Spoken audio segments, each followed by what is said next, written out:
Happy New Year.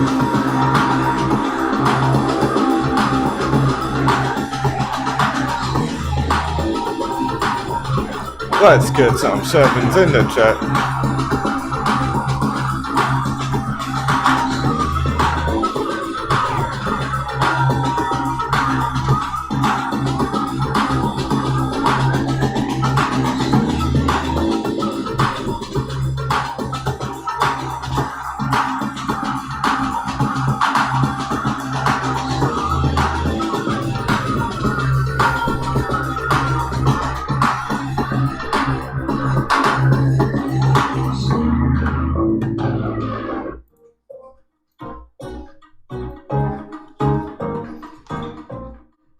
Good morning, ladies and gentlemen, pirates of the new year, coming at you live, 6:12 a.m. West Coast, USA.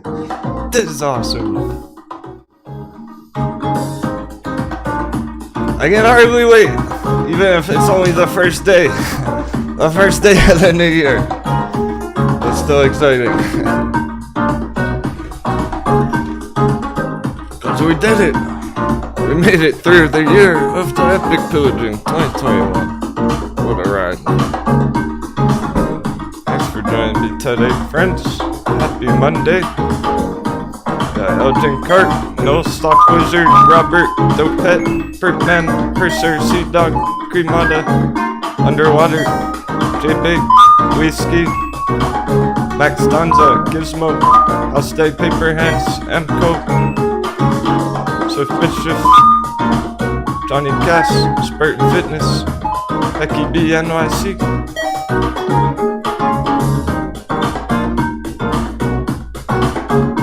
No, Greenbeard, Scott Hines, Solitki, Max Stanza, Gen X Game,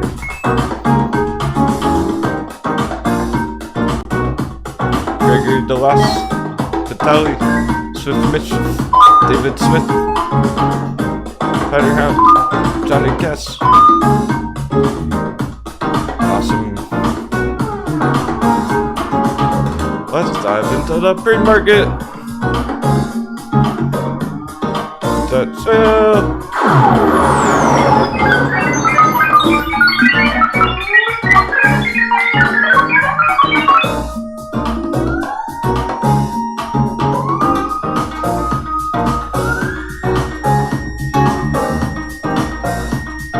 Chinese stocks booming. TUO. GOTU. Drop 14% pre-market. Fang network. Lower than where it should be. Hot bevy goer. They're everywhere. There's no shortage of hot bevies. That's for sure. Cheers to a good year.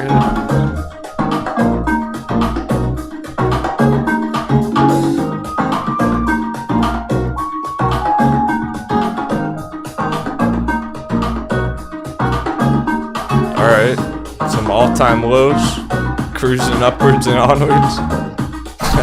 Some bottle barrel bounces. Already in action. Breakout, BBI.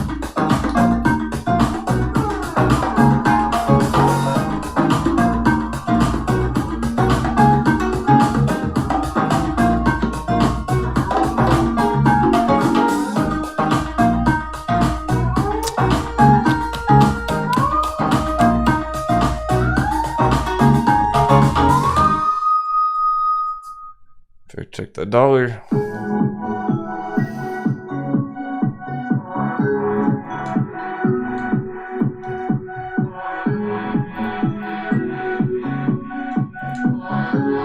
Whoa. Dollar pump. What's this?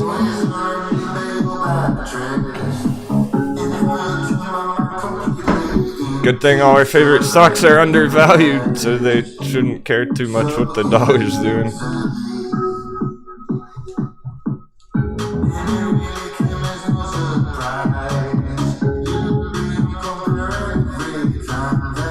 Yeah, I have to watch this resistance then.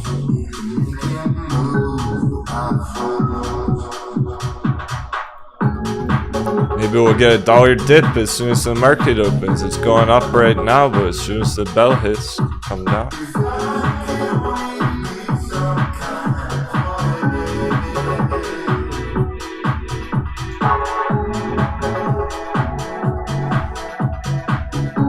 Lots of these had a red day on Friday. They're going green pre-market, so Friday didn't mean that much in terms of actual candle closes. If they were red or green on Friday, it was kind of irrelevant. So we're looking at today, fresh day, fresh week, fresh month, fresh year. Forget last month. It never happened. December never happened. You never got lump of coal in your stocking. We're good. This is right where we want to be.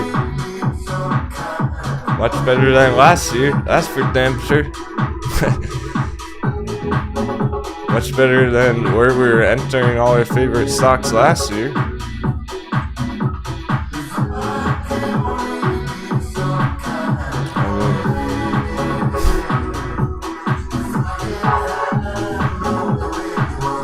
Even by the time we got into AMC, it was already going up.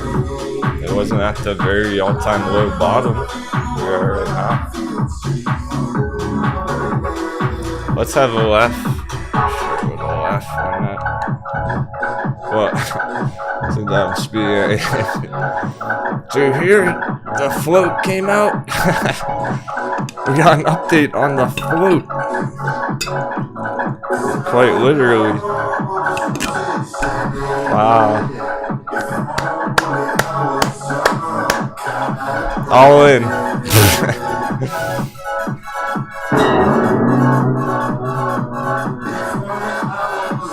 Well, I am currently inside while trading.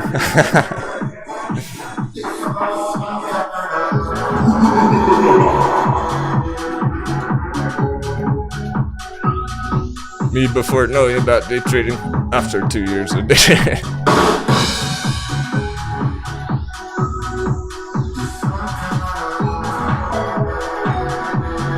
Let's finally see who's responsible for all my losses this year.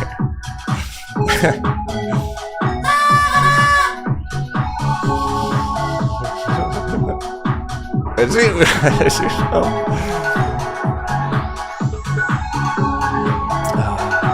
The AMC YouTubers, let's finally see who's to blame for all the bad trades.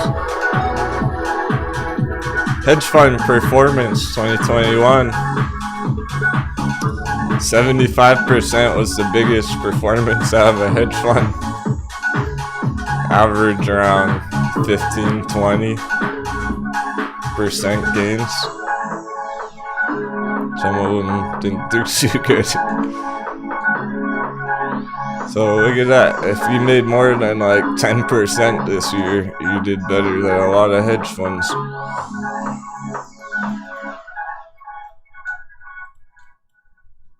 %. We're gonna get 10% on one of our charts today, I'm sure. TUO is already up with 12%. Boom. We just got 12% on DUO.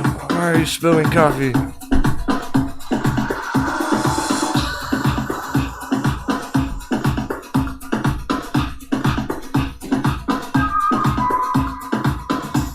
The bravery is already paying off, people who bought the dips.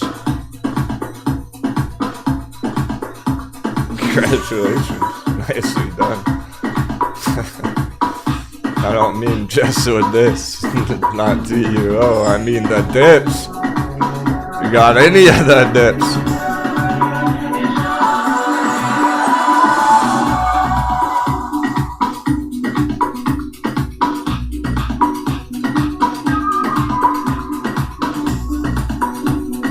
I would start with a half positive note. Some fun while we're catching the charts. Got 9 minutes to the bell. Prepare for battle.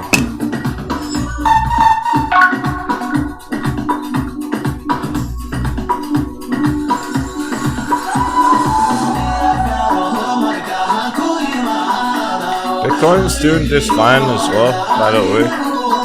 I've hardly even been checking it over the weekend because I'm not worried about it right now.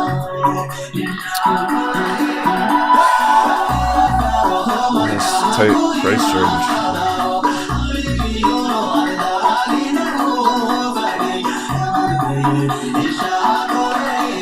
Ignore that on top, ignore that underneath. That's some advanced charting right there. It takes about a decade of experience to be able to ignore shit like that. To know what to ignore.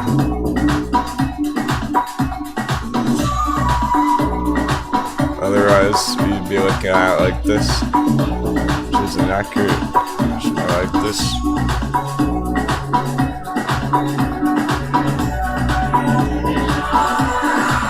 Getting close. It's getting very, very close. Some kind of breakout here, breaking down. That's by tomorrow. On Bitcoin. Bitcoin breakout. Tomorrow. Tomorrow. See what happens. It's getting closer and closer. Hot dog from Captain Cheers. Happy 2022 traders. Oh yeah, Gary Shanghai. That's awesome. Feels like last January all over again.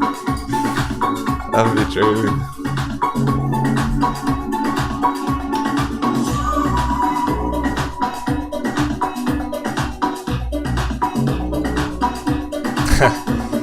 MVB for native. One of our pirates. Keep an eye on this one. But there's lots of good choices. That's a lot of buying pressure in pre-market already. There's just not much red charts.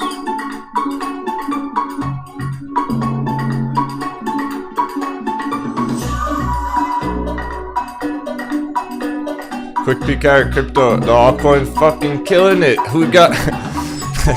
Tell me you got it on that balancer, hot baby. Balancer, $20.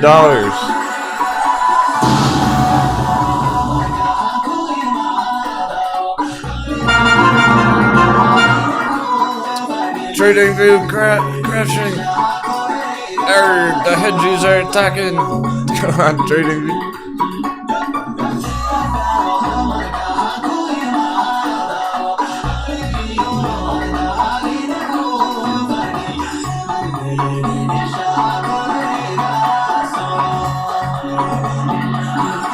I gotta show everyone balancer. They don't want you to see.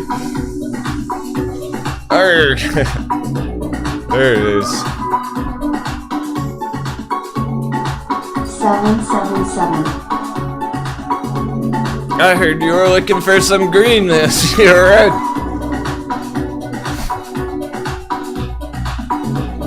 I was saying this was a day trade on fucking Friday.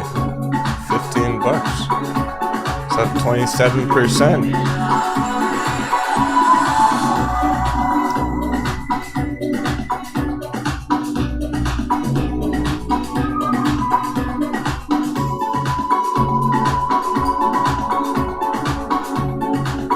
Heading back up to 30. Almost inevitable.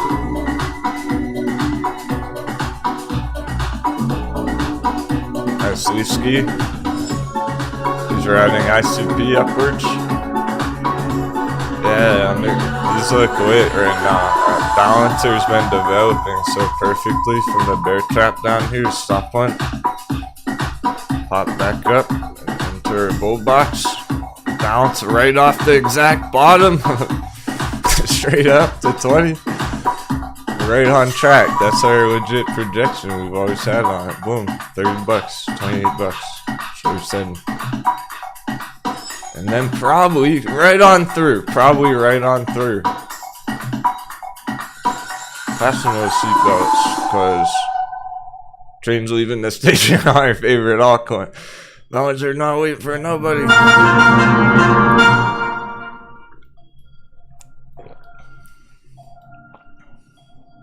$100 target. Trippy digis, let's go. Let's go, trippy digi. Balancer would be our first fucking chart to hit triple digits at this rate.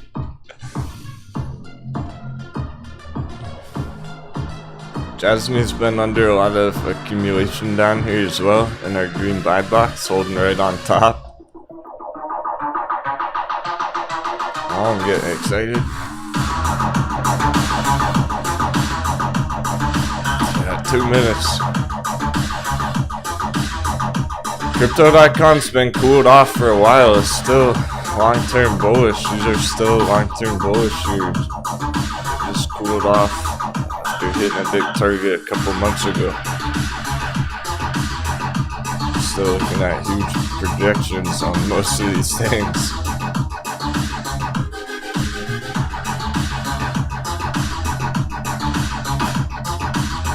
Nano 350, strong support.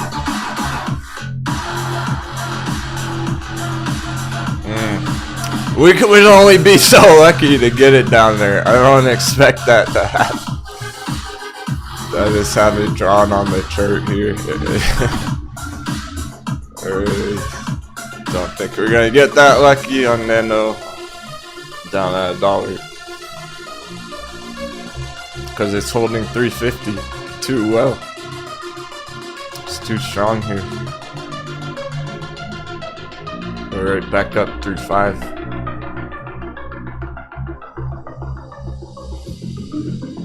Litecoin 150. Ready to spring. Let's go Litecoin bulls.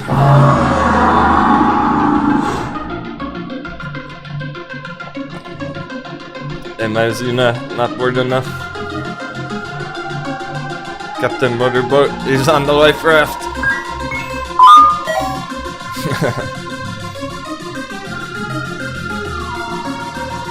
If you're feeling the burn, hop on the life raft.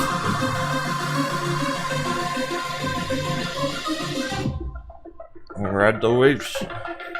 LC. John Dragomir. Happy New Year, yo.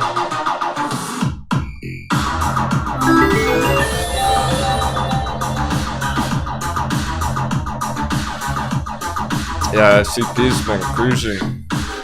Same deal as Balancer. Oh, that's solid. ICP's pretty hot. SCP, baby!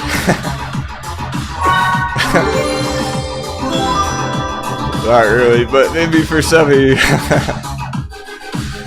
Now we're open. Let's go. Oh boy! First minute of the burner.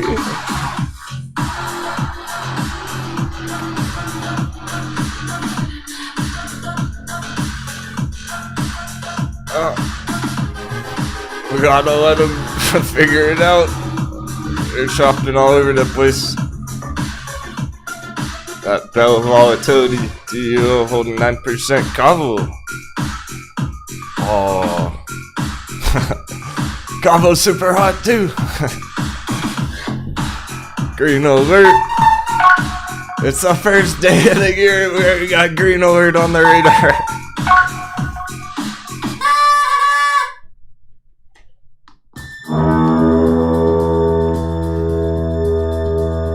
I hope you got your cargo packed away down there under the deck.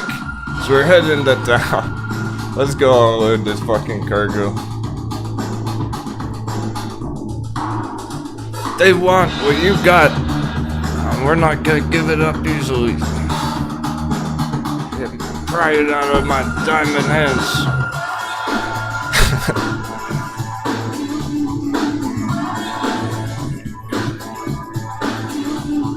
Our size ready to go. It's like last time. Nice big push on it back there. Ready to go, even bigger now. This one's even bigger. Bullish momentum. Lots of bullish crossovers last week. That was some of the major developments. Last week's price action, not the actual candle bars, but all the bullish crossovers being put in on the MACD. Trading views bugging the fuck out this morning. Barely. They don't want us to see the treasure maps. Asia broadband 3.5%. Alright, I like ABB since it's been holding this green support trend line. We drew this trend line beforehand. It bounced perfect. It's been maintaining. Ready to go. Asia broadband. We never hit that 50-cent target. It still wants it. It's still trying to go there. For sure.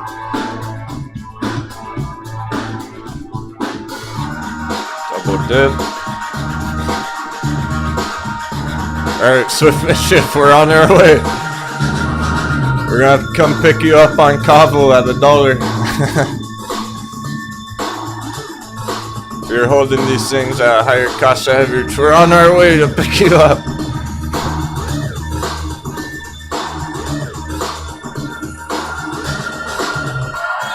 Ride 4% green. This should never have been down this low to begin with. This could be it on Ride. This could be major today on Ride. It looks so ready, so primed and ready, guys. For the new day, the new year. This might actually happen today, where Ride just explodes straight up $5, continues onwards, upwards all fucking year in a massive bull run.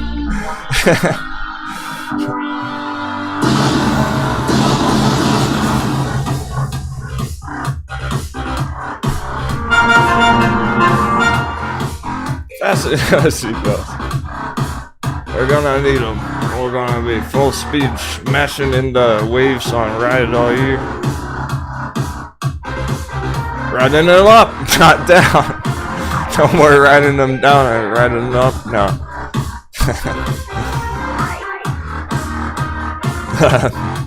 Pertman goes, no, I need to buy more.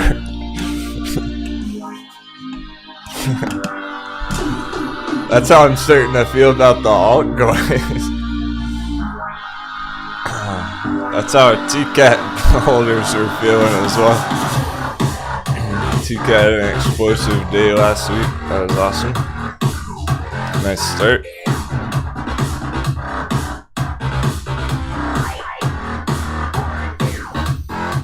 Becky wants hear more. She always wants more. I'll always give.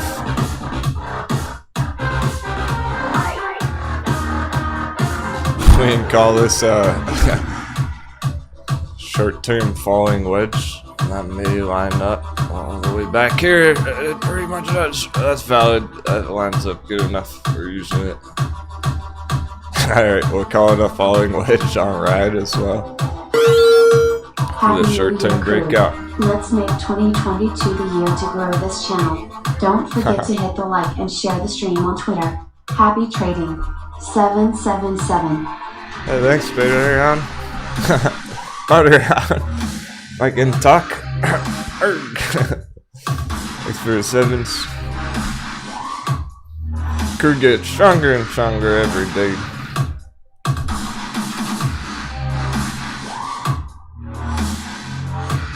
Make sure you watch the members update video on Discord from yesterday. You might hear something in that makes you a lot of money this year. You never know which one of these update videos you're gonna find something, you're gonna hear that last puzzle piece you were looking for on Discord. Great time to join the new year, the new month. I'm gonna be posting a bunch of crypto charts.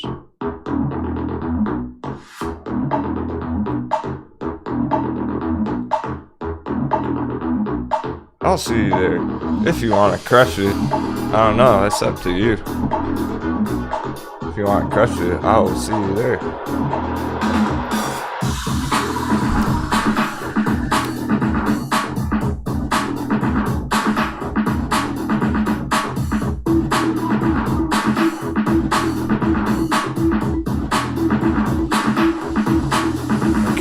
AMD is about to bust through $2. It's $1.99. Trading views still bugging out. What a coincidence. It's nothing. See my mouse moving around? Chat's like, this trading views having server lag this morning on the new year.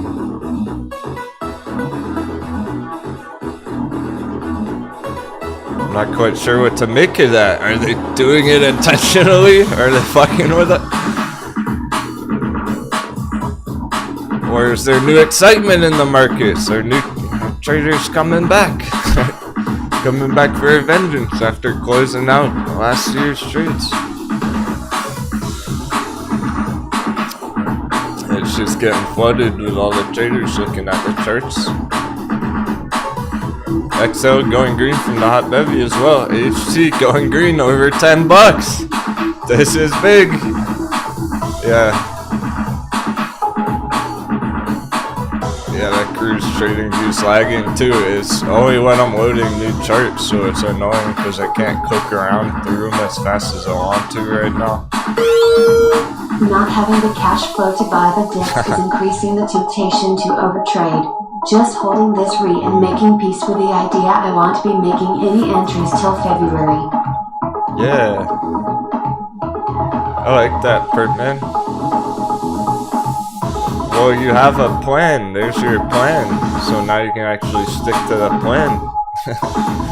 If you're just moving all your liquidity around today, you're like, fuck it, I'm moving this around,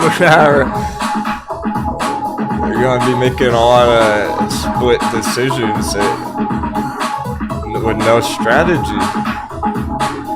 Dude, you're better off spending all January deciding, do I want to enter Asia Broadband? Do I want to enter XL Fleet? Do I want to get in on some more crypto? Spend some time figuring that out. Hopefully you have a good idea already from last month. That's what we were trying to do last month quite a bit. Alright, HT is more than ready to go as well. This can be huge on all these things. They're perfectly set up. They are perfectly set up. The stars align. It's almost surreal how perfect this looks on the HT. It's trying to go right now already in the morning, right over 10. Boom. Push it right up to 15. Back in our old area, $15 buy box. Old box. Call it old box at this point.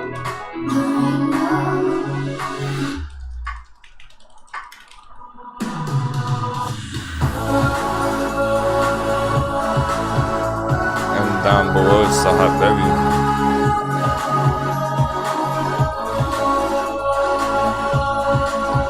It's just wild how it's perfectly doing things right here, right now. The first morning of the new year, over 10, huge round number. Same with XL. I'm sure Red's. They're all, those three are in the same position. AHT, XL, and Ride look almost identical right now.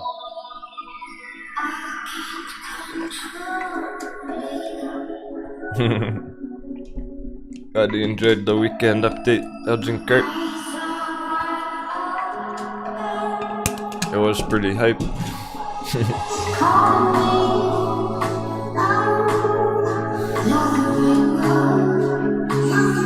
I put a lot of work into those weekend update videos, so if you're watching it every day but you're not on Discord watching the weekend update videos, I don't know what you're thinking, what you're doing.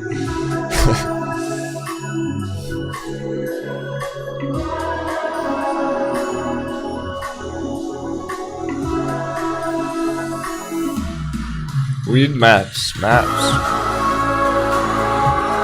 We're watching this one develop in the coffee cup.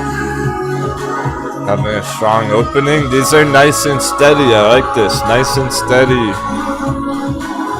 openings on the charts today. Bullish projections. They're not jumping up insanely. They're not blasting off 100% first thing in the morning. That's probably good. Working our way up, nice and steady. HT is now 6%. Ride, XL fleet 6%. Where's Ride? Ride should be making its way up there. Ride's 3%. Even Mullen Automotive, we've been waiting for this one as well. It's in our buy box. These alternate fuel vehicles. It's perfect. So again, Mullen Automotive.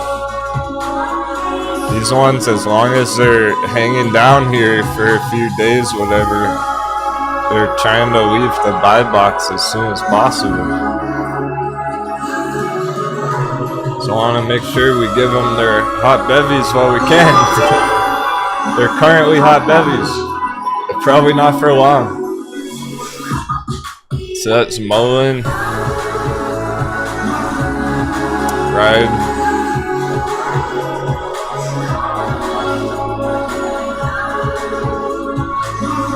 XL.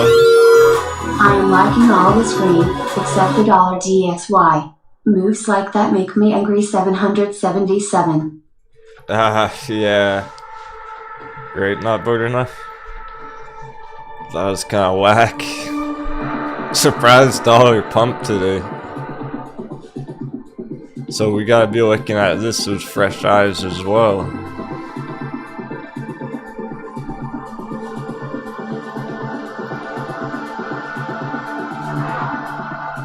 Because the question here is, are we about to finish off that midterm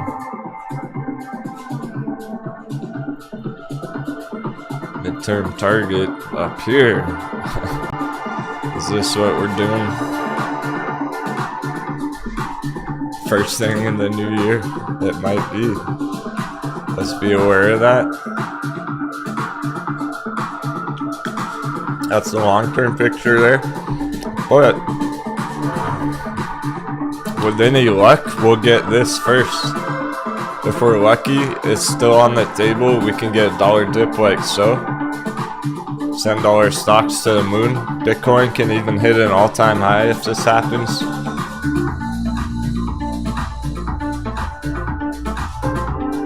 Nah, I wouldn't call the dollar a bull flag, not good enough. It's a good question. It might play out to become some bit of like a parallel descending channel. So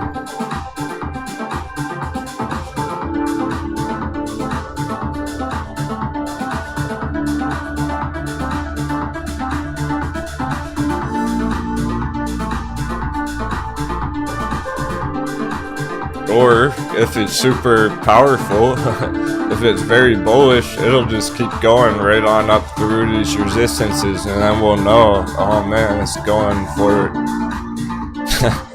So if we start seeing this happen, we'll know it's gonna be crazy.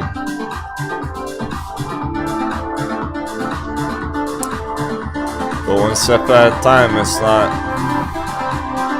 not moved, it's not really deviated from last week yet. So we're still in the same area from last week, generally speaking, on the dollar until we get a bigger decision on it, inflection point. Just gonna have to keep an eye on it every once in a while.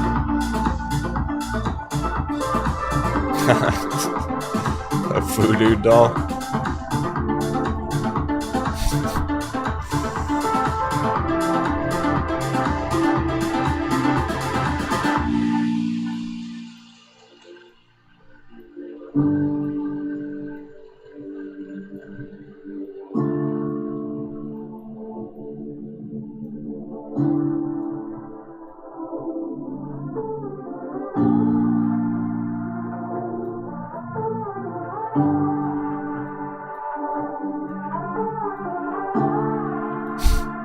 There we got voodoo doll on the dollar.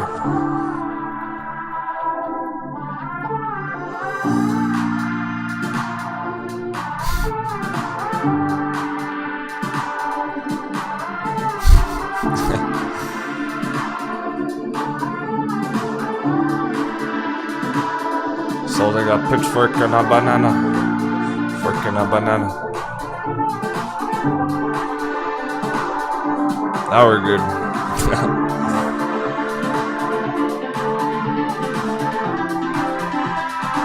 Careful.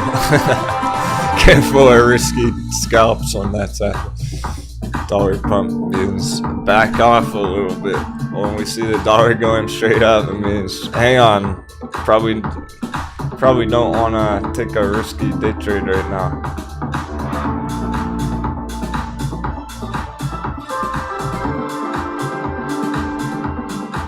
Asia Broadband's putting in nice green throughout the whole morning now. 6% straight up. The whole morning being like 15 minutes straight up.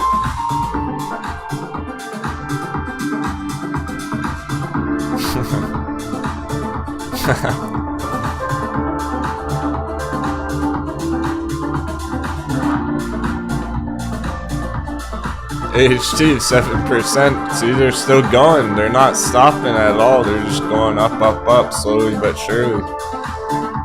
HT continuing to climb. This could be major today on the HT.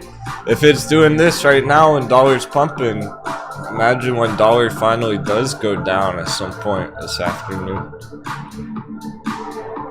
If HT is going straight up right now while the dollar is going straight up, imagine what HT will do if the dollar dips. That'll send it up here. To give it a sendy. That's what it needs. Looking strong regardless of the dollar. Same with Asia Broadband. Same with our altcoins. ICP balancer. How's Bitcoin gonna handle this one? How's Bitcoin gonna respond to this dollar action?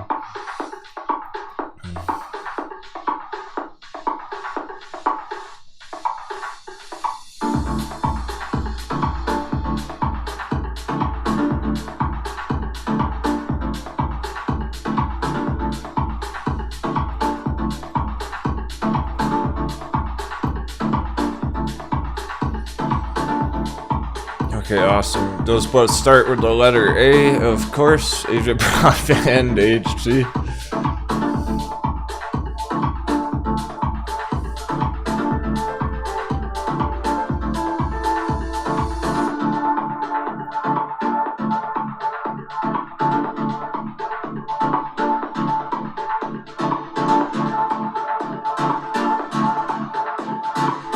Metamaterial, we want to see a recovery just going into next year.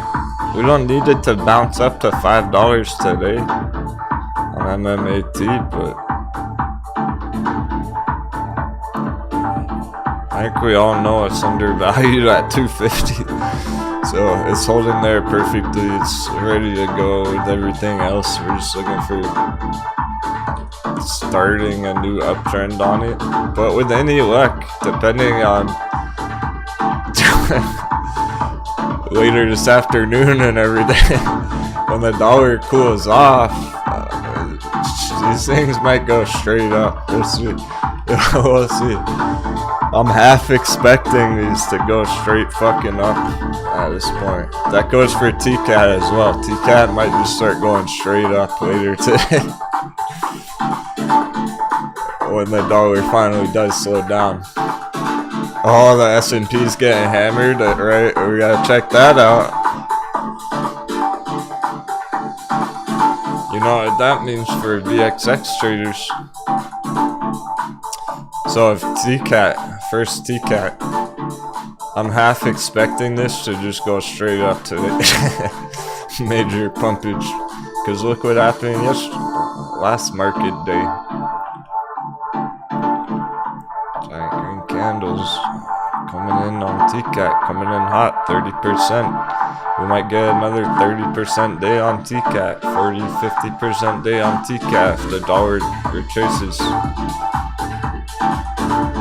Look, the dollar's going straight up and TCAT's holding bullish. It's holding strong at our support level. No one's selling it. They already got shaken out. Paper hens got shaken out already. We're hitting the dollar resistance, so here we go. We're getting there. We're also getting to that 30-minute chunk in the day. 30-minute increments. Hey, Freddy.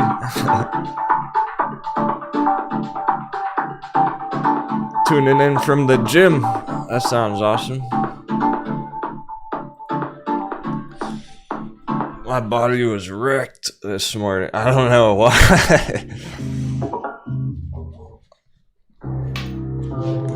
I got wrecked this morning. So let's get some sevens in the chat. I'm surprised I even made it. How we even made it here this morning. After all that New Year's celebrating, that's probably why. Could have something to do with this. How'd that happen, guys? What happened?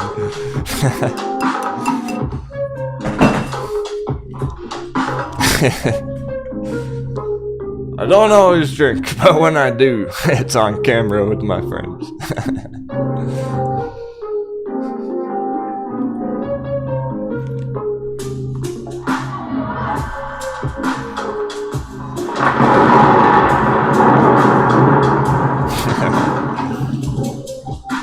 Watch out.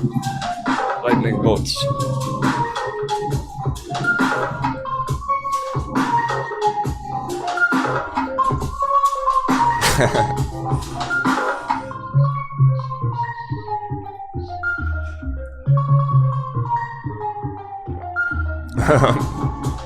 Stock wizard. Some cryptocurrency osmosis. Absorbing the crypto. Yeah, I'm feeling like a crypto sponge right now. It's absorbing all of my favorite altcoins. The hot bevies. Come on down. Good, bring them on down. Go on down, Nano. I dare you, Dash. I dare Dash to hit $99. It's at 140. I dare it to fucking hit $99 so I can buy it.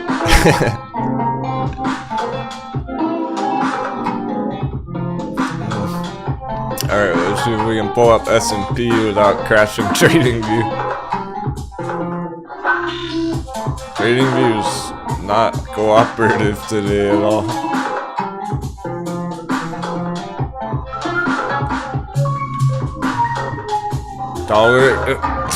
Dollar pump, stop, S&P dip. My puts,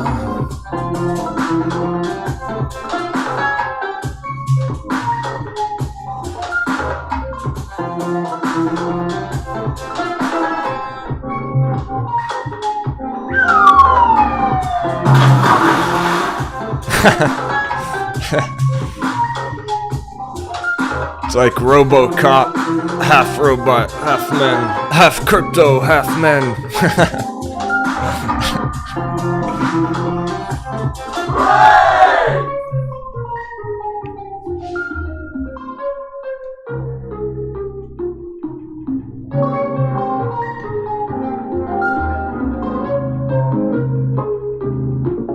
They said that you couldn't survive off a diet of crypto for breakfast, so they were wrong. Crypto for breakfast, lunch, and dinner.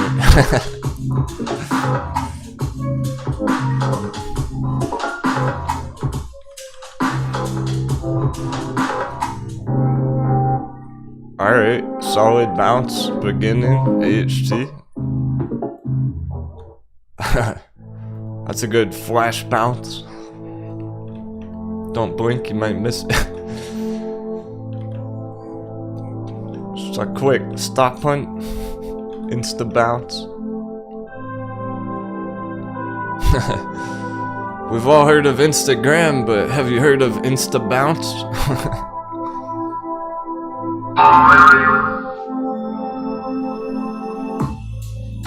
Oh. I'd rather play this going.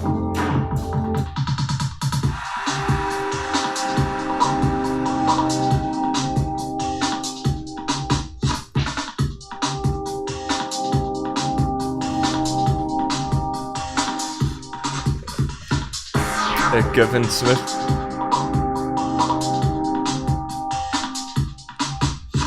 Alright, we're going for VXX. Major recovery. S&P's take on damage. Somehow it's green on the day. That's a joke. I'm not laughing.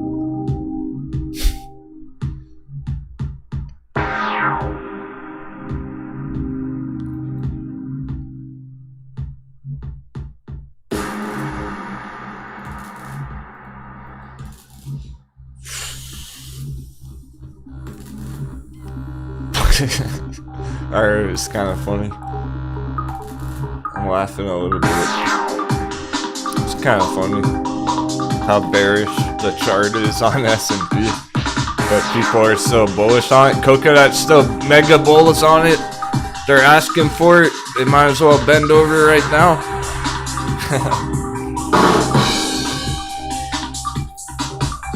(2022), the year of the moon boy bend over.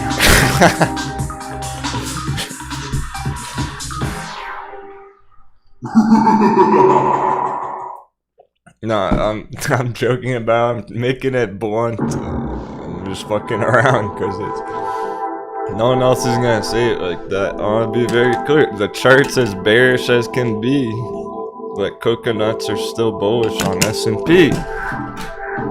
They're ignoring the chart. They're ignoring everything about the chart. So it's kind of funny when it hits a resistance and then it starts going straight down. It's like, yeah, because it's bearish as fuck. Of course it's gonna get rejected and go straight down. If the chart means anything, then it crashed into the iceberg. This mofo crashed into the iceberg. I don't know if there is any saving that thing. It's taking on major water already.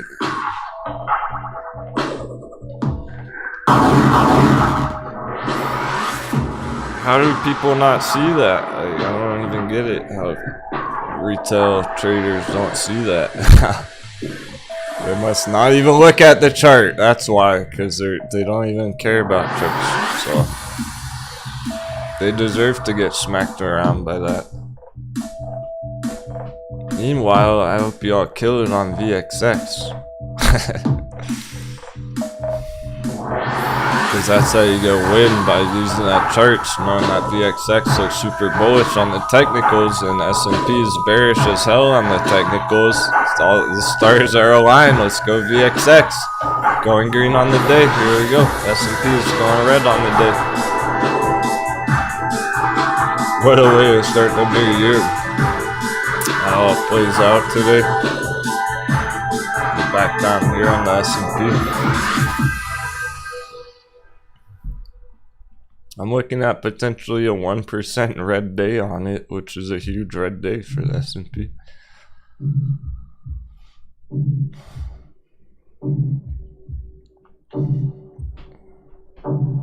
It can even bounce after that and go to an all-time high after that, but it needs to come back down here and test the support at the very least, no matter what.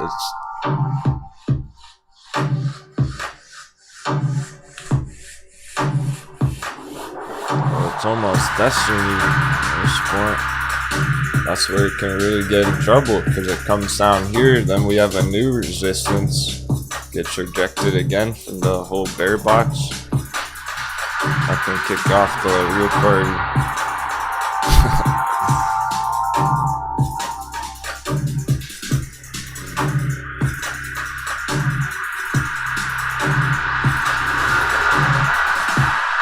Yeah, what is this gym that you speak of? I bet Captain can bang out 15 push-ups right now.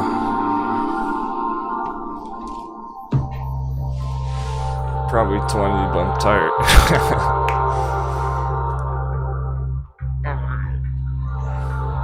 Tempting.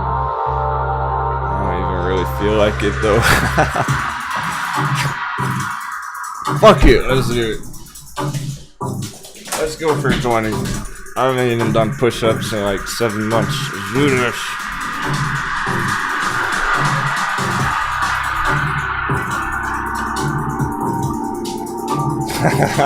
Let's chill demo with my girls watch. 1, 2,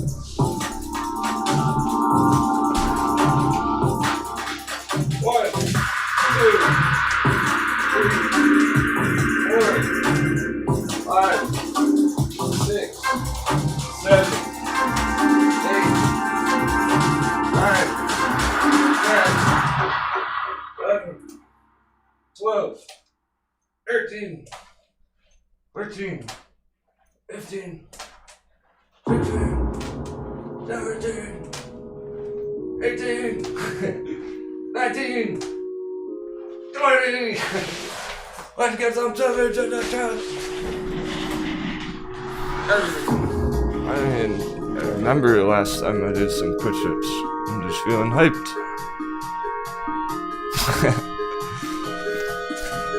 Check got me hyped, Francie. She goes, what is happening?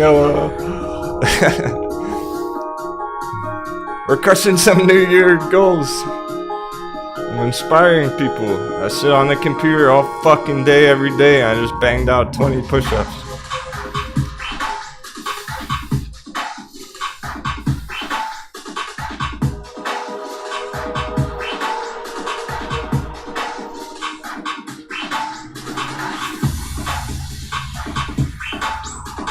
You don't have to be a total couch potato to be a trader.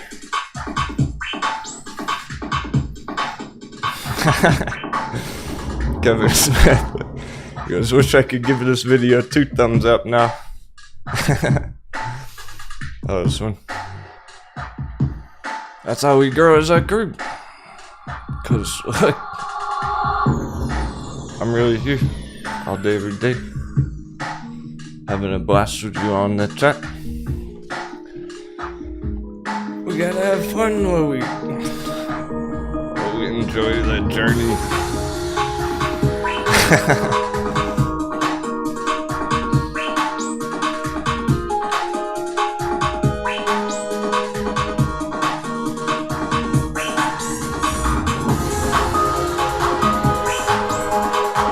Or the other stock live streamer just gonna do 20 push-ups like that on show, on camera,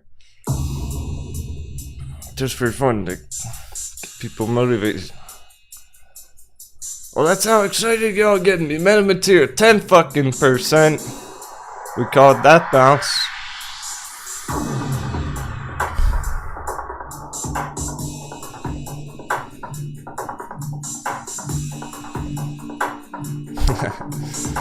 Well, I wasn't feeling that good physically this morning for some reason. And then stick a pin in the DXY voodoo doll for me. funny, not bored enough. Alright. See, that's fun. I absolutely will. Trading view allows me.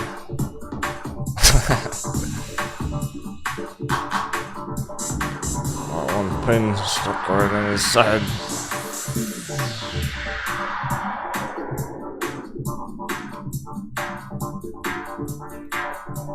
That hurts. No, that's how I felt this morning. This is my self-portrait from this morning. But then I go on Discord and I read all the awesome messages. I get hyped up, start the show, and I'm back to 100%. I couldn't feel better. Y'all whip me right into shape.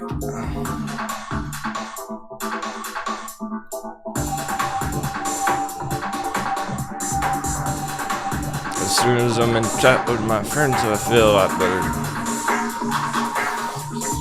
That's how I am totally.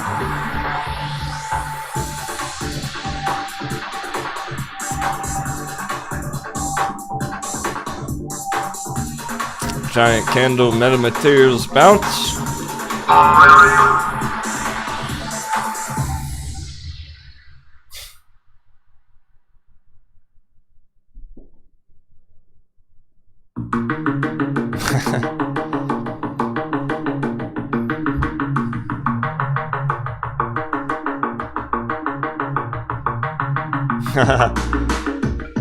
Some other crew just did some push-ups as well. We're quite literally getting stronger and stronger every day.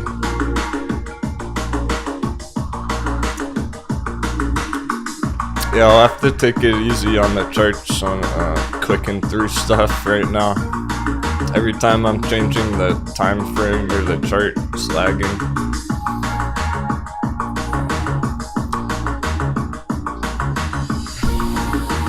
These are live, these ones are working well. When they are working, they're working. So metamaterials is at 270 from 250 support bounce. Way lower than it should be. This was talking about it could go up towards $5 in no time at all. Maybe by the end of the week, that would be pretty savage. Way more reasonable would be by the end of the month. Let's say $5 MMAT target. Metamaterial target by the end of the month. Let's go for end of January. Doesn't have to happen all in one day and 1 week. If we get up there end of the month, then February push up here 7. Keep going.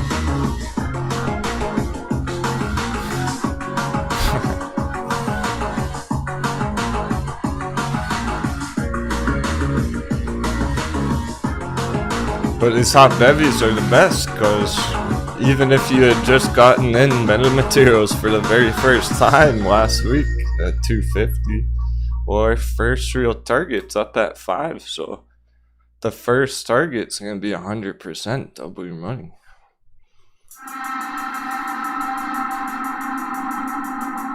Not like you're going to have to hold it 6 months to hit that target. We're looking at hitting this target potentially end of week, end of month, or just a few weeks, hopefully.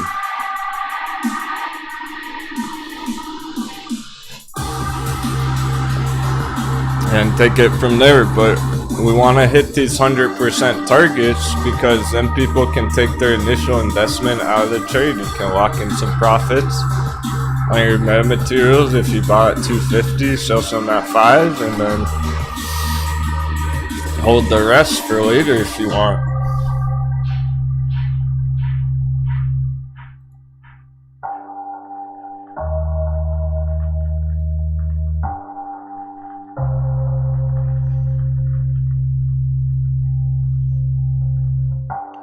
Bitcoin's not too happy, not too pleased about this dollar pump this morning. However, it's still holding the support there just fine. Notice how it hasn't fallen below. Nothing's changed here. even though the dollar is going straight up.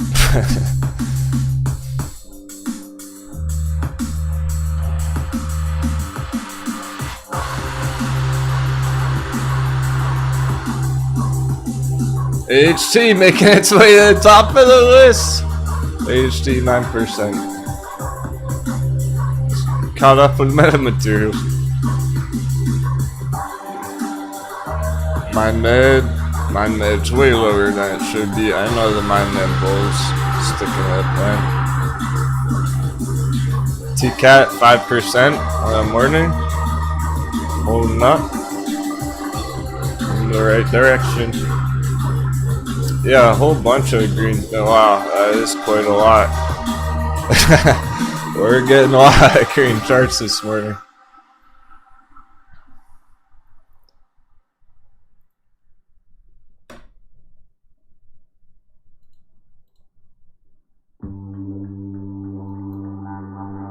If we can see him, bear with me on that shit this morning. Trading views bugging out for everyone. It's lagging all over the place. I clicked through charts so fast. That's really slowing me down already.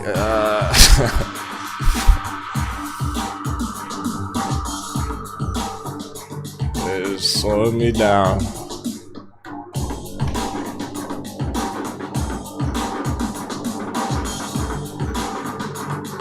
Oh, that's funny. Bitcoin charts totally fine with no lag at all. Crypto.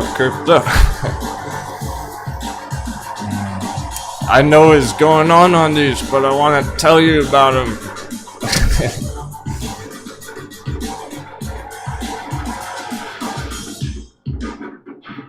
Here we go.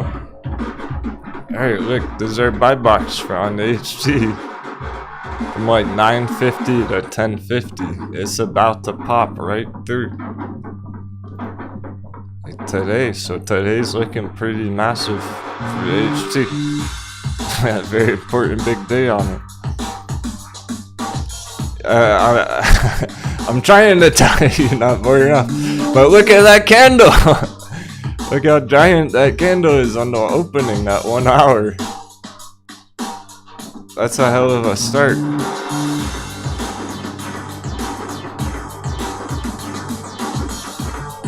So the last time it did this, last week, it went all the way up to 1150. We should be getting at least to 1150.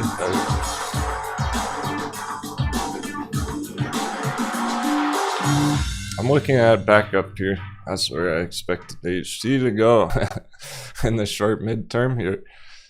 Back up to 15, and for TCAT, that's gonna be up at like 10. TCAT is all the way at $10.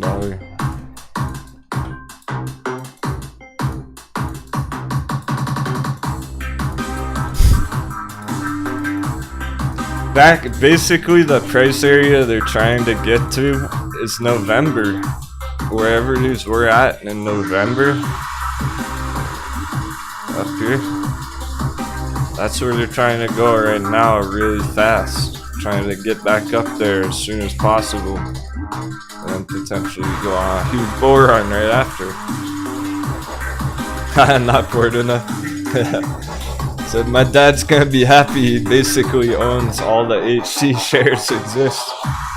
He owns the float.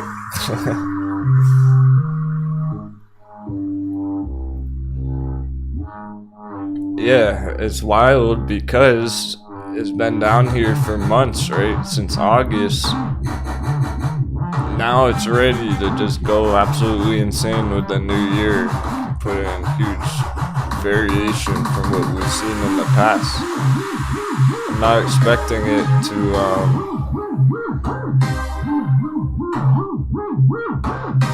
to keep behaving as it did from August. I think it's changing now. Alright, cool. Here's TCAT. Going for a big bounce on TCAT. Same kind of deal up to this gold zone. Up to $10 on TCAT here. See? That's where these are all trying to go in a short period of time. You can say that about metamaterials. These are the ones on the top of the list. They're getting back up there.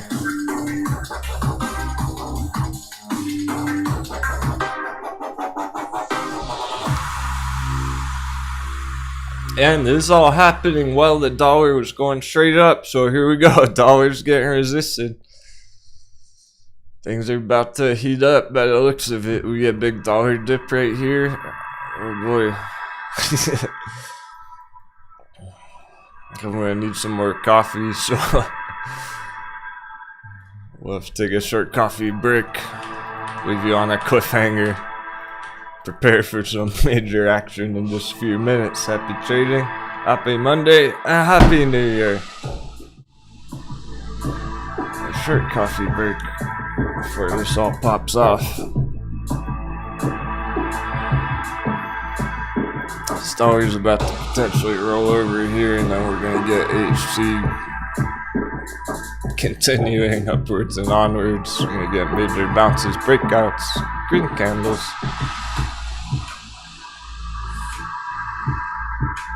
It's all set up for that. The setup's there. The setup is perfect. The stars are aligned, but will it actually happen? Let's find out.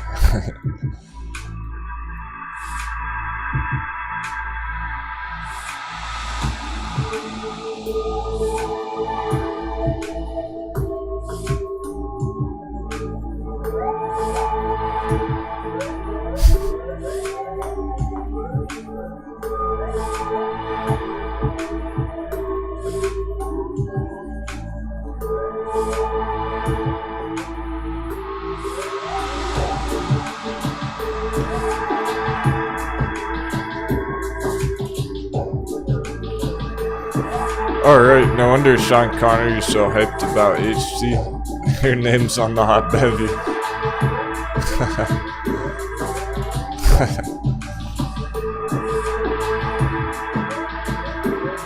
Some of our traders got an HC at 950. They weren't interested before, but you spot the opportunity. You watch the HC chart for a few months and you see it down there under 10. It's almost an obvious entry. Metamaterials having a strong day because it's way lower than where it should be.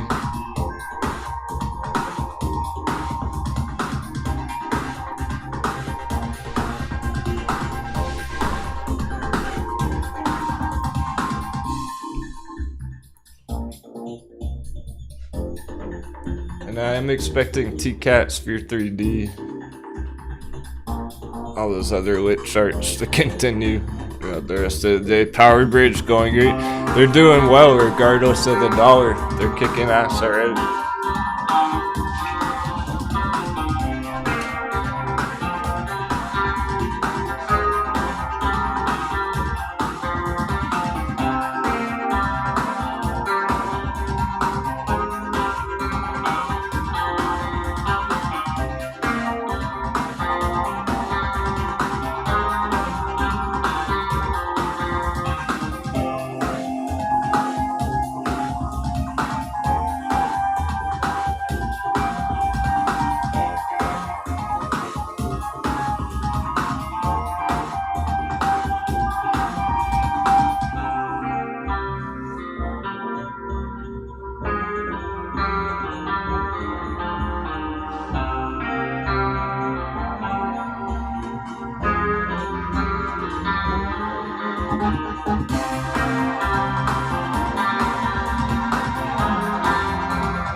You're still going?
Jumping back to the charts.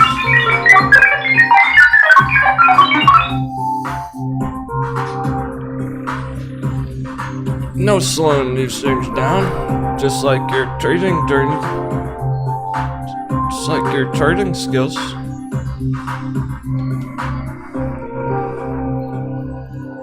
Only growth.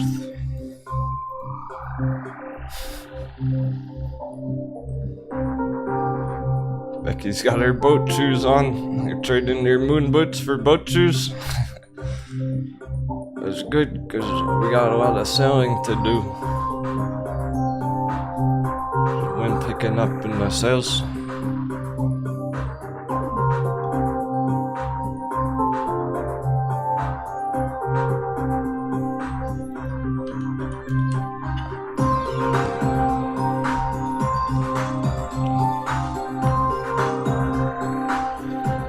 Whoa.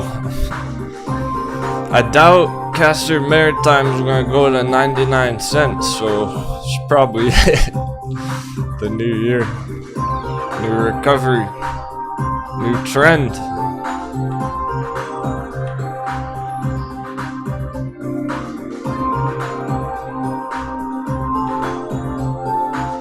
But the same plan.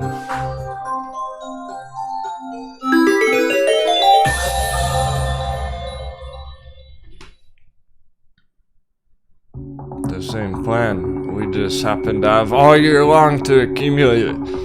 I didn't think it would last that long, but it's a long-term hold. That's why it's a long-term hold. Because it takes 6 months to bottom out, apparently. But hey, that means if we really are going right into a recovery for this new year, we can get 6 months of going up. Go fucking green for 6 months now. You see? Forget that 6 months. Forget all that shit. It is.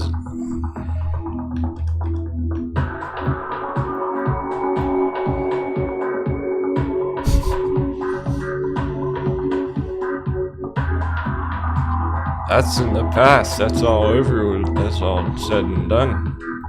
Painted on the chart. Now it's a new year. New buying pressure. Hopefully some new traders entering the markets as well. So a lot of them got shaken out last year. A lot of them fell overboard, even in our crew. Not everyone made it, that's for sure. Y'all, you're an elite trader. Even if you failed the market exam, you're gonna retake the test next year. It's okay. You didn't give up. So it really matters. Most other people probably already gave up.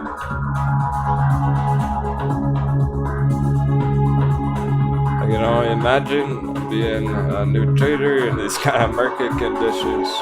But we got your back. Teamwork. If you ever doubt metamaterials, just pop in the chat. Because you're not the only one holding it.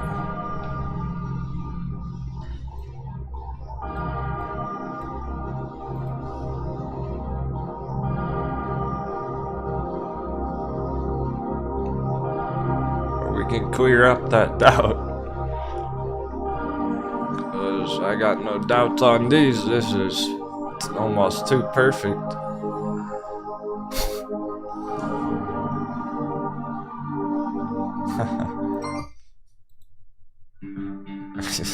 Can we check out the 10-year treasury note? If it was tradable.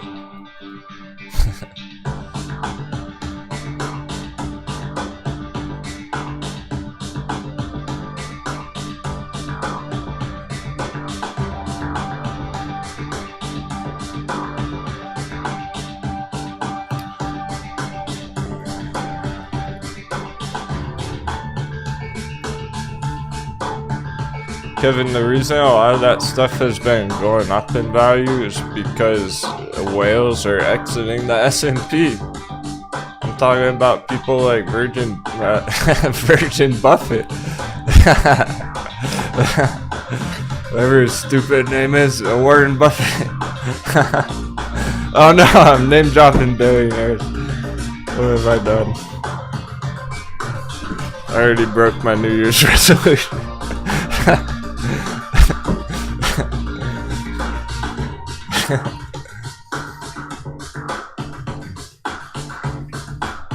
That guy's been exiting the markets for like 2 years. Since the last pandemic. And then you have Ray Dalio saying trash is cash. Cash is trash.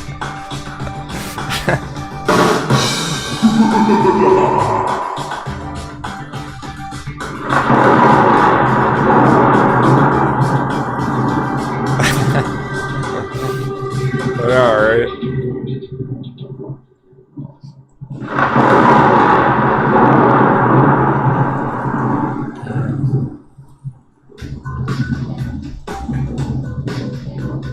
I'm already making enemies with the billionaires. Didn't take long. And don't be a paper hand Portnoy.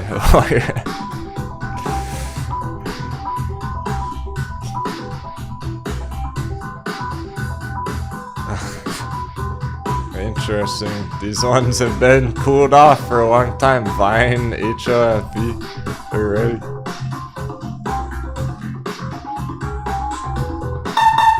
Breakout alert, VYNE.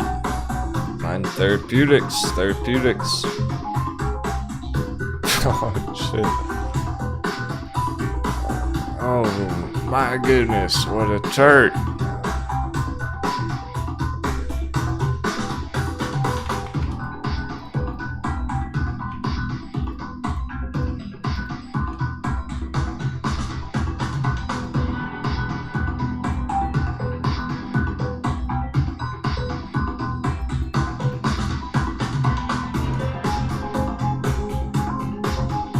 Green alert, Vine Therapeutics.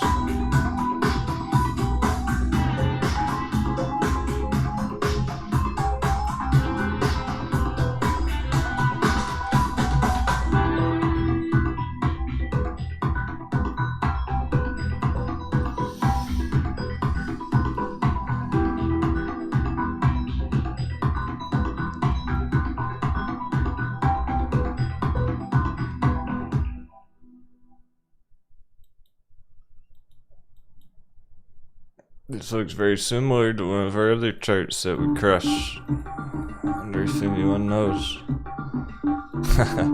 Let's see if anyone can guess it. What does this look like? What is this chart? We've seen this before.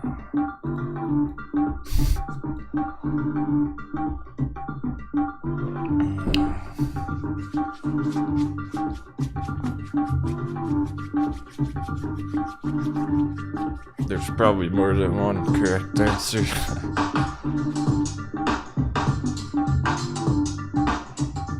I'll let you think about it for a second. Oh, Hornet got it. Alright, Camber Energy. Boom. Nice, man. Hornet crushed it. That's right. One trend line to rule them all. Camber Energy. That long-term breakout sent it to 10x targets.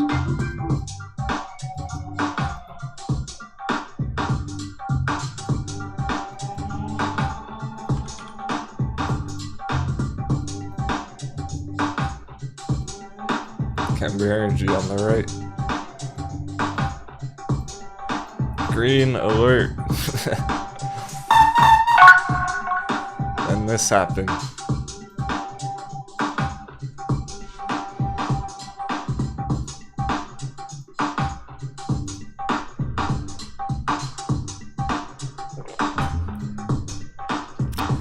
Yeah, Leesky, that's a good guess, Metin. And HT, tell me when. Those are good guesses. They're similar charts currently at the moment. Where they are right now, Vine's similar to HT and Metin down here, yes. But we've seen this before on Camber Energy. We had one simple long-term trend line breakout like that. That early pop. Now this one's the big one.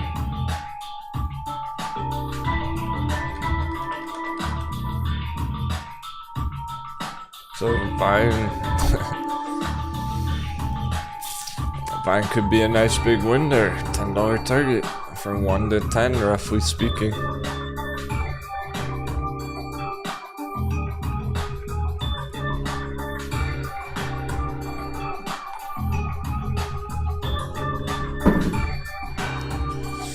The timing is what's lit here.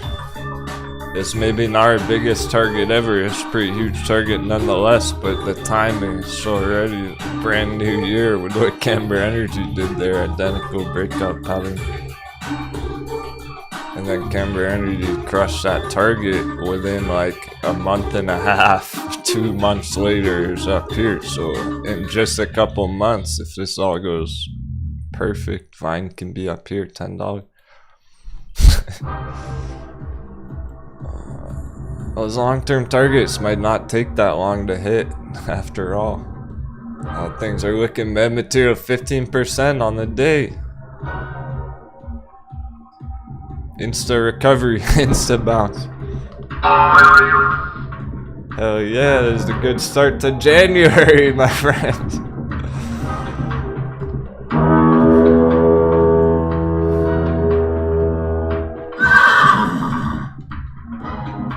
That's right. Prepare the horses. Sharpen the swords.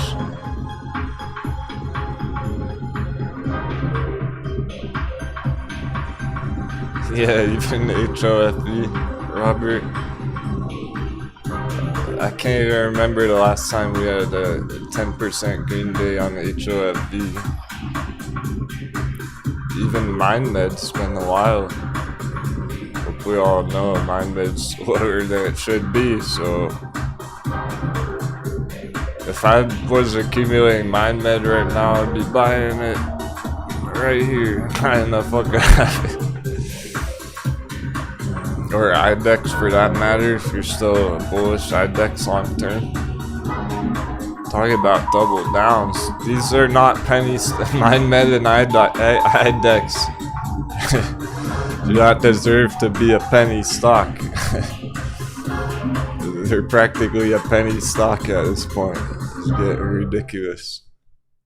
Or Sphere 3D.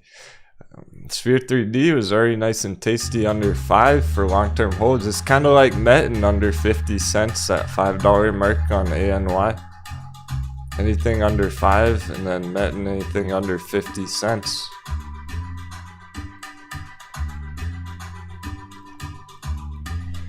That's perfect double down spot.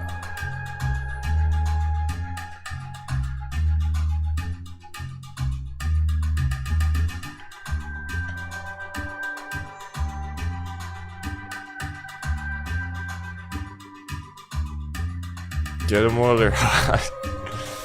Get those coffee, those double espressos while they're hot. That's all I can say. Hot beverage.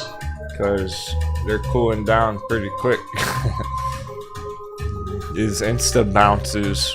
Sphere 3D follows what metamaterials is doing. Boom, all of a sudden Sphere 3D is back at $5 by the end of the week.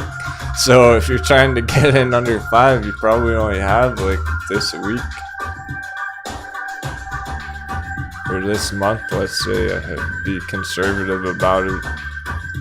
I'm expecting this to hit $5 by the end of the month. Continue on through Sphere 3D. This is what I see playing out on it over the next month or so. So that means it's not gonna stay down here at 350 for very long.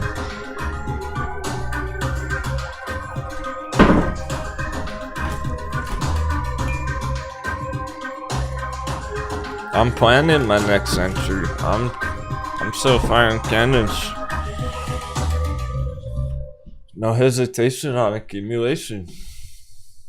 I haven't even completely decided yet. Let's check grayscale Litecoin. Since I'm thinking about it. 950. I'm not expecting this to stay under 10 very long. Litecoin is already pushing 150. Yeah, 150 again. Let's double check that. It's got me. I got myself curious now for my own entries.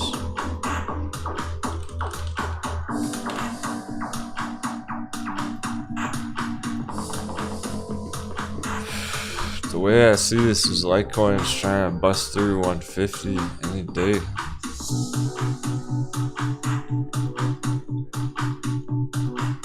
Send grayscale up. So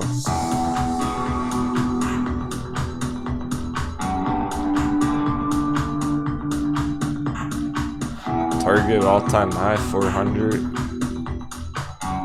150 to 400.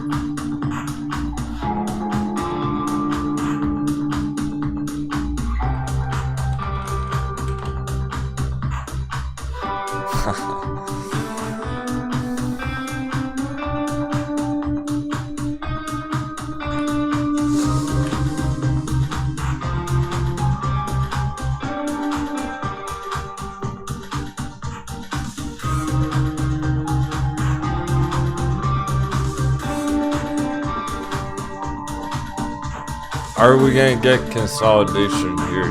That's the real question. It's the blue projection gonna happen.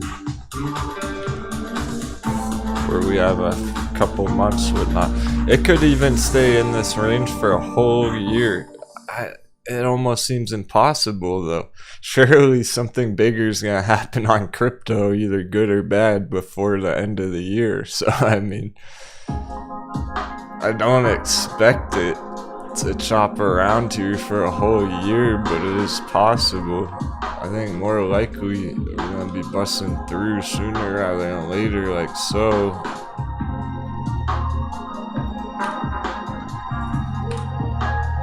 Caution though, the risk is that if Bitcoin has a flash crash, Litecoin could also flash crash like that. All the altcoins could.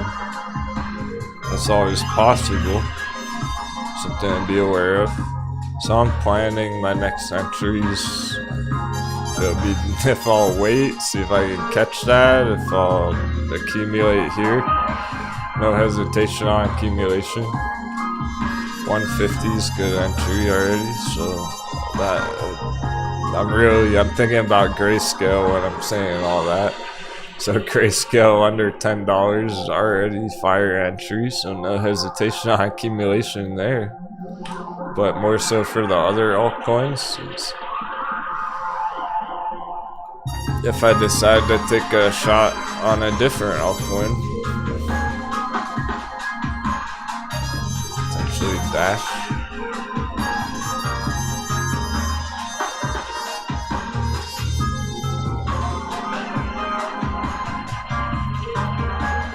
I like it enough at 140 that I might make an entry down there. before it does anything crazy.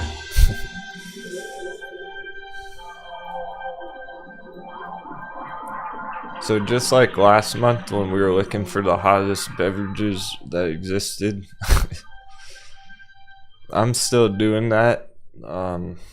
For as long, look, that's the plan. As long as Dash is down here, we can be accumulating it. I don't know if it's only gonna stay down here for a week or 3 months or what, but either way, we want to be aware of that. So I'm considering potentially even some Dash, maybe some Steam, Nano.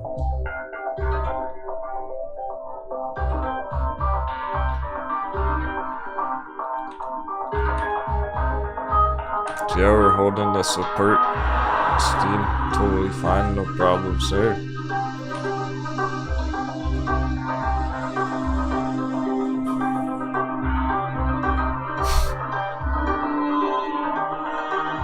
These are perfect entries already, and I'm not sure how long they're gonna stay nice entries, so I'm planning my next one. So I might start accumulating some Steam or Dash or whatnot.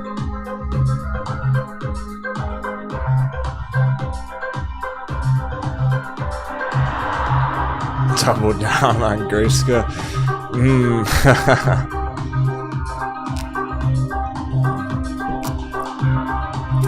The irony there, I've already done it. I've already doubled down on Grayscale Litecoin. So tripled that. That's also a possibility.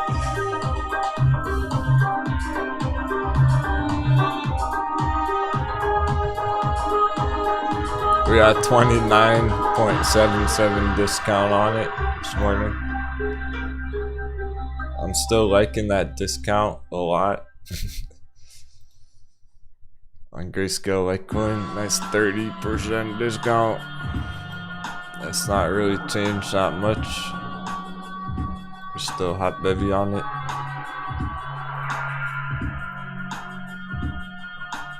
But I already feel good about my position on it, so I might target a different entry instead. Maybe I'll buy some more TCAT instead. I haven't totally decided yet. I'm gonna plan it for the next today and tomorrow pretty much. Well, I'll be making some accumulation this week. Taking bites out of them here and there.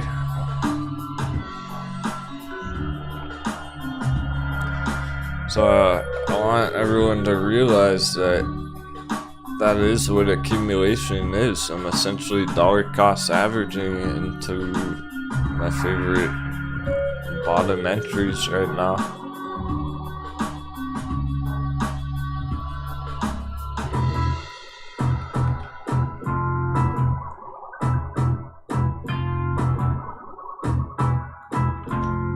So that's where we're at. If there's still good entries, we're still looking at accumulating and potentially sundial or whatnot. If you're still loading up the boat with some more sundial shares, that's all good too. You could be dollar cost averaging bites out of sundial every few weeks or whatever. Once a month, scooping up a couple shares. It gets tricky when people go too heavy, right? I know a lot of you are in that position, so that's why I'm saying it. You fire all your dry cannons all at once. And now everyone's out of dry powder for for the month or whatnot. You made all your entries last month. I get it. If you did that, it doesn't mean you did anything wrong or made a mistake. You just gotta give it time to go back up in the green. There's nothing wrong with that. As long as you didn't panic sell or get stopped out for a loss or whatnot last week. Like on MetaMaterial, as long as you didn't get stopped out down here.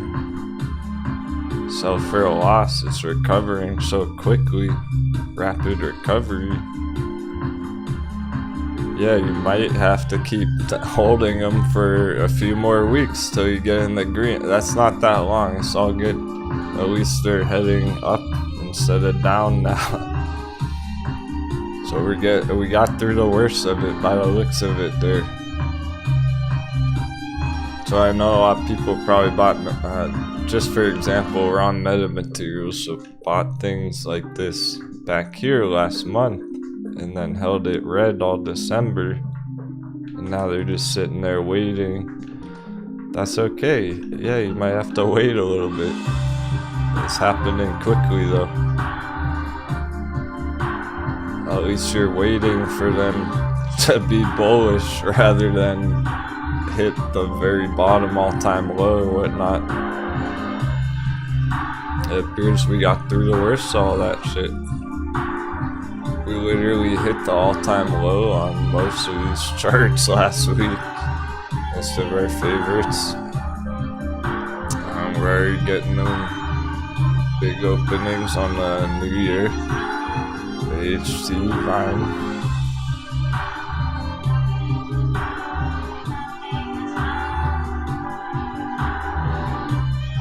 Some of them aren't the all-time low, like Sphere 3D's not the all-time low. This has been on a bull run all year long. Sphere 3D's been going up all year.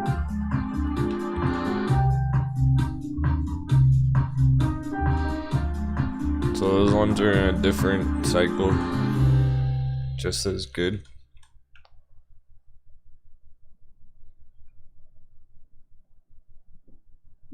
Check fuel cell.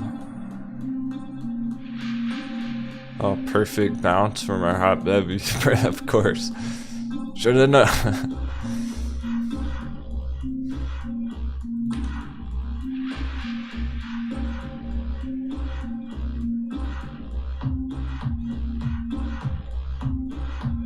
So the alternate fuel vehicle charts primed and ready to go.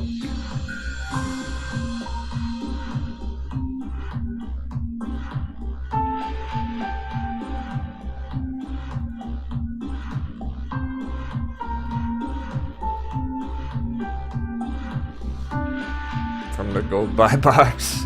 Perfect. It is as good as it's gonna get. You're not gonna see easier charts to trade than this when we have a giant gold buy box and a perfect bounce right from it. We're hitting the hot bevies on the penny sometimes. Crush it. You can do this. Stick to the plan. Don't go all in Bitcoin right now. Don't go all in Ethereum. Load up those hot bevies. Only the altcoins that are reasonable values. Only the stocks that are reasonable values. We're not touching anything else. Don't enter anything that's not hot bevy, basically. Not financial advice.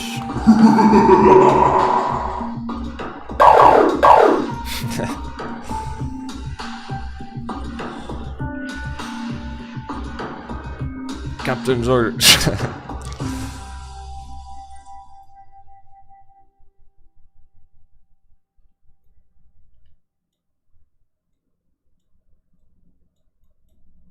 I'm not touching anything that's not like the all-time low. I'm only entering stuff at the bottom.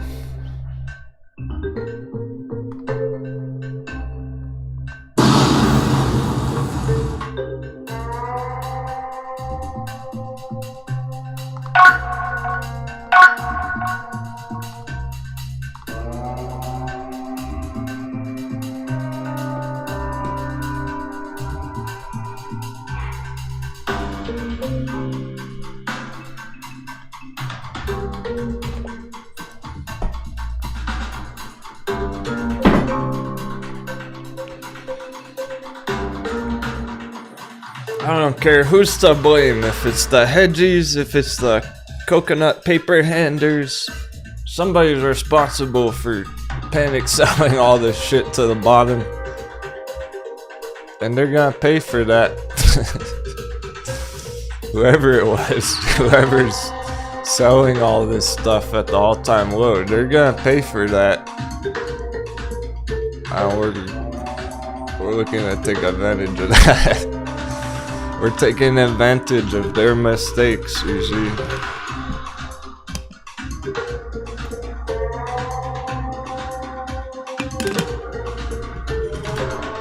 Could even call it smart money versus dumb money.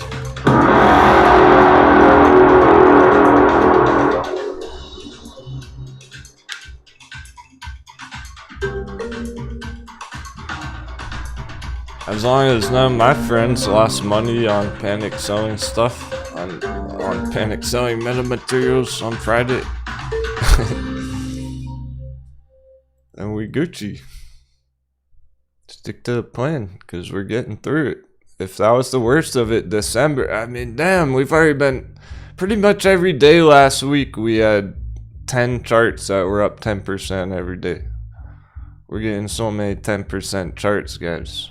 Every day now. Look at all these 10%ers going green.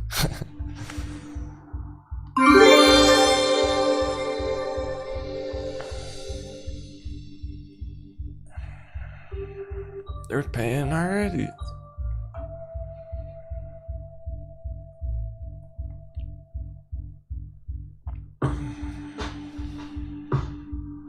So Medica too. From the cup.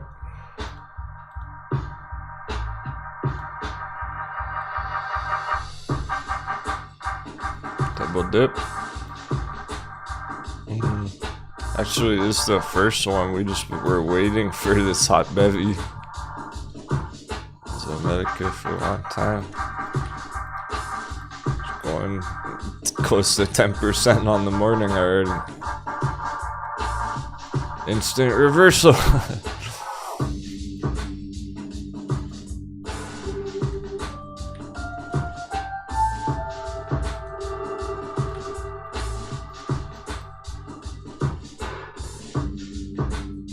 Pretty much all of these are looking to put in a quick 100%.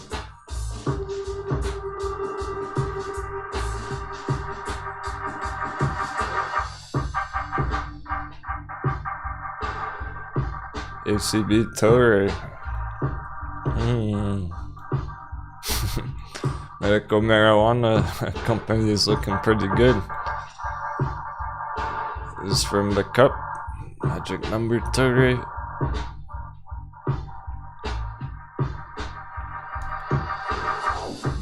ACB from the gold buy box. My goodness, it's almost too good to be true.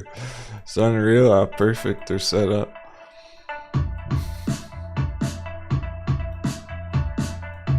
ACB long term. 777.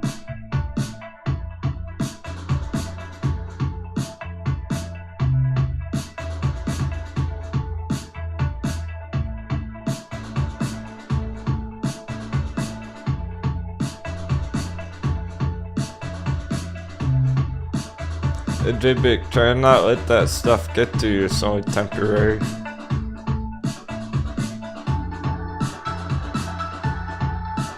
But make sure you protect your trading accounts if your phone was stolen.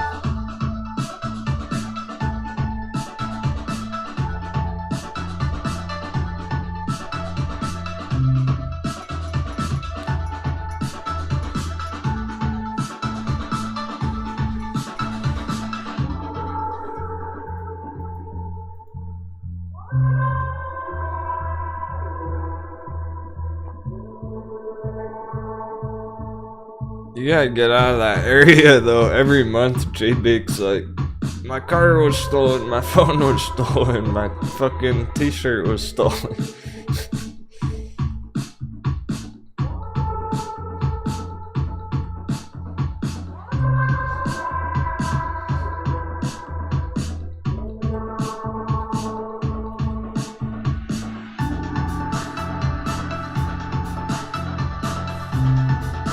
Time for a move. You gotta adapt to your environment, right? It's like in trading.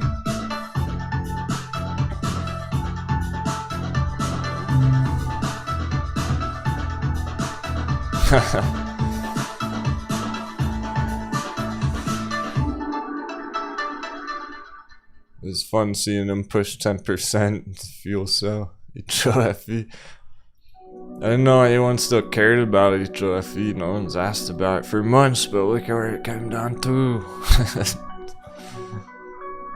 It's almost too perfect. Hot beverage. I'm getting suspicious. How perfect could it really be? It's insane. How could it be any more perfect than that? A nice dip right into the coffee cup after a whole year downtrend. Can that really be it on the new year? We're starting brand new uptrends, huge 10% moves first thing in the morning of the new year. The timing's unreal.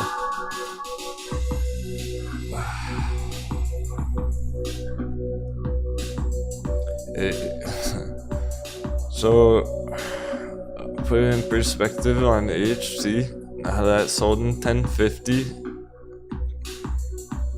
Not fucking around with 10 anymore. First day of the new year. That might be the last time HT was ever under $10. And not go down under 10 ever again. That goes for Grayscale Altcoin if that goes over 10 soon. These developments, this might be the final push, the final pop on it, final bounce from the nice value entry. And then we don't have a nice value entry on the HT like that ever again. So if you like HT, I wouldn't be waiting to be loading up, but I'm sure y'all have.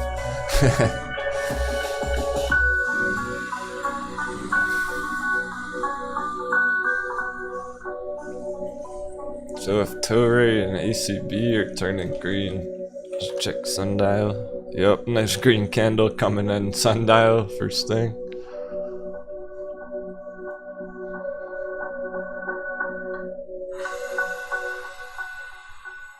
Same thing for sundial. Check the dollar. Okay, it's still in the resistance area. Weird. This is gonna take till bearish lunch hour, till happy hour.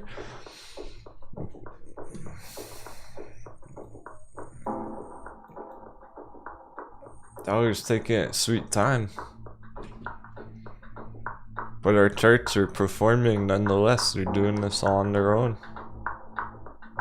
Sundial is up 6% all on its own just because it shouldn't have been under 60 cents.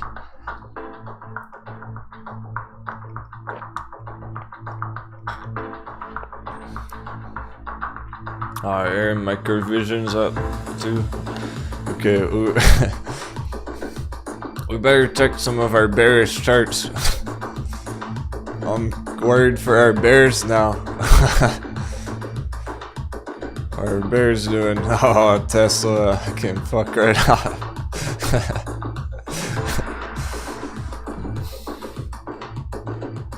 Tesla's playing games at the resistance.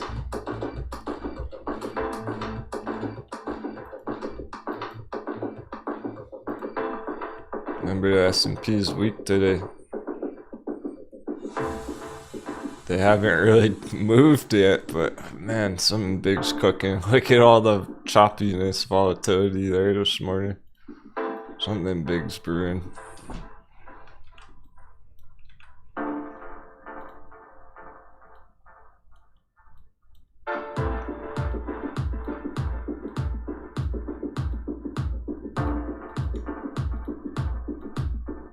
So I don't even trust that green action on oh my goodness.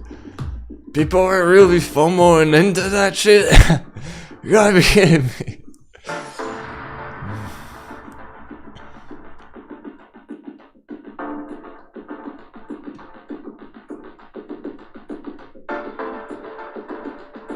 That's it. The markets have officially lost their minds, lost their marbles.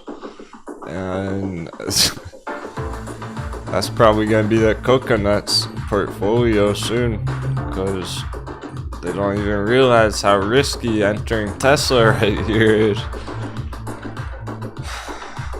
The S&P rolling over. This can hurt Tesla a lot just by the end of the day even.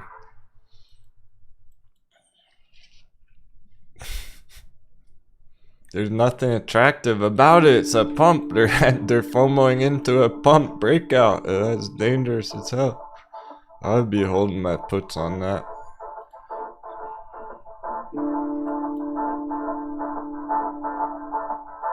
Let's see what happens bearish lunch hour in 1 hour. Let's see what happens there.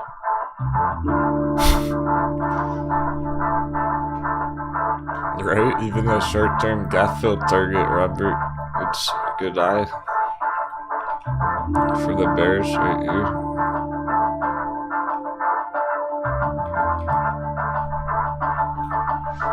I want to check it bearish lunch hour. Now it's so sketch. There's nothing good about that.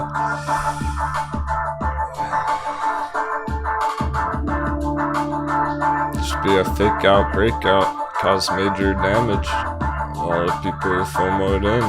And then the end of the week, Tesla's under 1,000 and they're like, what the fuck happened? They wouldn't even know what hit them. That would be interesting. See how that develops over the next day or so. SPY's coming down. Dollar's still going up. That's not good for Tesla. Dollar's ready to get it on.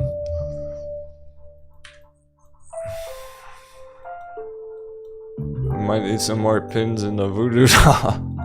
He's going right for his coconut.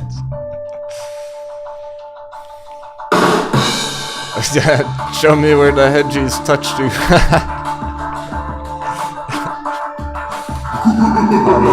on the voodoo doll. There's a moon boy conversion there.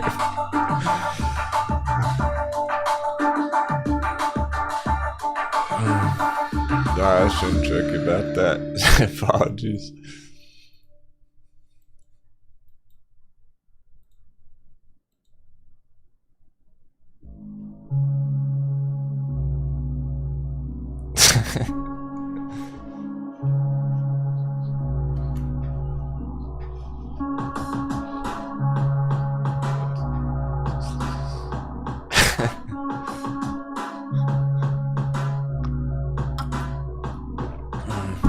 Oh yeah, by the way, Etsy Bay paying out again. Etsy Bay red on that day. Etsy Day, profitable day. You get that point? You can always count on Etsy to come through.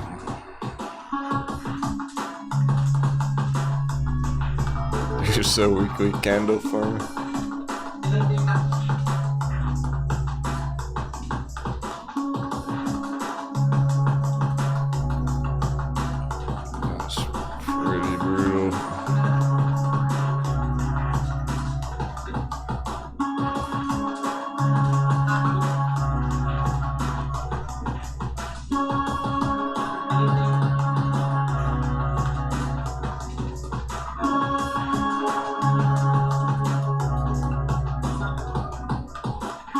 Alright, what if this was bullish breakout? Now do you like it? Is that better?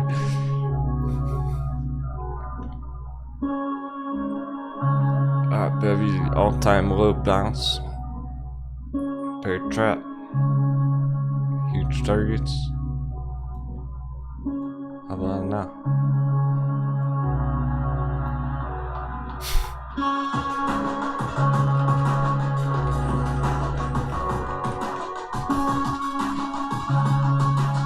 All-time high bull trap, huge targets for the bears.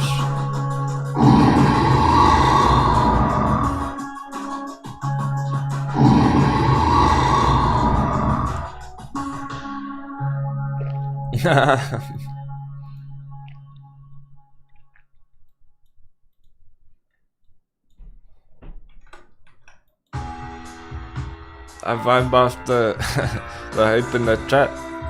If you're all being funny, I feel silly, make silly jokes. If everyone was freaking out, I'd be a lot more serious right now.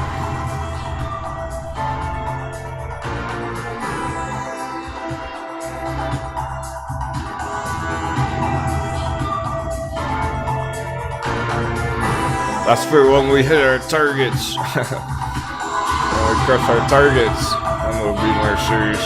We'll be laughing for a different reason, laughing our way to the bank.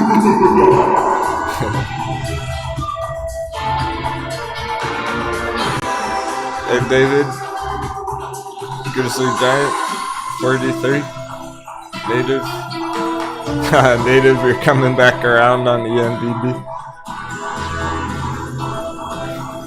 Been getting lots of buying pressure. Scott Hines excited about Street 3D. Good fish. Yeah, and we'd be listening to different music. We'd have to have bagpipes on.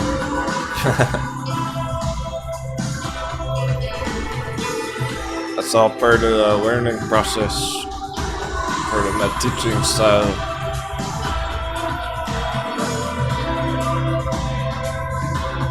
Tesla's already getting stuck.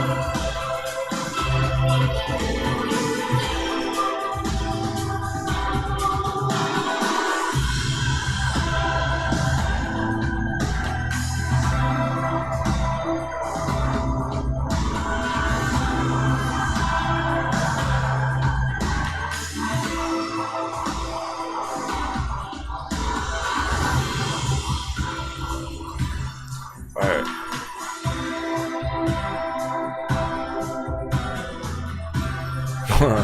They're changing quick, they're developing quick.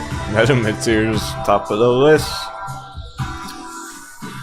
Hopefully you're starting to see that, hey, the ones that have been on the top of the list outperforming everything else were the ones that were lower than they should have been, the ones that were way bottomed out.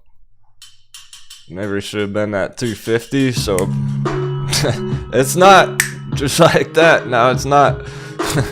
No more 250. Should have never been there. Instant recovery. Badass. Goes for MindMed at 150. It should never be this low. It's below our $2. Nice accumulation. That was our original hot bevy accumulation on it at 2. It shouldn't be at 150, so it's not looking to stay here very long.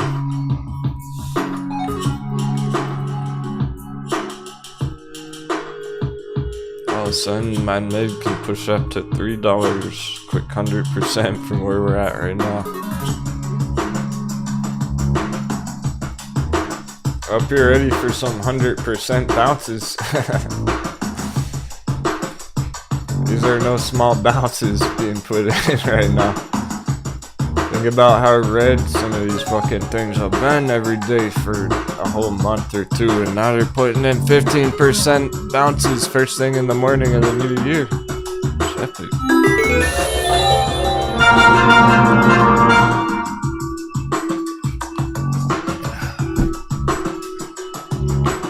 Oh, NIDEX has been melting for 3 months straight, and now it's instant bounce for January, outperforming other charts, showing, hey, these ones are undervalued. They're recovering super quick. They're not playing no games no more.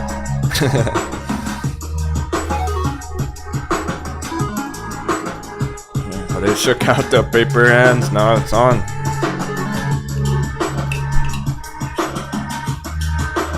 Time for some FOMO action. Get some FOMO buying pressure on MindMed. Because you realize they start putting in big percents like this. Metamaterials, let's say how it's putting in 15% this morning. There are lots of eyes on metamaterials. So if Moon Boys start seeing metamaterials 20-25% on the morning, they're going to FOMO in, push it up even further all of a sudden. Because they think it's a pumper. The bigger they go, the more it can speed up and snowball and just get explosive. be some wild end of day surprises potentially for power hour, maybe even after hours today.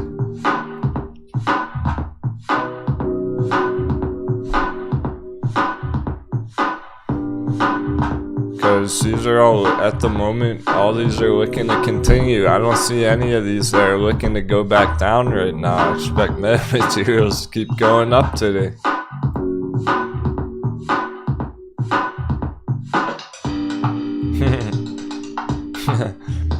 Steven Van Den Broek, Deo Brennan.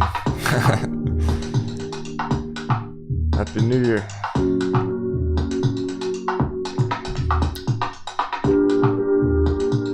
Microvision's been popping up in the chat a little bit this morning. It is, however, on our bearish watch list, so we can check it. But we weren't feeling good about that one. Maybe things have changed.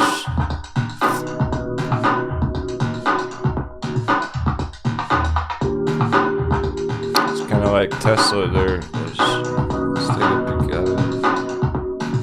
Maybe it's come down far enough.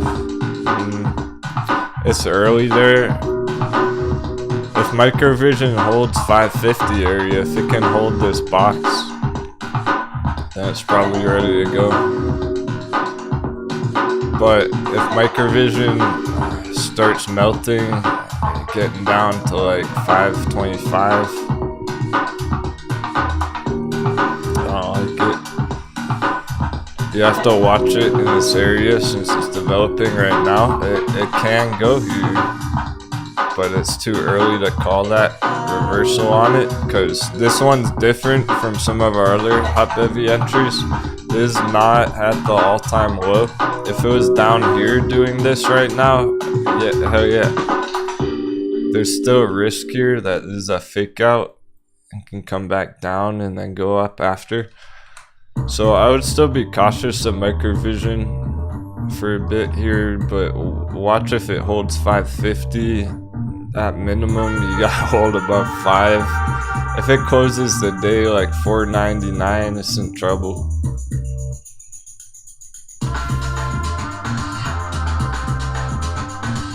There's some wiggle room there, but I'm not convinced that that's for sure the bottom on it just yet. I would like to see it hold 550 first for a while, for the rest of the morning at least. That box.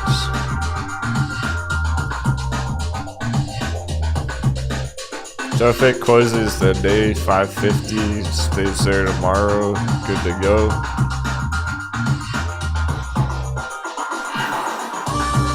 But if this sells off right now, comes back down to 499, I don't like it. So it's a bit early there to even make that call. You give it the Microvision bulls, you can take a shot on it, you go for that move. I'm just not completely convinced.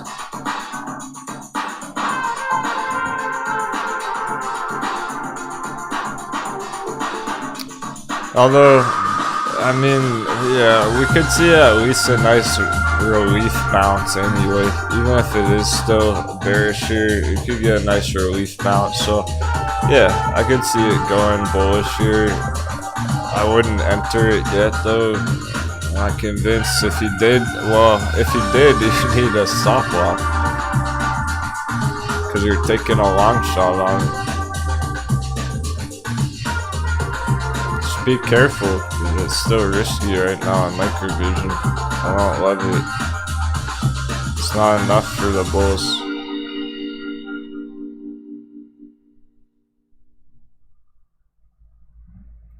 You're trying to avoid something like this.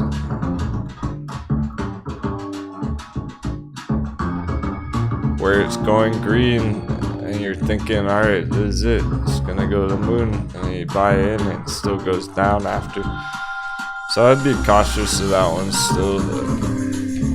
But it has a chance to bounce from this $5 area going into a bull run next year. I don't want to see it maintain that more.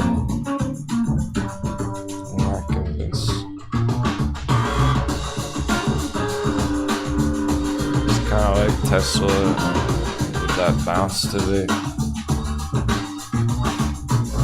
Is it gonna maintain the bounce? We'll see. Because you don't want this to happen. I'd rather be entering down here, you see what I'm saying? This might not for sure be the bottom. So you'd have to watch that develop more over time, long term.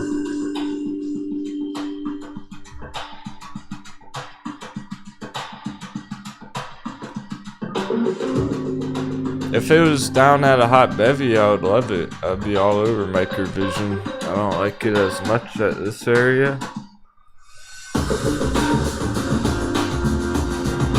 But we'll keep an eye on it for the rest of the week. I'll see how it develops. It's looking like it's gonna be short-term bullish there anyway, at least for a bit of a bounce. Nice relief rally. Not attractive enough for me to personally be excited about it. I get it though. If you're long-term bullish on it, it's the best entry on it all last year. So if it maintains, if it stays bullish and it convinces me, alright, if microvision ends up convincing me that it's bullish here, I will remove it off the bearish watch list. But for now, I'm leaving it on there. Same with Tesla. I'm definitely leaving Tesla on the bearish watch list for now. But as these change, I will remove them if they become more bullish. Right now, it looks like they're all still holding. Purple is the only one really that's... Purple doesn't belong on our list anymore. So fuck it, let's remove it. Done. We crushed the purple trade. We don't even want to trade purple anymore ever again.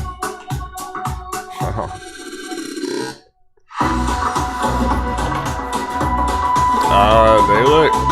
Yeah. I'm still bearish on these ones. These numbers.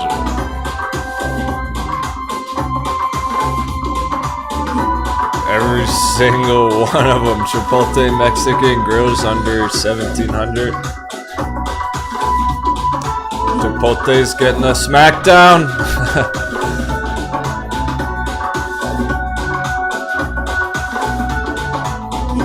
They should probably be putting out some NFTs or something.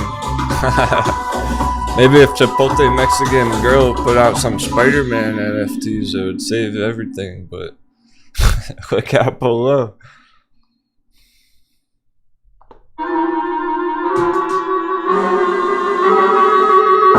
See how fast that's coming through? Instant reversal to that downside. I'm so bearish on all these ones on this list. Even AutoZone 2000 area, Coke 600. Even microvision for now. It's not enough. I don't want people to lose money on those things. People got all excited about Palantir last year. Look how much I charted that shit. That wasn't worth it at all. There's a couple nice swings here and there, but fuck Palantir. I have no interest in Palantir or microvision. We did the same with that. I charted the heck out of microvision last year for no good reason, just because Moon Boys were excited about it.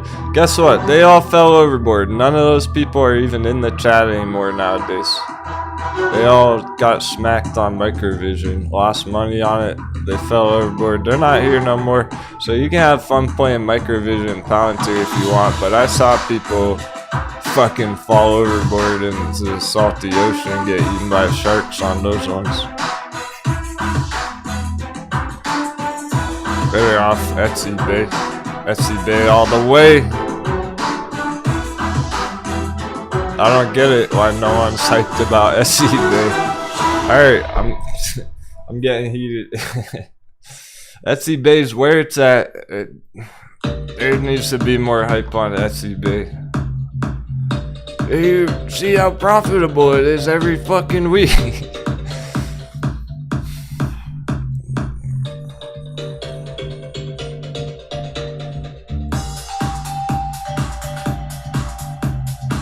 Okay, first week, all-time high. We got the smackdown, crackdown 10%, Etsy Bay. What happened the next week?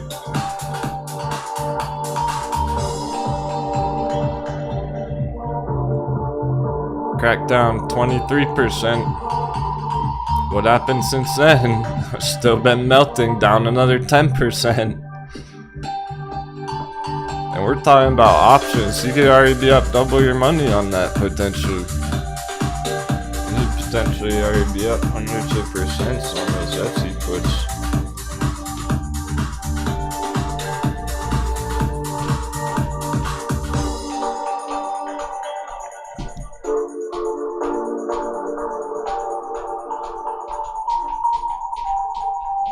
Well, if you think the puts are expensive now, that's because they've been that's because our traders bought them up here and they're already doubled their money on them. So you're already paying double what you would have paid last month. They're only gonna get more expensive. If you think they're expensive now, see how expensive Etsy puts are at $50. When our pirates are selling them, cashing out.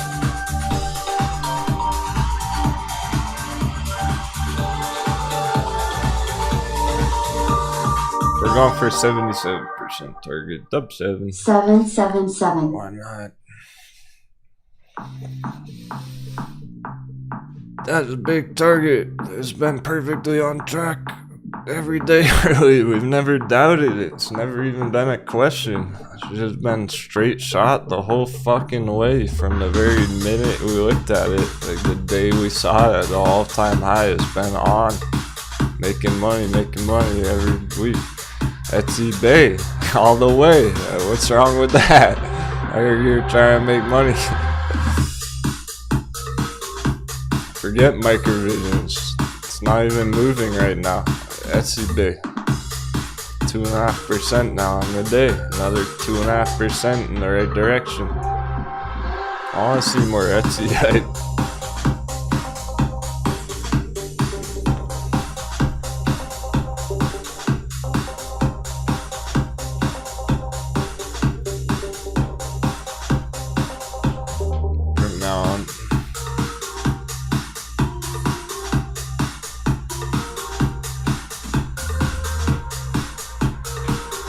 Daily RSI, not bottomed out whatsoever.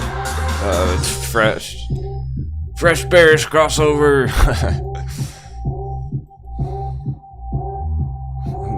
Bull trap. Etsy bull trap. That was that pathetic little bounce last week that we saw on our bearish trades. Remember Disney had a pathetic little bounce at 150 and stuff, and Tesla at 1,000. Just pathetic bounces last week. Now it's bearish again, right on track. I see a red candle. I see a bearish crossover. It was a drop. Here's a weekly. Way down here first. It looks like we're gonna be riding Etsy profitable for weeks ahead. We're going for like a whole nother month or two of crushing Etsy. Probably till the next quarter, till quarter one. Interesting on Bitcoin. Still in this channel. There's been no development on it today for the new year.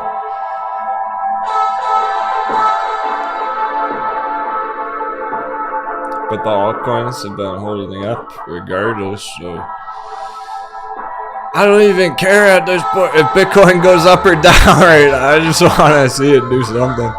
But we gotta give it enough time and just plan and prepare for the next move. Let's give us a chance to prepare for what's next for both scenarios, so then once something big is happening next on Bitcoin, we'll know what's going on.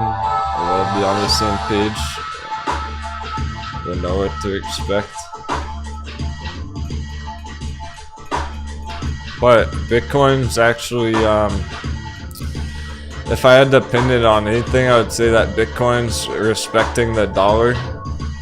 The dollar pump this morning is hitting crypto a little bit now.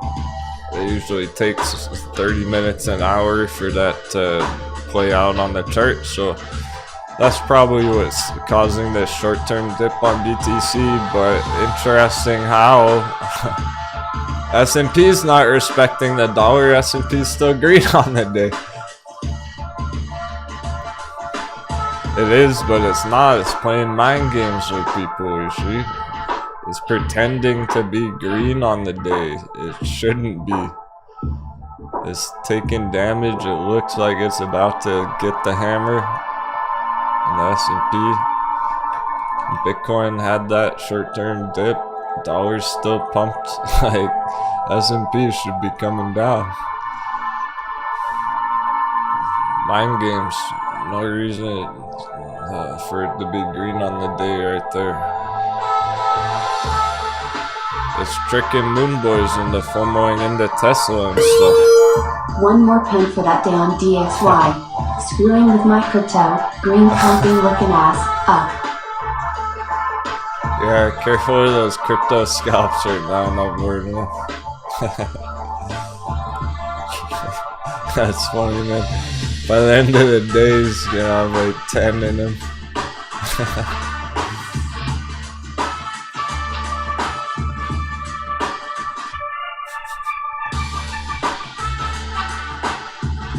He's putting a pin in the voodoo doll. Zap it. Zap that dollar.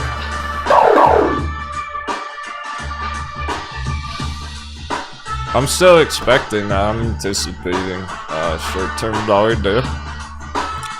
The weird part though is it's looking to happen during bearish lunch hour. The timing's all out of sync today. The normal market cycle on the day's kinda out of whack. The lunch time's coming up in 30 minutes, but dollar's about to dip right now. Bullish lunch hour. S&P's going red. There it goes. Hey Pickles. Happy New Year. You just got back from vacation. How are y'all feeling about Grayscale Litecoin today? I'm feeling like I might buy some more. Get that treasure! Go, go, go! Oh yeah, holding back. I was scared of no dollar pump.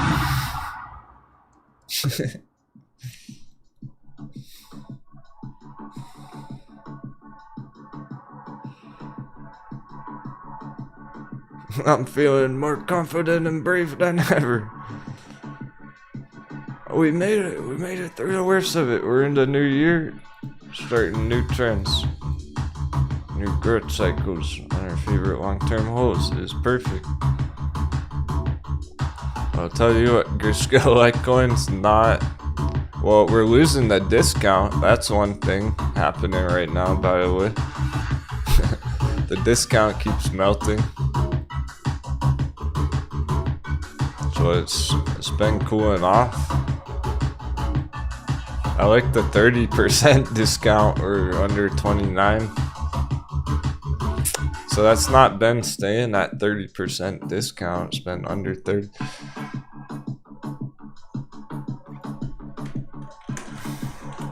I'll tell you what, my friends, is Grayscale Litecoin crashing to zero today on the new year? No way. Thing looking strong. It's looking healthy. It's looking pretty lit. So I'm feeling better than ever about it. That's what we needed. Just had to get through the storm. Gave us time to pack the cargo. I literally got to double down. I wasn't really planning on it originally. I made my first entries way back here. It was somebody in this first gold box. And then I fucking wrote it back down, doubled down. I'm happy I got to double down on it. Like, I'm back on it. It's like, yeah, we held it through a red December, but through doing that, I ended up with twice as many shares as before all that, as in November. Well, I'm not mad about it.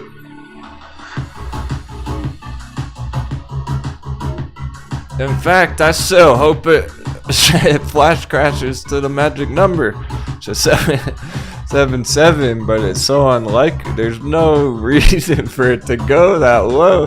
It really doesn't make any sense, because then the discount would be like 50% or more discount on it, which is just insane. They're practically giving it away at that point.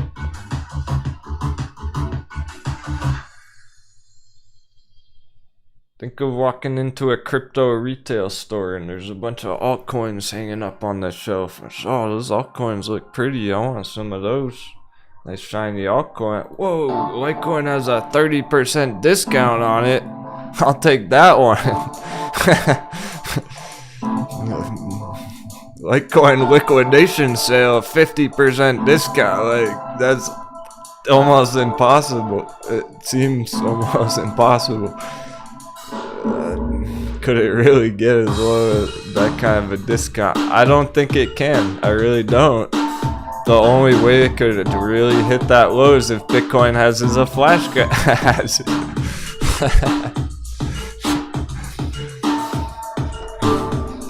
If Bitcoin has a flash crash and drags Litecoin down with a flash crash, then Grayscale can have a flash crash. That's the only way I see it ever playing out, that we could get that kind of a fire sale on it. It's already so good down here. But it seems improbable. It'll probably happen if Bitcoin and Litecoin flash crash, so do this right now. If Bitcoin goes down all day, straight down, and that happens, then yeah, we might see that. But I'm not mad about it. I'll put it. I might put an order in before it, just in case it happens quick. I might get the order on luck. Snipe it.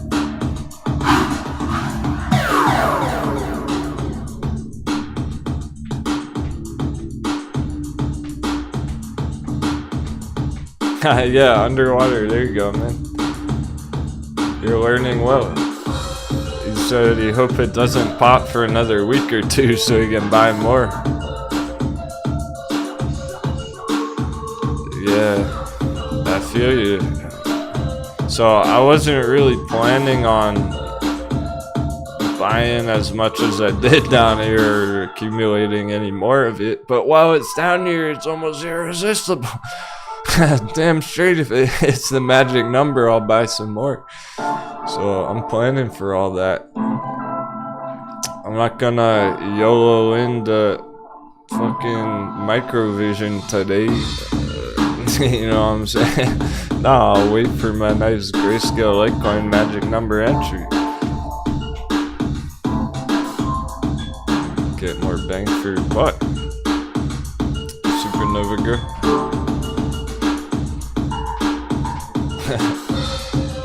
You got the battle scars, the peg legs. I know, there's lots of amputation. Some of you got the iron hook now. You got the hook for the hand at this point. You had to cut some of those trades and screw a hook on there, but that's better for hooking onto the coconut. We're scooping up the treasure out of the ocean. You need that for where we're going. You're gonna need that eye patch to keep the salty water out of your eyes splashing up when we're sailing full speed to town.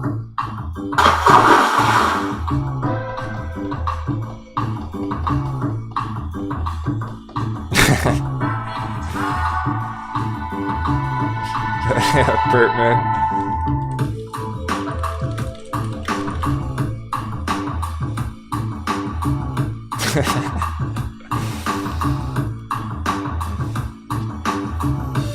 Pertman said always he's got peg legs on all his feet and his hands at this point. Here's Pertman.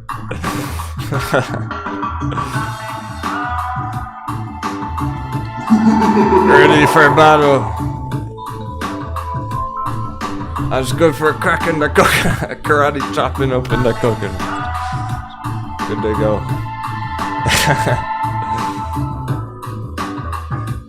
Now they can only do so much damage to you.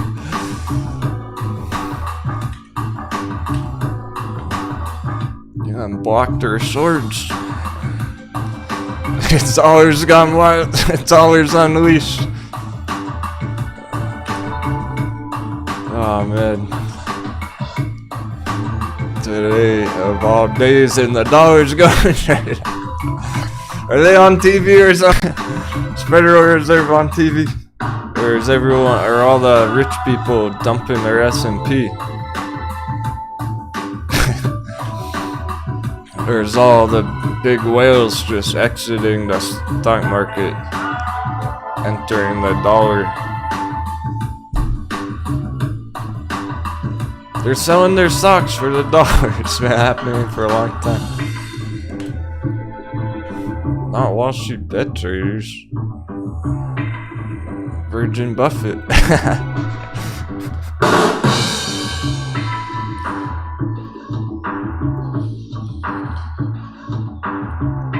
That's been happening all year.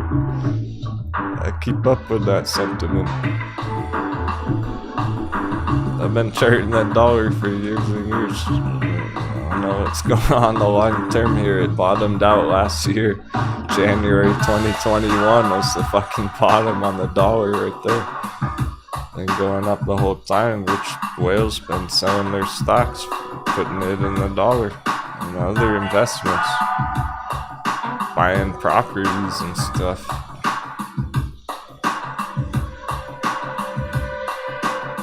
Potentially things like treasury notes that came up in the chat earlier. Was asking about treasuries going up. Because they don't want to hold Tesla at the all-time high. They already made millions off it. They're selling Tesla, banking in the dollar. They're swimming in dollars.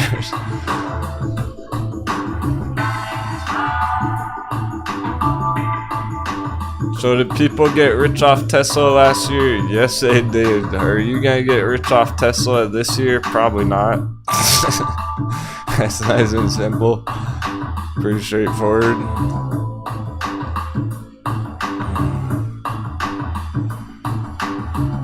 That's a good thing to ask yourself before you YOLO into something.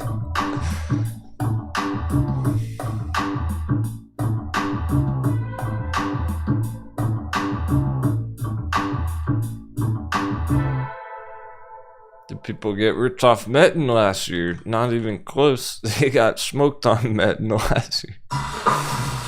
That means you actually have a pretty good shot.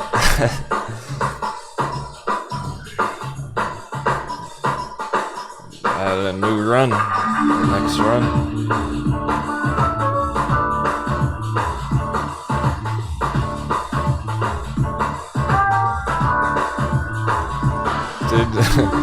You think anyone got rich off Redneck last year?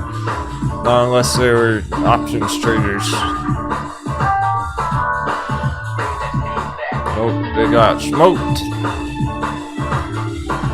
That's a good thing. everyone lost money. It was bullish on ride last year. You didn't take advantage of that. They made a mistake. You might actually get it good on this because they all fucked up and you didn't. Happy trading. We're cruising into tea time.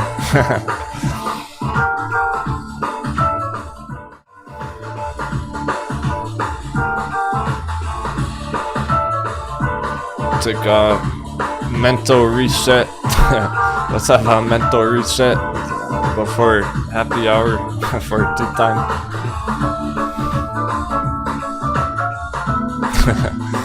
TEA Robert. Tea time.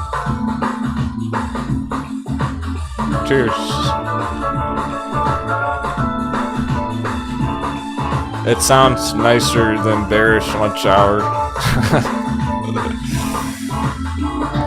It's really bearish lunch hour. Surprise.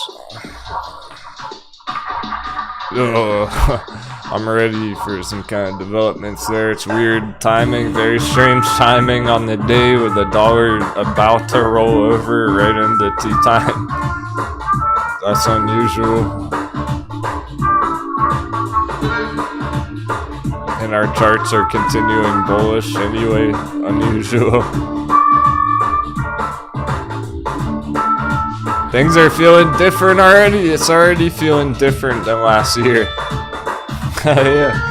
Let's get some more sevens in the chat. 777. For the new year, it's already feeling different. It's already feeling like we're heading to the moon.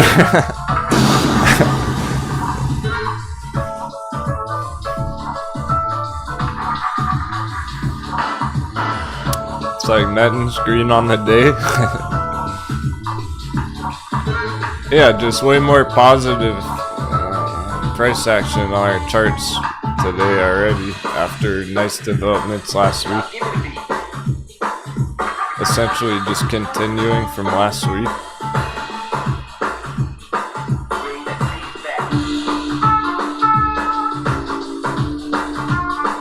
The Chinese stocks have been booming as well. Fuel cell, time to go.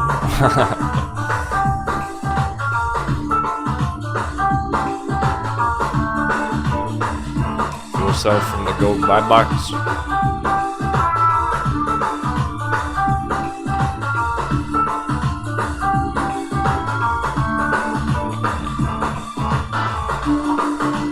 Let's see if it can pop. That's why tea time will be interesting. See if this can pop through, continue bullishly within an hour, or if it has a bit of a retracement. Because last week we were getting retracements on all these moves. If these are as lit as they appear, it can easily just keep going and going. That's what we want to find out today. Are they done fucking around at the all-time low bottoms? Shout out to the ladies. It's our cruising song, smooth sailing my head. Protect your cargo with your life now. Don't let them get your diamond hands.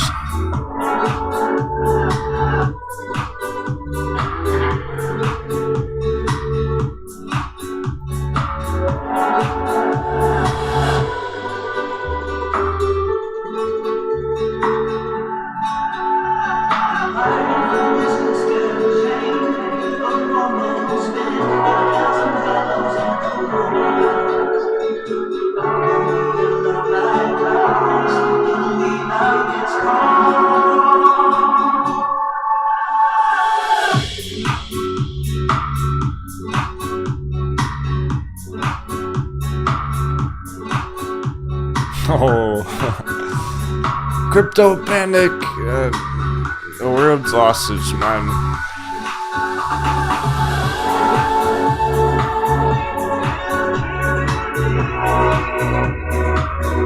the more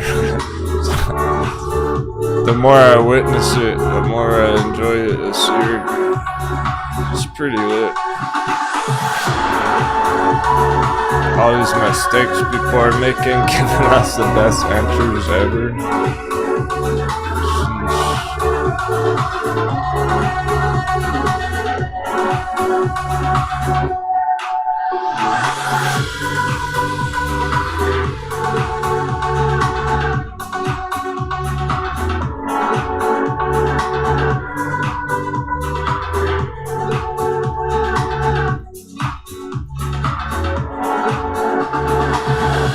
We're making some storage room for Vine.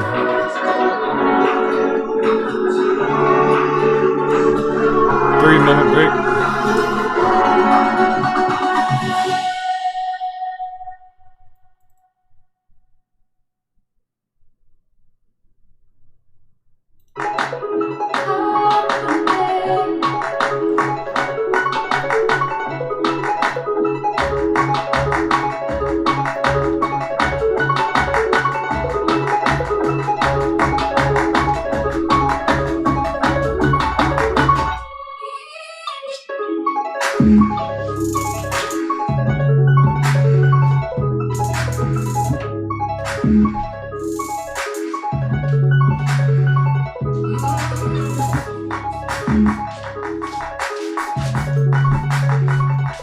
Whoa, there's a major blizzard going on outside. What the? All of a sudden, there's like a foot of snow out there.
Hold ye hot village close, ye hotties.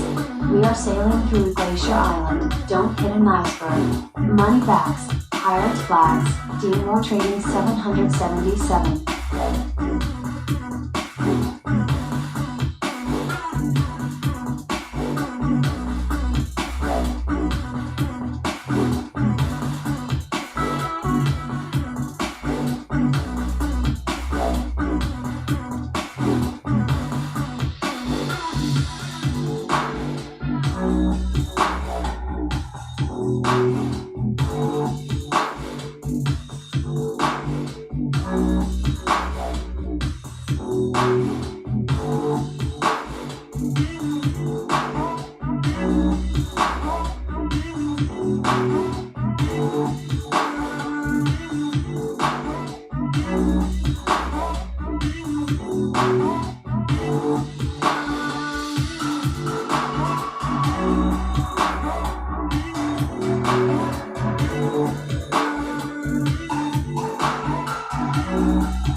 Bucket says hi.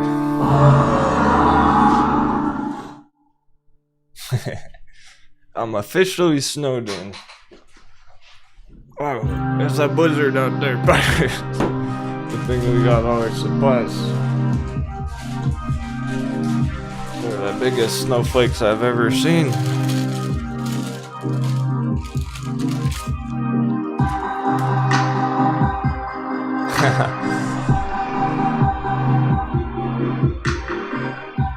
Yeah, NFTs are cool technology.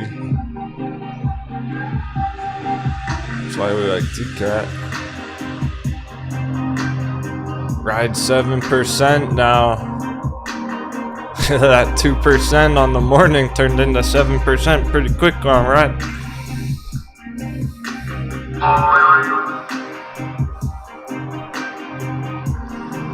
My problem with NFTs is people are making them and selling them who don't know shit about crypto and don't care about the tech. They're just popular social media influencers.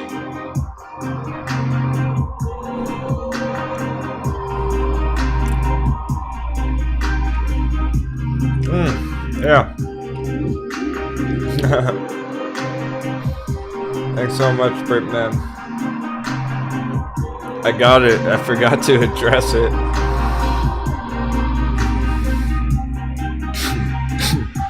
Yeah, I heard it on the break. Oh, the hot beverage close to me already. So sailing through Glacier Island to hit an iceberg. 20 bags pirate flag, Denwo trading. You got the right idea.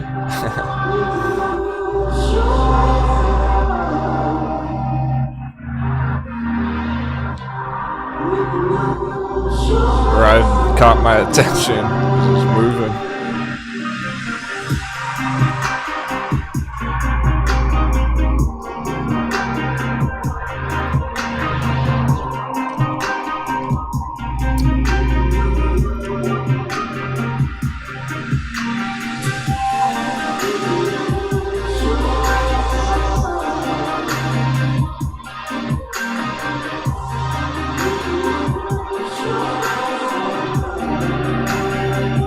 I want NFTs of Spider-Man.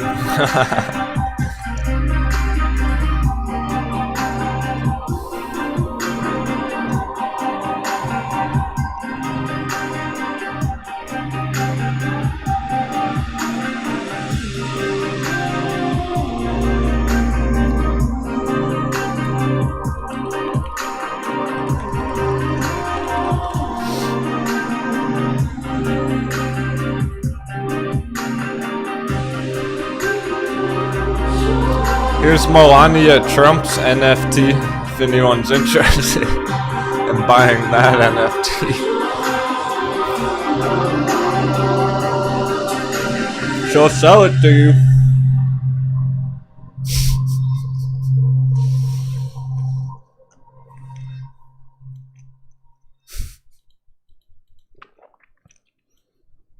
Influencers, don't know shit about it.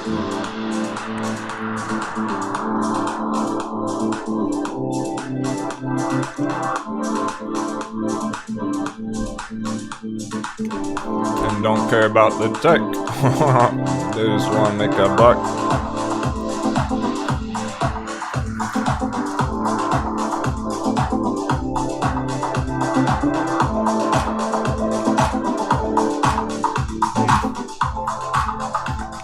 Yeah, some NFT comic books going for thousands of dollars, sure.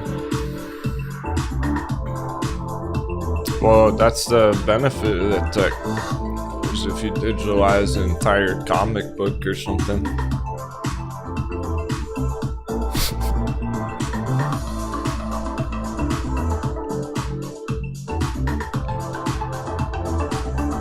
Hey, Bill Watson.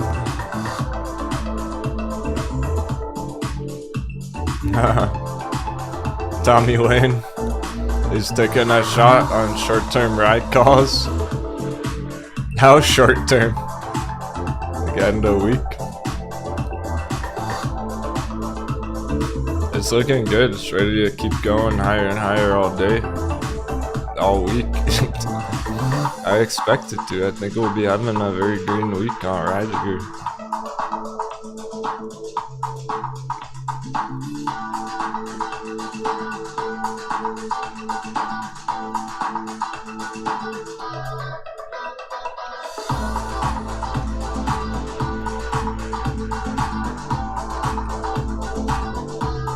No sign of slowdown at all. Even the HT this morning, hardly any slowed down. It's tea time, by the way.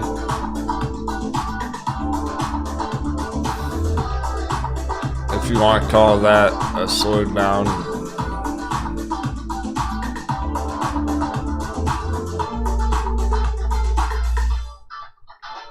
Essentially just continuing up all day, but we all know how it rides ready to go, right? Everyone, it's no secret now. You've been watching the show any time before today. You know it rides ready to do things. Big green things.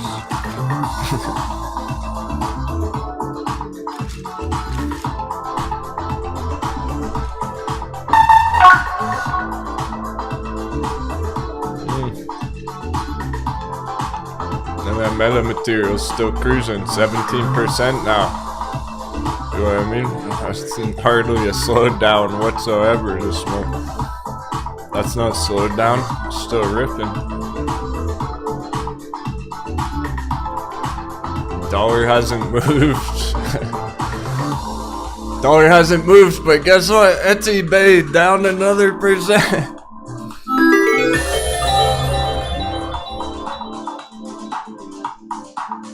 But nothing can save Etsy.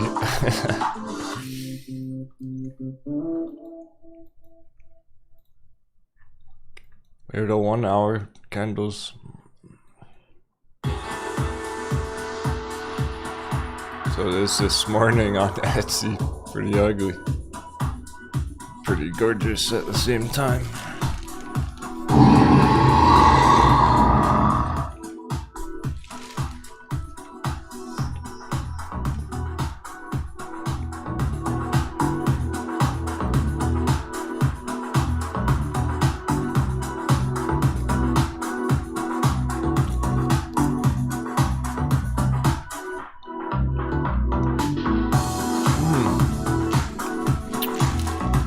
Oh, Bill watching, you sent a New Year's gift, thanks so much.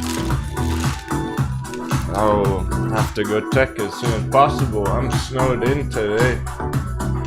I can't go anywhere.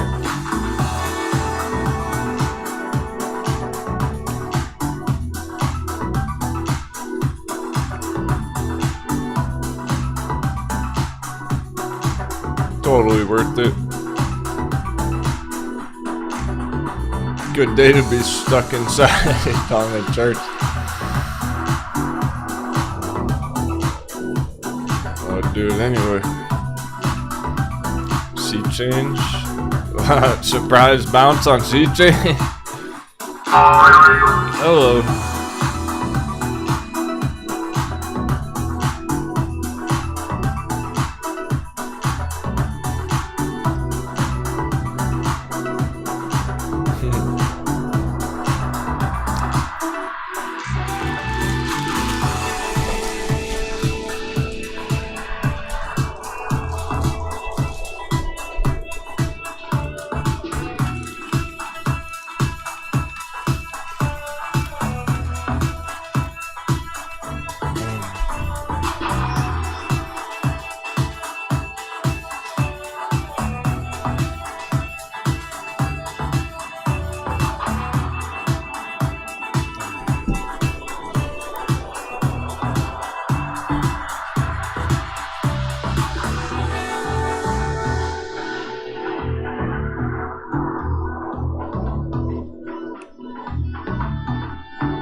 Some of our more popular holds right now, Grayscale Altcoin. We'll check Virgin Galactic, HT's in good shape, Ride's in good shape, bunch of ride holders.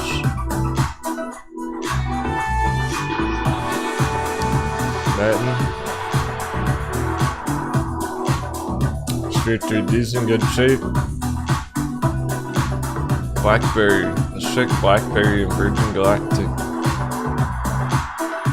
Not worried about TAL.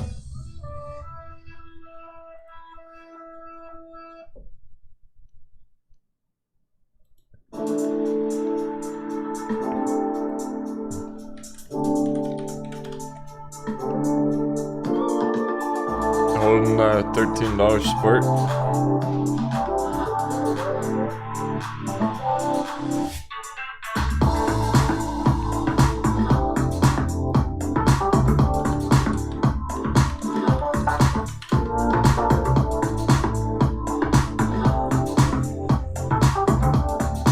Keep in mind, the James Webb Space Telescope just launched.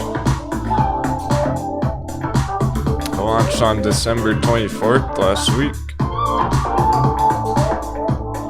Global space agencies.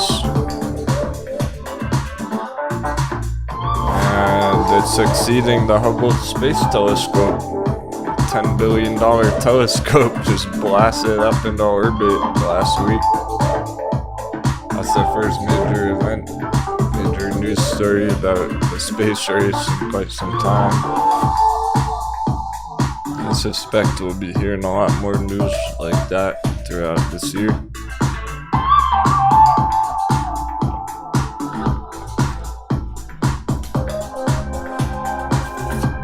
Is it crashing today? Not at all. So we're good.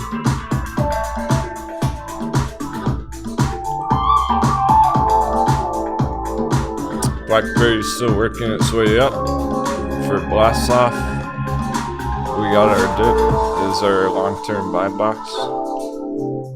We're hoping to get it at the magic number again. But it never went quite that low.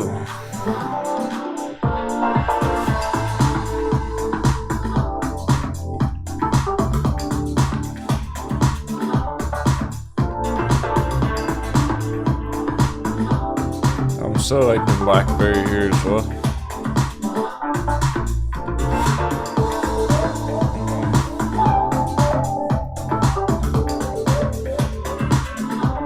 We have a lot of charts that are ready to go later.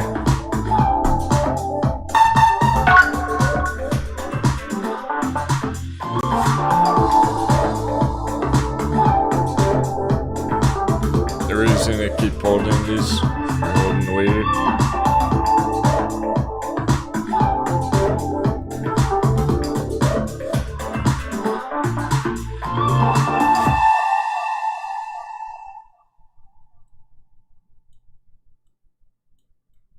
Here's that nice run back in October. Some people took profits, still holding some of it, whatnot. These are double downs. More than ready to go. So ready to go, it's probably not going to stay here for more than a few days.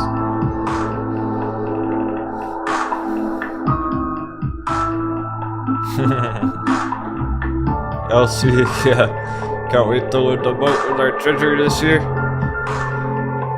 Me too, but we already loaded our treasure. We're gonna go unload our treasure. We're gonna go offload the cargo. We loaded up the treasure. Let's go bring it to town, babies. Let's go bring it to the markets. The town square. All the moon boys FOMO in. They'll pay any price. They'll pay unimaginable prices. You wouldn't even believe.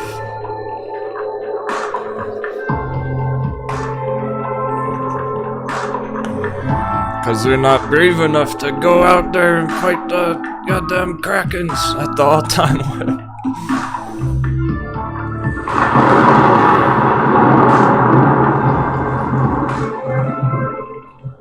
They weren't brave to go out and get it in the mud, in the dirt, and dive down under the coral to get out of the buried treasure in the caves. They're too scared to go out sailing, island hopping, doing battle like we did. So they'll be happy to buy it off us when we get back to town. All that treasure. They'll be like, thanks pirates, thanks so much for bringing back all that metin for us.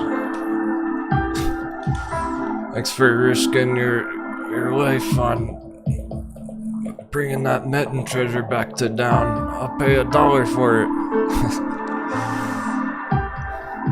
I was too scared to go do battle at 25 cents, so I'll pay $1. I was supposed to be filling my disbursement I want in order to be set through June. I decided the best trade available was to stop bag holding Verizon and go with T-Mobile. Shout out to North Lakeland T-Mobile. F off Verizon.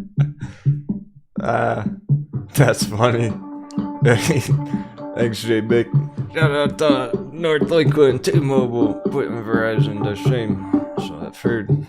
I'll take it word for it. Yeah, there's a bunch of moon boys over there at Verizon, right?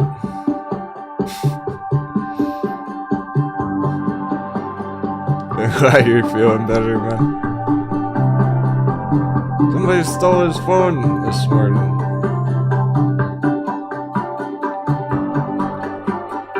Nah. They're trying to get their treasure the wrong way. That's the wrong way to be a pirate. Steal fucking cell phones. That's a coconut move. You want to be a pirate? Bet in 25 cents.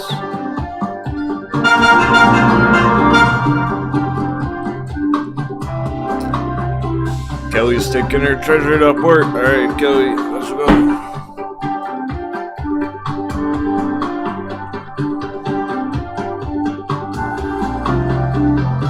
Let's tie up the ropes. We're gonna tie up our sails. We hoisted them this morning. We'll tie them up as we're cruising.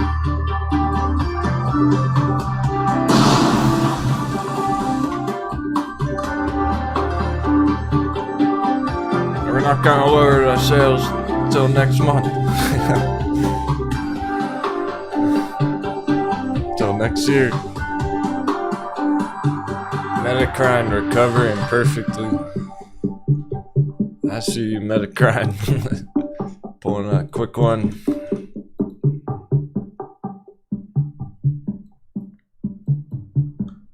Metacrine putting in this stop punt bear trap.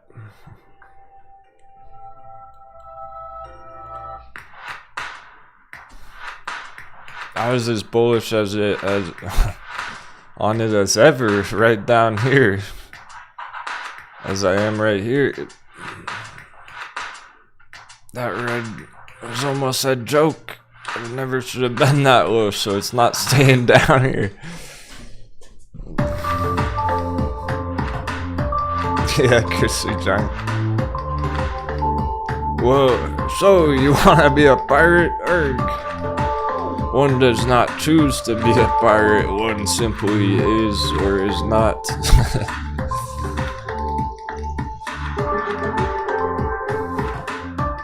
You were already a pirate before you found that channel.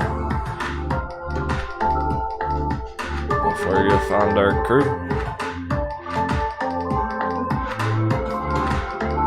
I'm just training you up to live. To trade another day.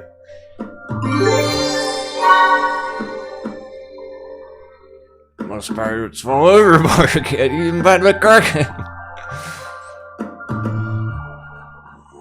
They're too bold, they're too...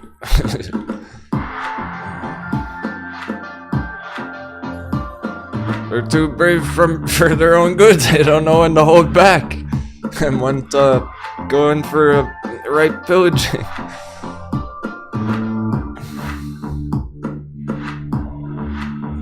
They just go into battle with everyone and lose the battle. You don't want to fight every battle. Yeah, pick and choose what's worth it.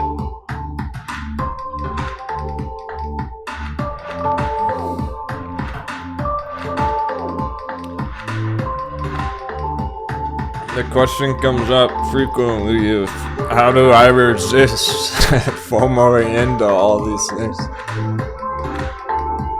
There's no way, there's way too many good choices. I can't, no one really can. Even if you have $1 million portfolio, it wouldn't really make sense to buy every single one of these, because then you're not going to be able to keep up with the charts or the plan. You're not going to be able to strategize for 100 different targets next year.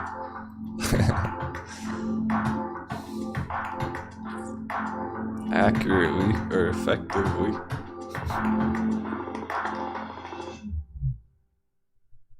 Etsy base still going. Oh man, Etsy's on a tear. To the downside.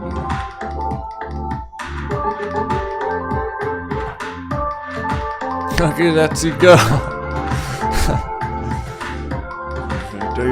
Down, down into the deep dark abyss.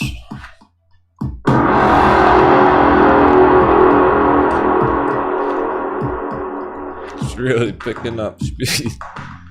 I guess people are waking up, thinking, oh, maybe Etsy is in a downtrend for 2 months. Now they realize, jeez, people are always so late on these. I don't know. I don't even know what to make of it. It seems like a dream. How do those AMC YouTubers talk about and plan and strategize? Well, supposedly, more like they just false hope.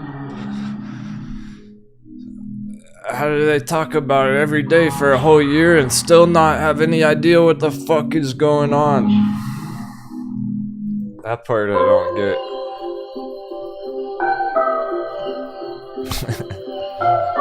They change their mind every week.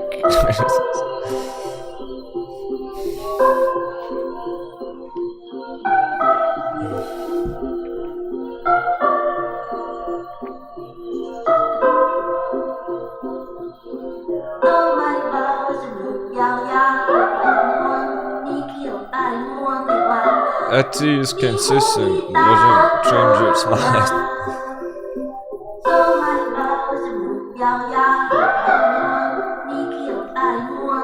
There's zero sign of a miracle bounce here. There's nothing bullish about this, so I'd never enter long on Etsy here.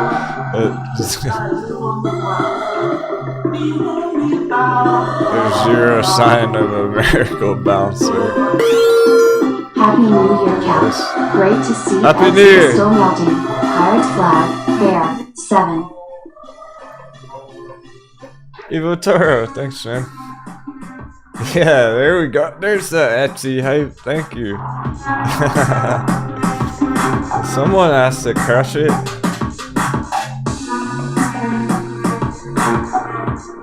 We'll leave it to our evil bull.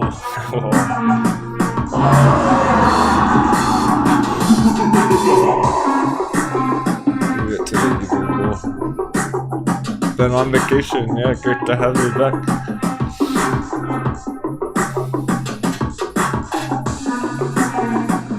Oh, the pirates were in deep last week. We were deep in the matrix, going on uncharted territory.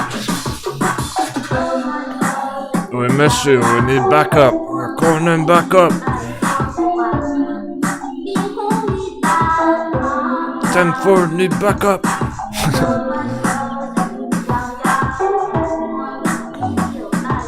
There's too many moon boys. We gotta fight off.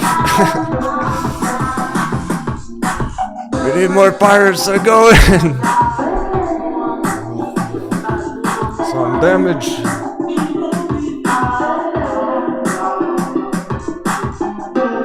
Yeah, AutoZone's looking just as good. Are you in Chipotle Mexican girl?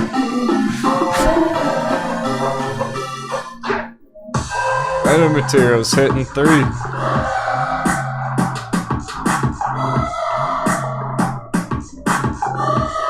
About that Chipotle Mexican grill. Smackdown.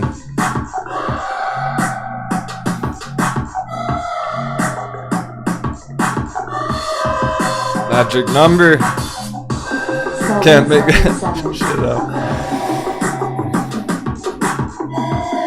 I It seems too perfect. It's so perfect. I've never seen such perfect charts in my whole life. They're all going according to plan just like that. Alright, I'm sure not all of them, but most of them. Enough for me to be excited about it. Enough for us to make stacks off them.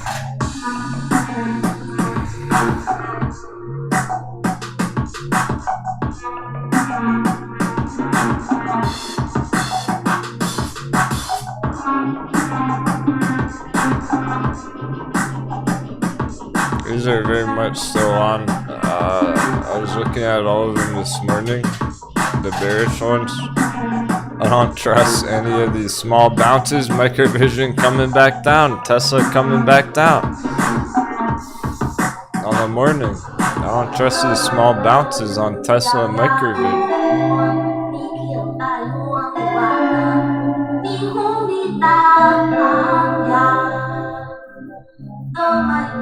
We're sticking in a plan. We're so bearish on this.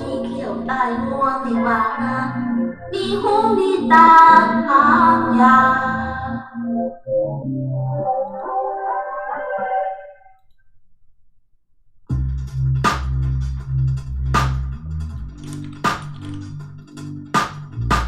do want to keep Bitcoin on the radar throughout today. It's doing well. They're still maintaining. No major issues there, even though the dollar's going straight up. Crypto's still showing strength.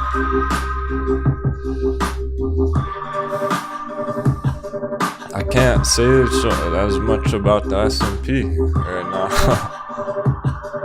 It's good, it's bad, it's ugly. We kind of need it to happen. It's helping our bearish trades go down like Etsy.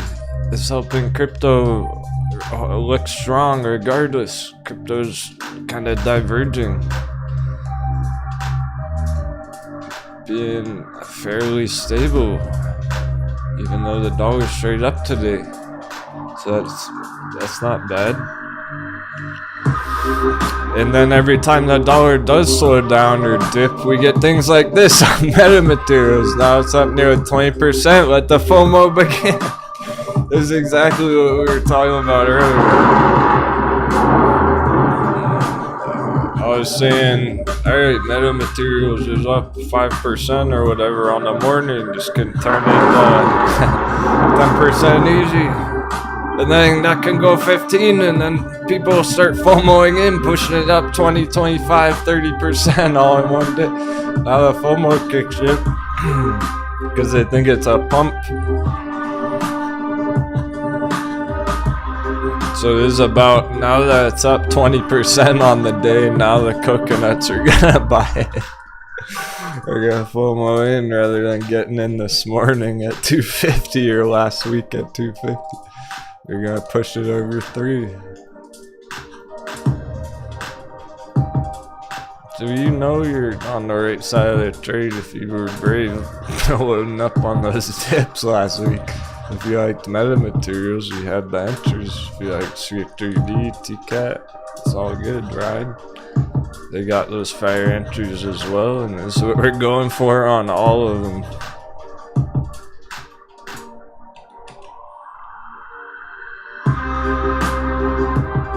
Dollar's still going straight up, and metamaterials is doing this.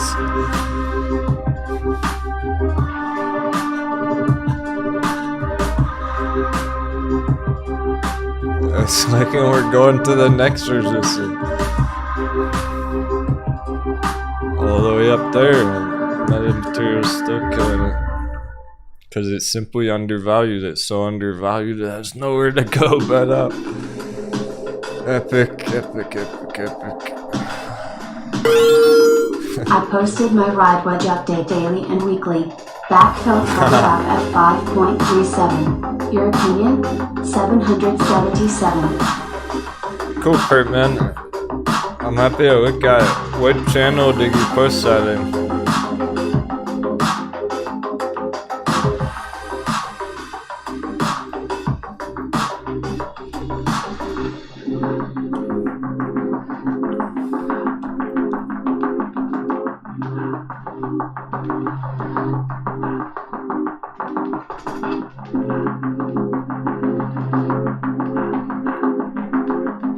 Sounds like people took some short-term trades on these. Interesting. Right in Excel and stuff.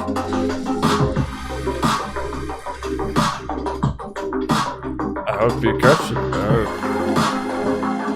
I hope it's really, this is it right here. I'm right. It just goes straight up and crush those short-term trades on it. That's how the timing's right. How our long-term holds are turning into day trades in a weird fucking way. Very weird way.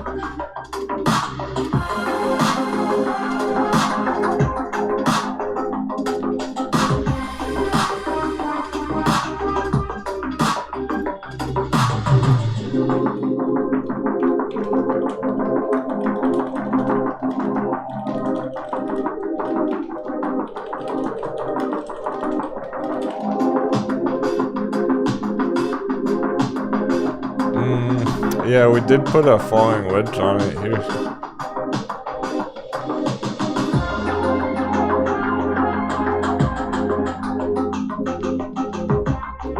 Just for funsies, somebody has probably perked. You're asking about that last week.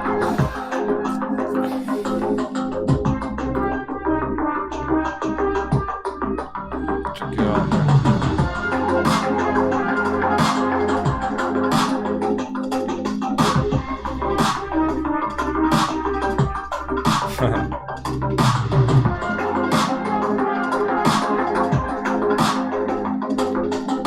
It's great that you're getting more experience charting for yourself.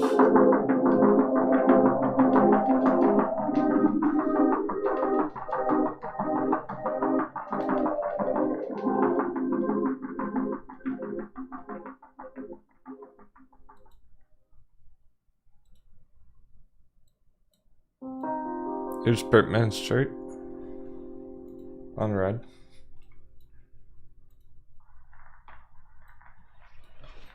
Nice and simple.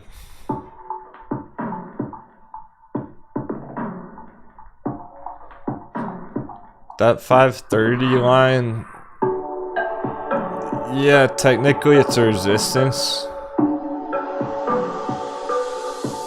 but we're fully expecting to push through that. Get up here.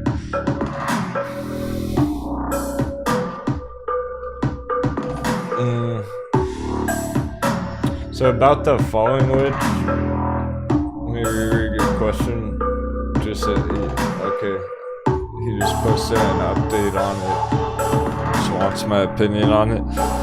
Well, you don't have the falling wedge on here. There's a parallel channel in yellow. It's not a falling wedge how you drew it, but that's still just as valid. This is probably better. So I like what you drew here more than the falling wedge, like this.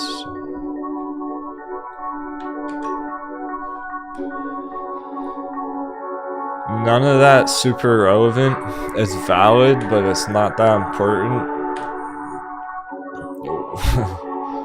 We're on this double bottom.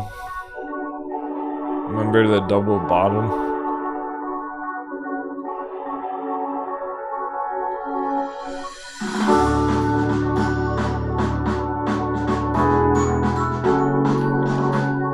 So we're still holding that double bottom actually. And you could simply use that double bottom to give you the same information as the falling wedge or parallel channel.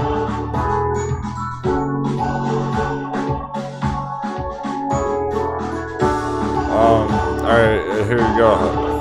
You could draw it like this and use this. That's valid. That parallel channel. You could draw it like this.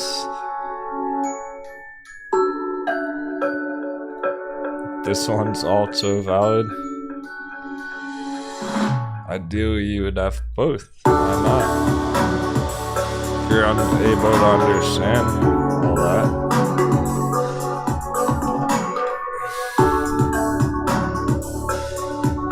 And And then there you go, essentially between these two parallel channels, well, there's our falling wedge.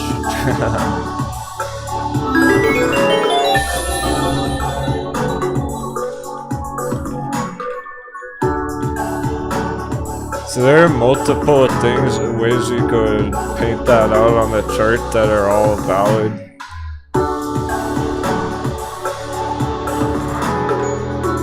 And that's part of why it's going insane right now. The more puzzle pieces you have that fit together, we have that channel, the double channel, we have the falling wedge, we have the hot bevy, we have the bullish divergence. Different traders enter off different signals, so with all those combined, that's a lot of different signals adding up, where you're gonna have even just like retail mainstream investors going along on it because of all that.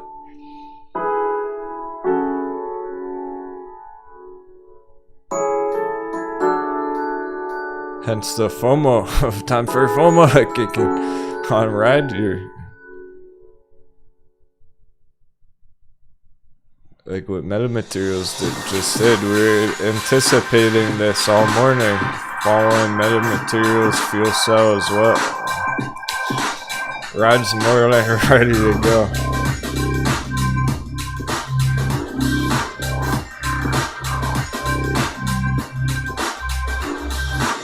Alright, I'm looking at 420.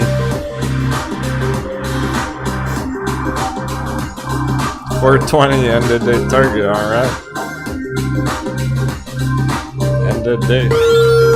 Hey Cap, can you PLS do a quick and dirty on it, sideways? Quick and dirty, my favorite. Okay, just driving in. Thanks, man.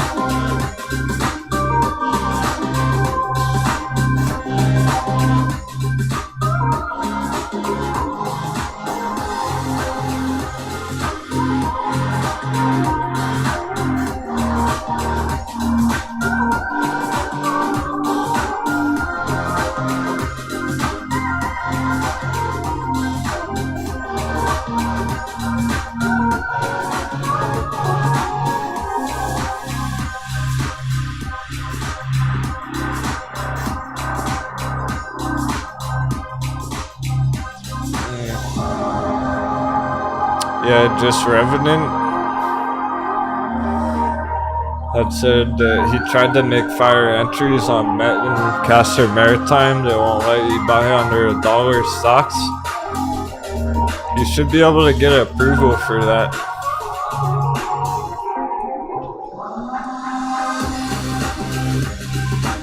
Fidelity will let you enter stuff like that, but they want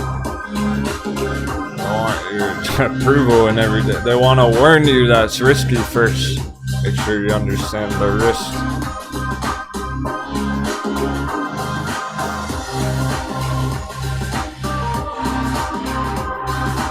Oh, okay, I see what you're I see what you're getting at here.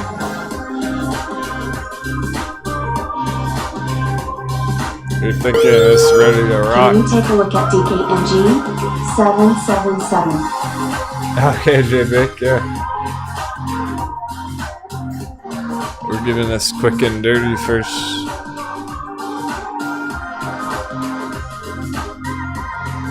Just Revenant thinking is ready to rock, and maybe.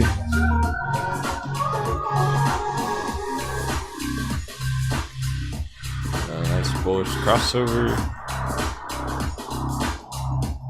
It's not there on the 4 hour.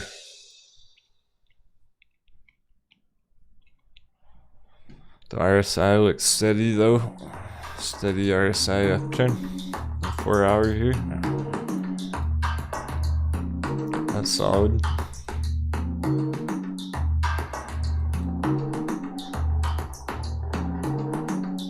So yeah, essentially been trying to go to the moon all year over and over. You're going for the big one.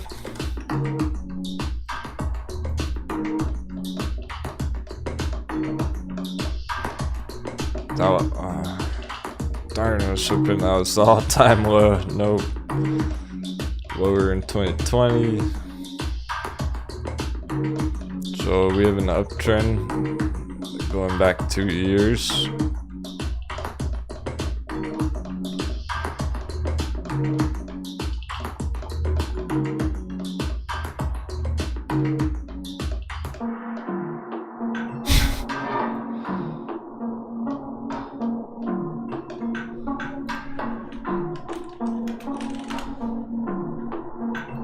Check the market cap. 31 employees. 19 million market cap, I can tell. I had to check, it looks like a small market cap chart.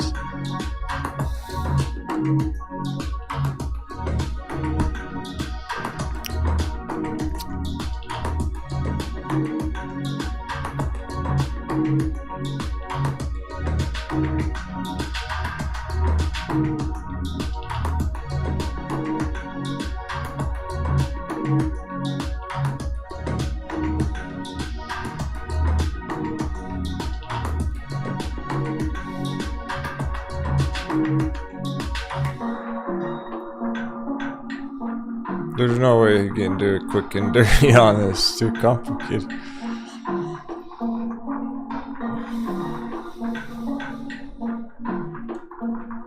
Okay, yeah, the timing's there. Could be cooking up.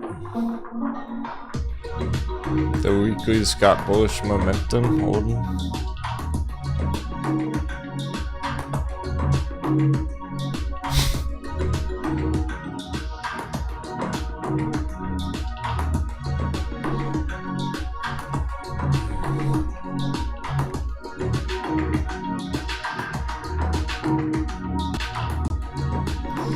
The good news, it hasn't really had a hard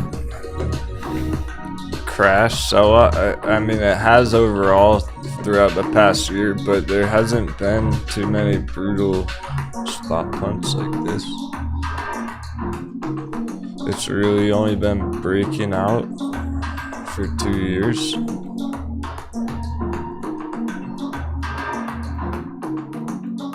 Those are all to the upside, not downwards.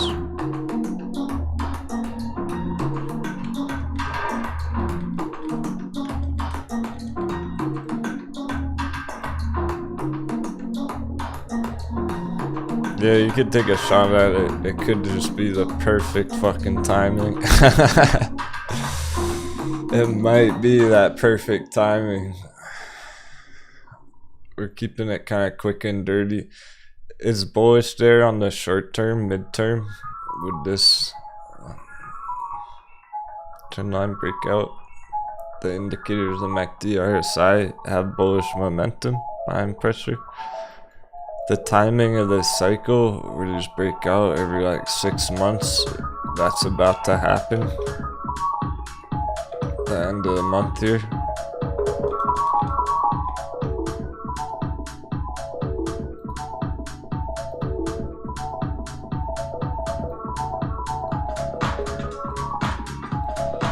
So that's what I'm looking at.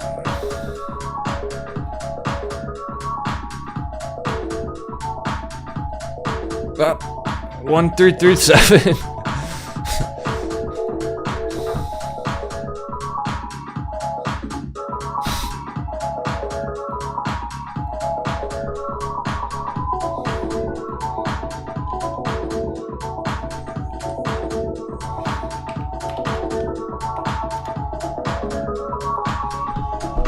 On 337.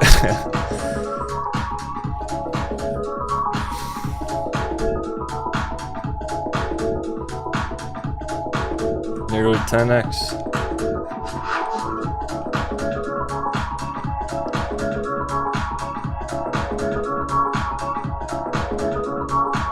There's not even a worry about it unless it goes under.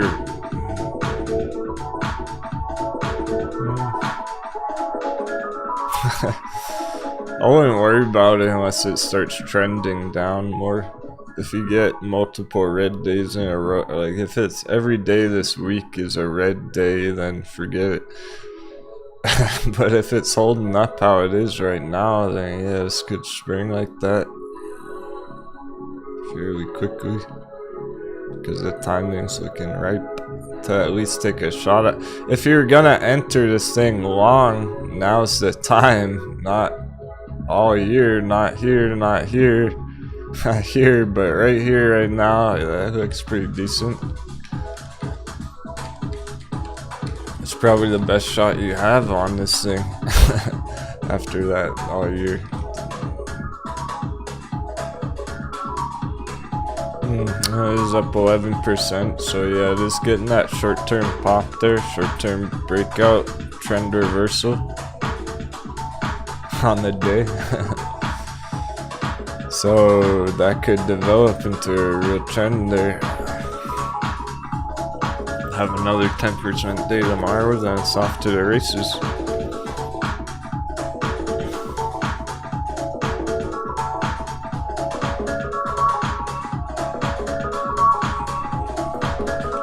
I'm gonna add it to the list for the time being for the bulls, because if it starts having major moves, then we'll know about it.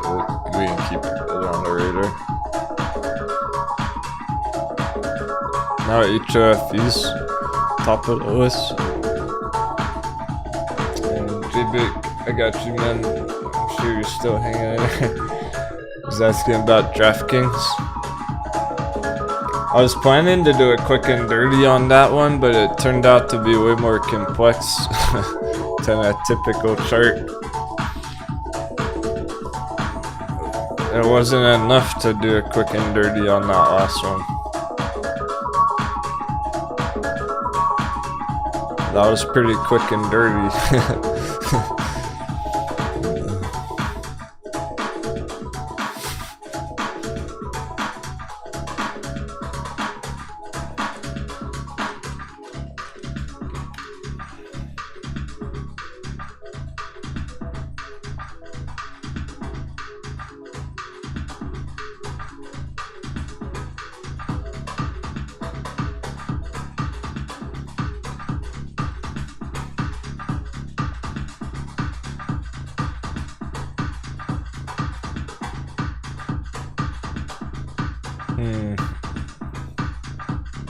Wondering what you were thinking here, J-Big. If you're wanting to enter it, if you're still holding those bearish puts. What people want to know, unbiased.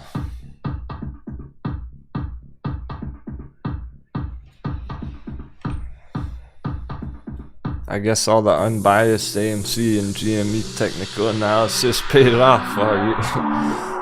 You know, I'll tell you the unbiased TA on the chart. I don't even know if he's bullish or bearish on this thing. I would still be winning bearish on it currently.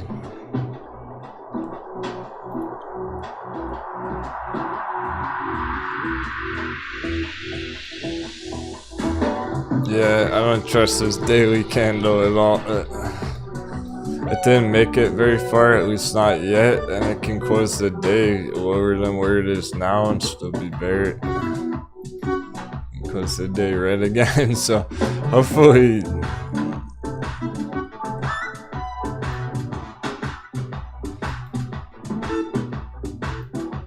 J-Big's riding it down with some puts, because it's not at the bear target yet. I wouldn't be bullish on it till $20. I want to see it hit 20 bucks, then it can go up. I don't trust it here yet. It's too random. It's like microvision. It doesn't look done yet. Even if it does bounce, just bounce a little bit there, come back down. I don't like it for the bulls right now, right here. I would even still be holding puts if you could take that lower, potentially on the puts, or just cash out on the puts at this point.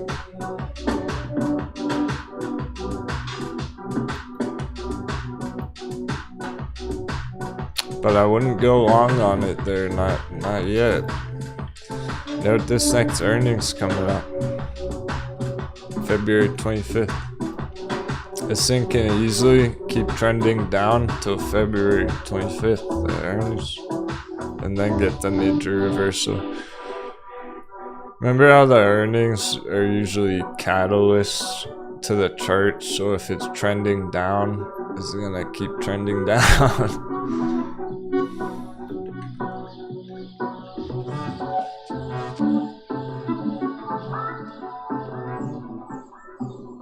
So it's reasonable to expect this downtrend will continue here on DraftCoin going into the next earnings about 2 months away.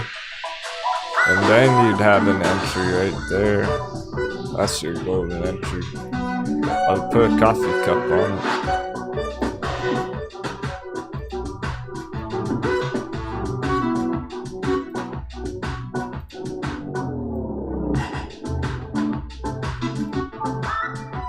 That's the spot to be entering it, too big.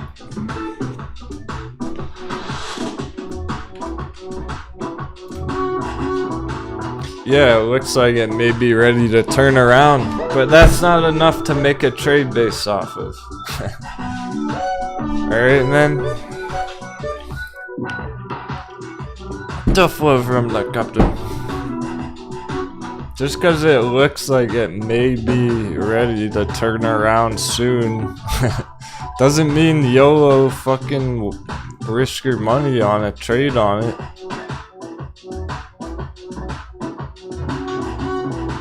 It's not ready enough.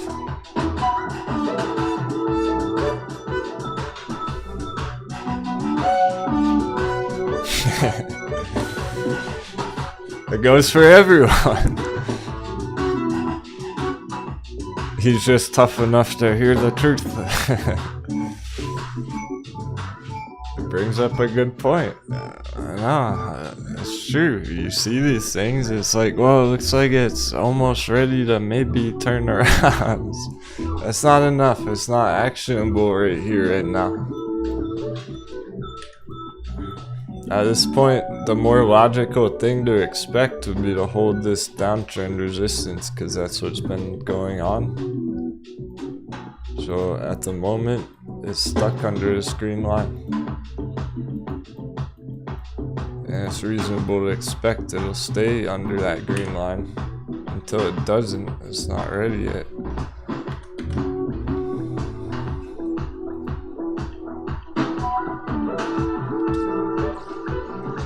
HOFE is a lot more ready than that. Look at the giant candle on HOFE.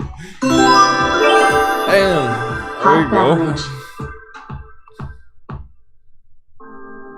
Hey, happy hot beverage, Joey Vera. Oh, I mean New Year.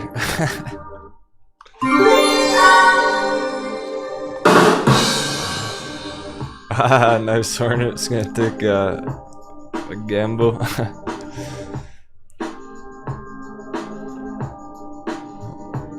Okay, one more thing about AIAD. AIAD Advertising Inc. What the fuck is it called?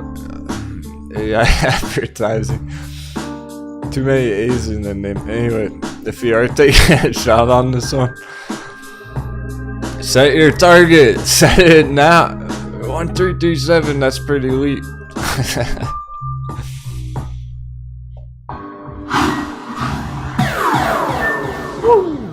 Headshot. Elite trading. Set your targets first, because you don't want to miss it. I can already see it. Some of you might enter now, and then this happens, and then, oh, I was at work, I missed it. Set your target now so you don't miss it. It doesn't surprise you. You take one day off from watching the charts. Watch. You'll go out and have a nice date night with your girlfriend one day, and you'll miss it. Set the target beforehand. The worst thing would be getting in now, and then that happens, and then you didn't even notice or take profits because you missed it. It happened too fast. It is elite trading shit. it kind of is pumping down. You gotta hit that target and lock in the profits. You can't just sit there watching it and try and press the button at the right exact time. That's not gonna happen.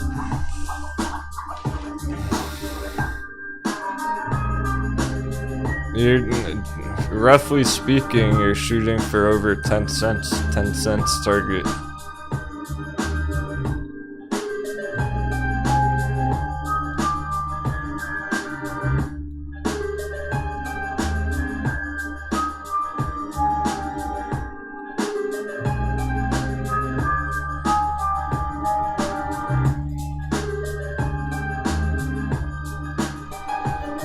That's your target triangle, target diamond.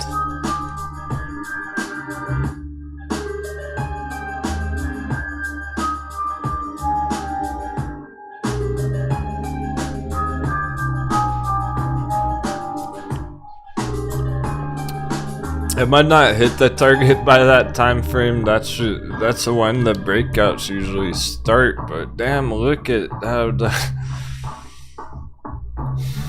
the tight corner all coincides right there at the timing.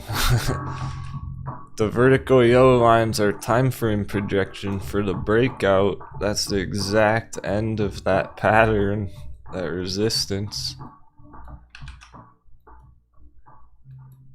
So that's where I'd be looking at the breakout to happen rather than hitting the target on that exact date. But get the idea. So you're taking a long shot on it to try and hit this area.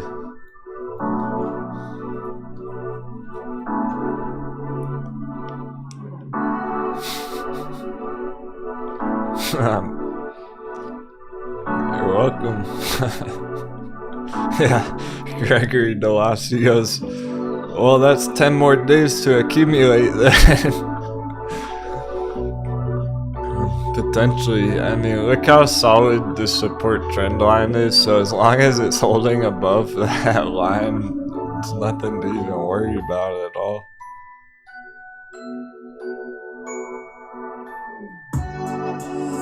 Anticipating that happening, getting closer to that time frame. It's a good projection. It's the best shot you got on it. You really don't get much better setups than that. That's what I'm saying. Like, damn, these setups are almost too perfect. How does it all line up right there? So perfect. You don't usually see that. All year long, it was way different than that. It wasn't such a nice setup till right now somehow. It's beautiful.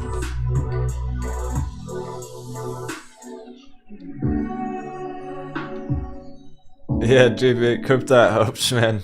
I wasn't meaning that directed towards you necessarily. Okay, cool. Exiting your bearish trades, entering bullish. I gotcha. That's what I was hoping. DraftKings Donkey Kong has been riding puts on it. Stay calm, hold strong on your puts.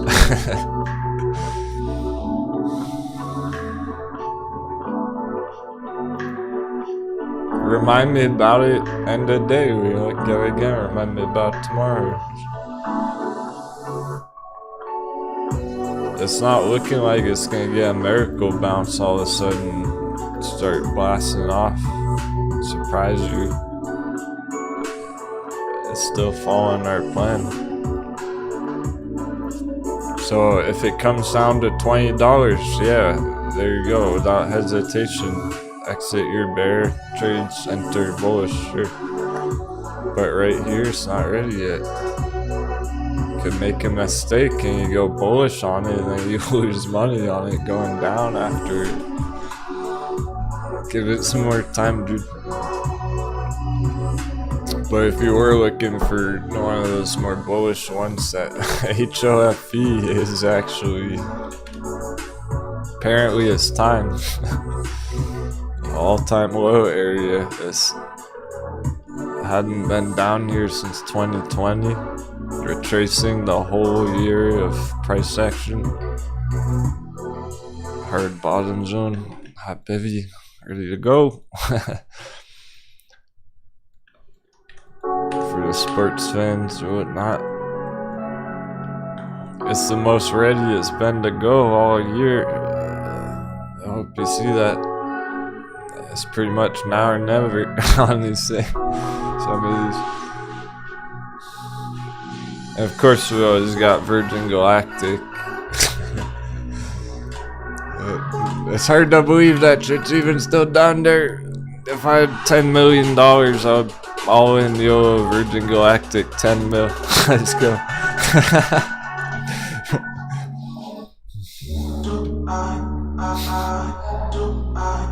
Low risk, high reward. It's one of those ones where I feel confident, comfortable entering heavy on it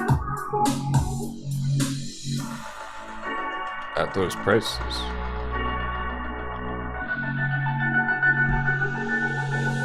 Ride's maintaining 10% on the morning. We got so many 10% charts. What's the dollar even doing? Okay. Not going straight up. That's a surprise.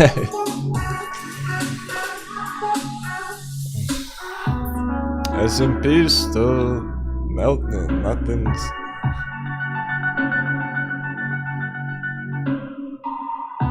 Aren't the Moon Boys out of money? How much more can they pump the S&P? SEB don't care.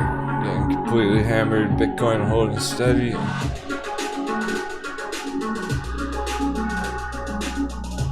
Actually, Virgin Galactic's green on the day as well. What's red? Is anything red? What the heck is even red?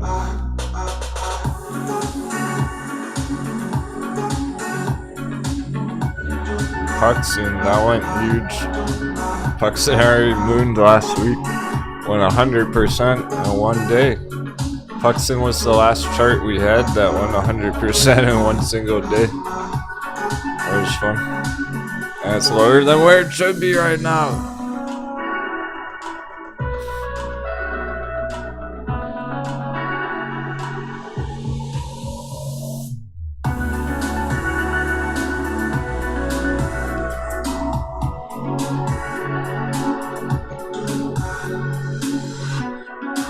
Some of the Chinese companies red on the day. Ding dong, no, ding dong.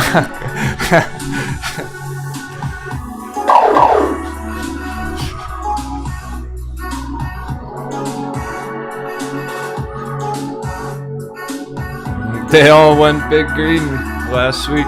All those Chinese companies went nice and green last week. Doesn't even matter. Ding dong mooned last week. Going 50% just a few days ago.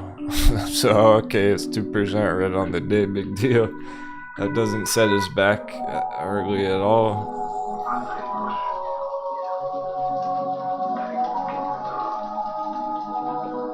I still don't like Rivian. I know that's always been popular, but it doesn't. It's so big market cap, it's not even worth it. Erg.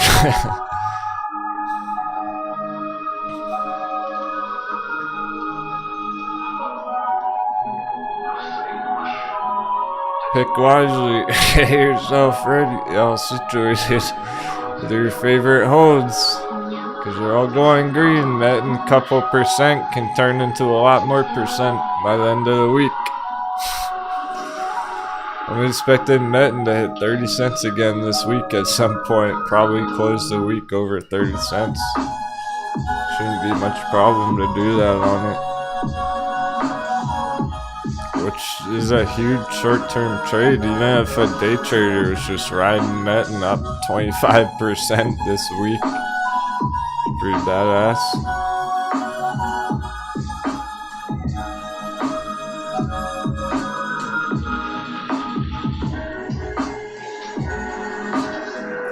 Taya's still going. Avier is super strong. This really Never had any issues since our magic number entry on Atea. Still pushing up to our next target. Breaking out on the morning right there. Orange resistance.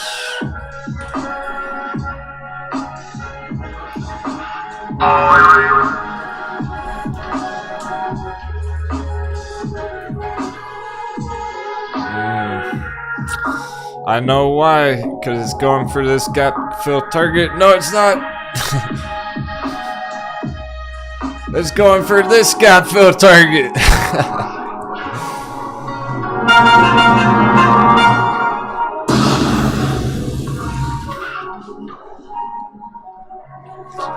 Price. That small gap fill target's good enough. That first gap fill target's at 11.25. I'm looking at this one up at 38.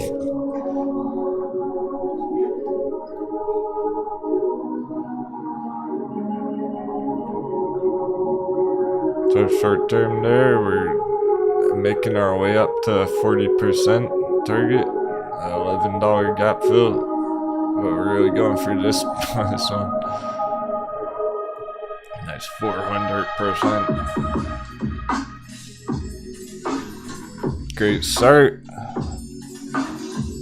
We're a tenth of the way there. We're 40% of the way there to get 400%.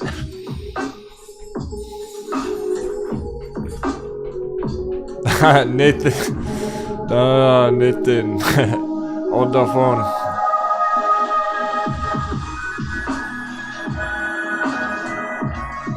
Be careful not to make a quick decision on Tesla today.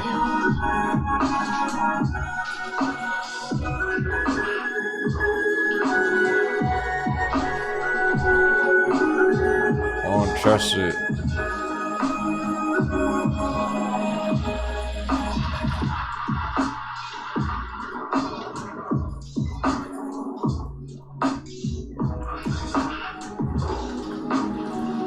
I heard Elon Musk sold all his shares. I heard he cashed out on the moon boys.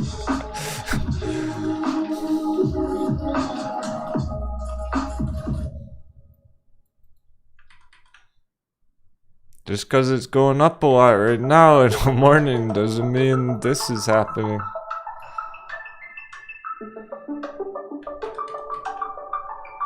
I like it.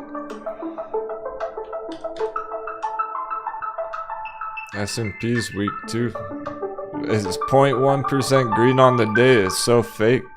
It's pretending to be green on the day on the S&P, but it keeps getting hammered. It looks as bearish as could be, but it's barely holding green on the day like a fucking joke or something, like a mind game.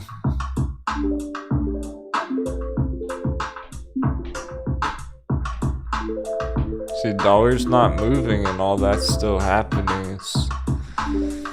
They're revealing their true colors and people are thinking, oh, well, Tesla's 10% green today, so it's revealing its true colors. Not so fast. It's still down from back here. It's still lower than it was November 22nd, a month ago. Still down on the month for November, December, January.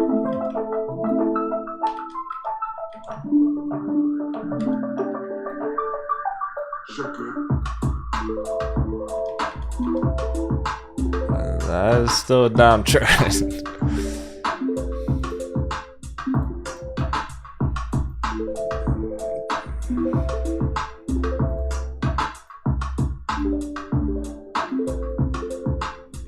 Too many resistances, super ugly, it looks sketchy. Mistakes are being made, people FOMOing in. Mistakes get the worst, get paid. Pay the price. Mistakes pay the price. With red candles. No FOMO.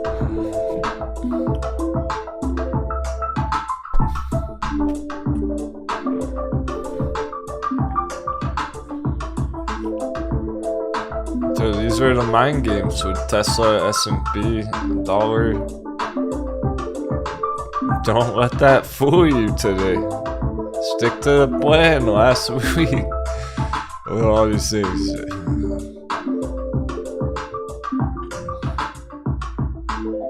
There are about 100 times during the day here where you could have changed your mind based on the dollar chart going up, down, up, down, up, down. Don't worry about all that shit right now. Nothing's really changed from last week. It just, we're heading in the right direction. That's all.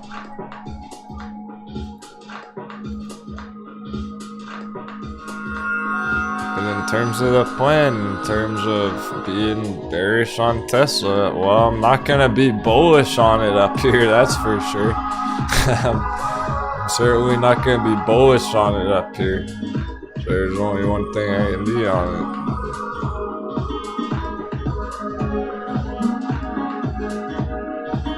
And I'm not going to be bearish on any of our favorite charts if they're flat or slightly red today. So nothing changed from last week in that sense, like Education. I'm still hyped about TAL even though it's like 3% red on the day. Doesn't really change shit from last week. I'll let you know when there are bigger developments, when it's major changes going on. Like, hey, Tesla is mooning, I changed my mind, Tesla's bullish, whatever. I'll let you know. I'm not seeing it. If S&P starts breaking out all-time high, I'll let you know. For now, nothing's changed on this since last week when we crashed in the iceberg. So I don't suggest changing your mind, your sentiment, how you feel about it all of a sudden today just because Tesla is a little green.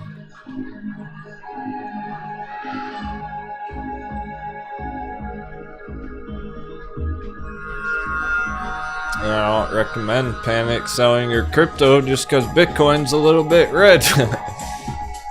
This is some mind games right now. Fuck all that. You're better than that. You'd be fooled by that. Silly tricks. Silly rabbit tricks are for kids. Pirates see through that BS. We know Sphere 3D's lit.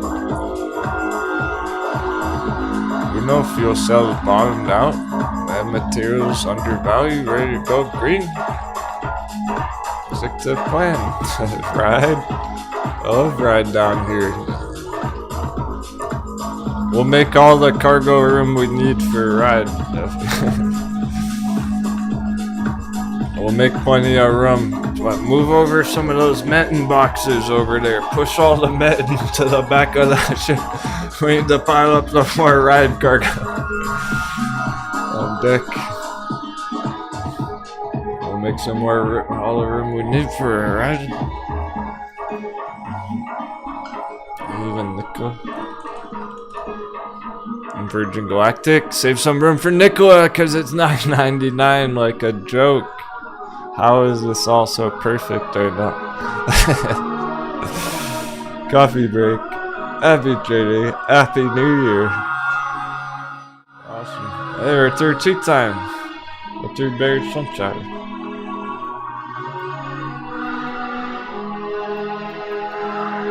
Short coffee break. Thanks for joining me today. It's exciting stuff. Lots of our charts are simply outperforming, doing their own thing regardless of the dollar.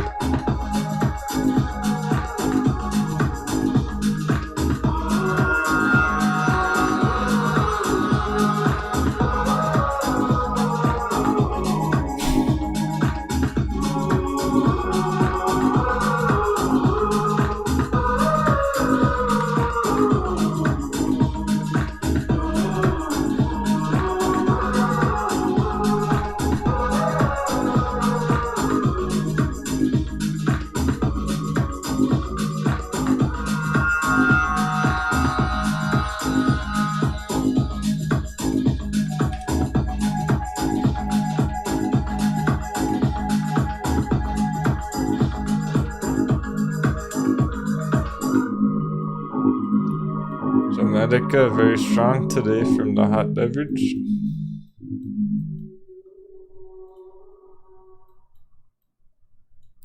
Currently up 13% from the hot beverage. That's the best part. I don't care if it's up 13% at the all-time high like Tesla. It's from hot bevy. What a start to the new year. We're starting the first day of the year with like 10%, 15% bounces.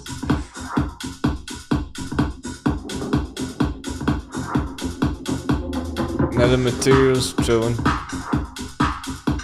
Slowly working its way up all day. Sphere 3D's been picking up pace. Forget about Sphere 3D.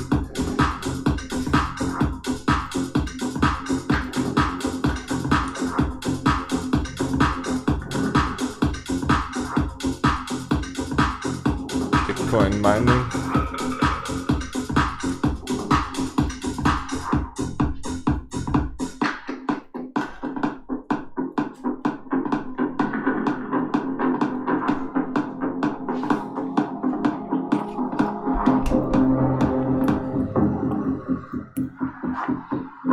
JBig loading up on more Donkey Kong puts. Alright, remind me about it later in the week. We'll keep up with it. But do you have Etsy puts? How about those Etsy?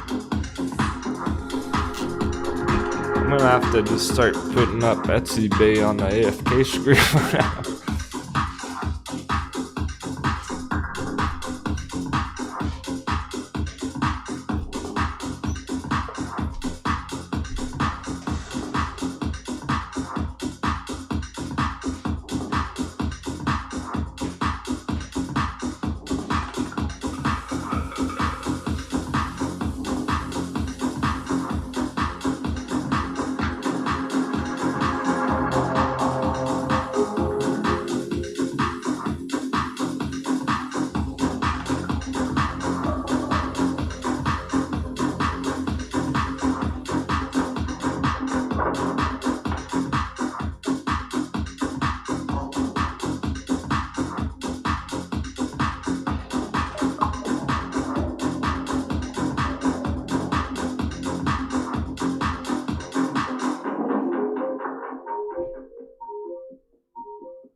Cool.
Welcome back, traders.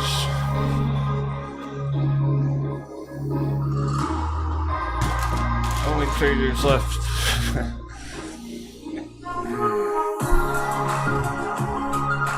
Coconut scrapped.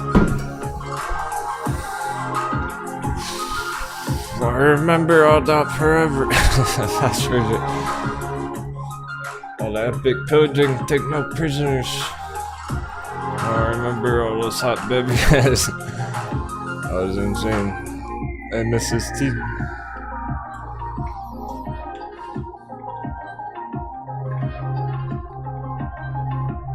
I really feel like we got treasure, hidden treasure that no one really knows about.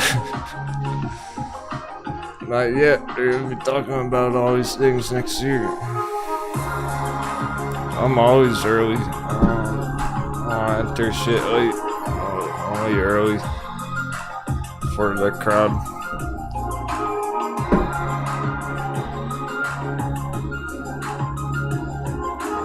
I'm the kind of person, if I was going to an amusement park, a theme park, to ride the roller coasters, I'd rather go early in the morning before anyone else is there and ride all the rides and then go home.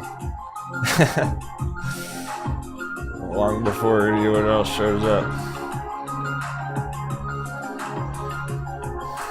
Yeah, big.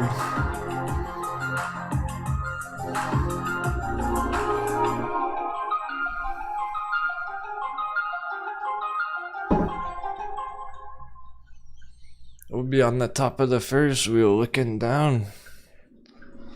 And they're trying to climb up and FOMO it. It's an obvious cycle right now. Anatomy of a Bubble 101. Here we are in despair on almost everything, but hey, they're returning to mean. We're getting to stealth phase now. There's more smart money entering these things. Institutions haven't even stepped up to the plate yet. We're not even in awareness phase, let alone mania, media attention, and greed and delusion.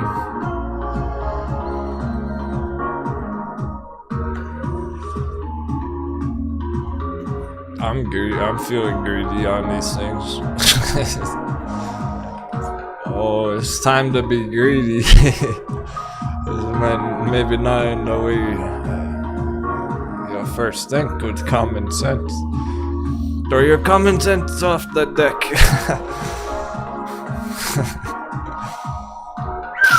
Kick their common sense off the plank.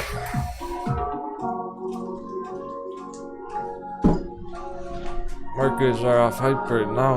They're off greed, they're off mistakes. They're off value entries.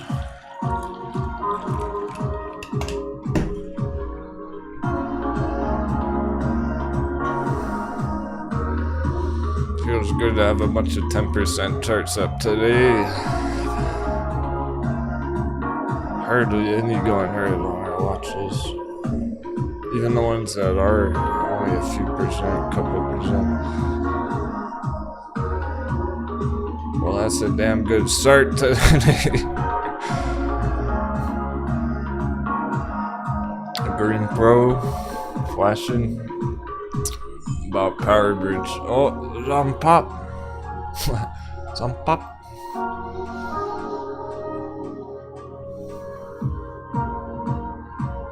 Do you want to check Power Bridge? Power Year.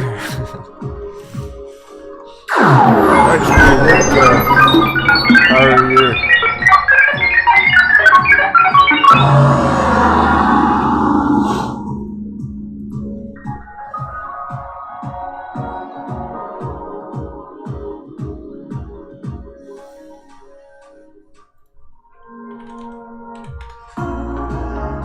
Yeah, it is cooking. Oh, here we go, Power Bridge. We're all lit.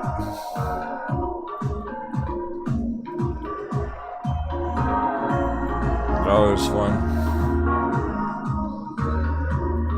When Power Bridge did this, 77% at the very end of the day.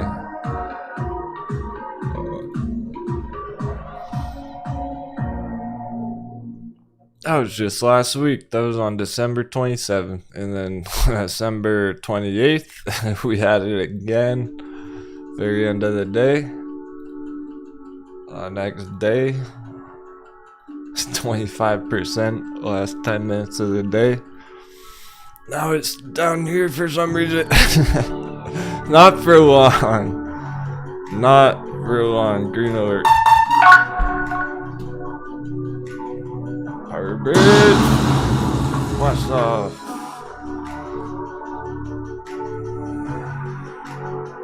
It's ready to go. I got the alert set.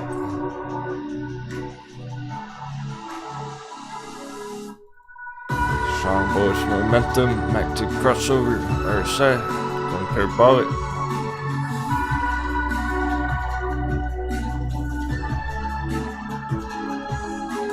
Undervalued. I think this is the all-time low still.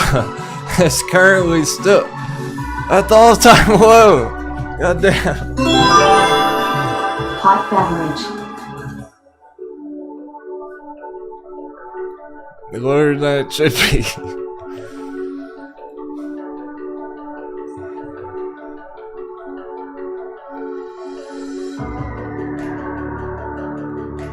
True perfect in the best way possible. Too so perfect is not gonna work.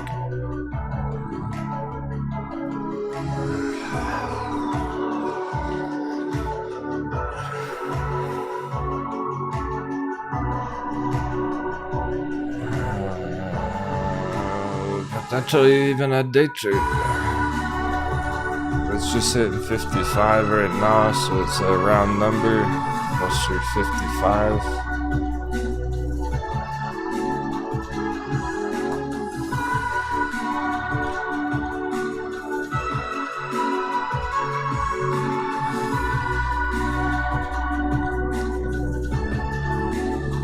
I'll send it.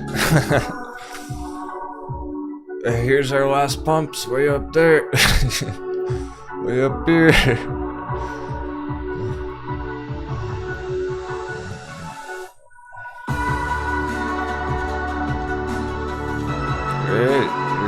Here's the swing. Here's the scalp. 55 to a fucking dollar.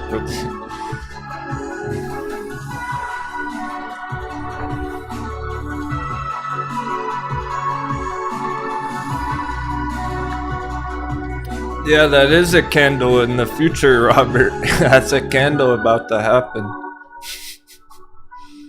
By the looks of it. I try hard. Guys, why do you think I click through 100, 200 different charts every day? I try hard to find these perfect setups like on Power Bridge right now. That's what we've been waiting for. You don't get better trades than that. If it goes down, then you get stopped out. Oh, it didn't work out. If it goes up right now, you might make 80% like the end of the week.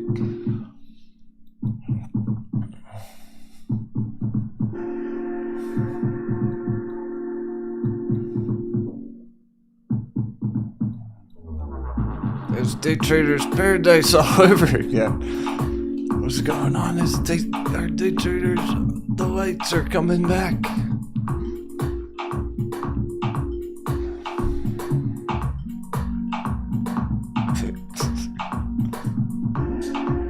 Yeah, would it be impressive if it's that solid, but the setup's here. It's got the perfect setup, everything it needs to do this right now. So it would be impressive, but not surprising. It's more like this for the end of week, something like this, alright? You want a reasonable projection?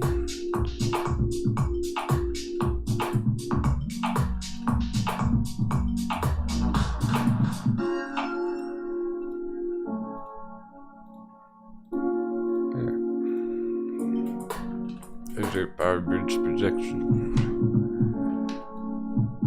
I'll leave that there for now.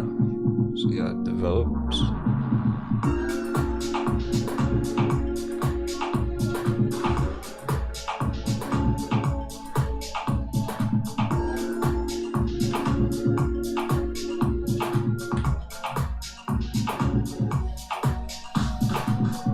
But remember, this is where it popped to last time, twice. We had huge candles shoot right up to here in one day. It can go quick if it's truly ready. Whoa, let's check the dollar dip power bridge.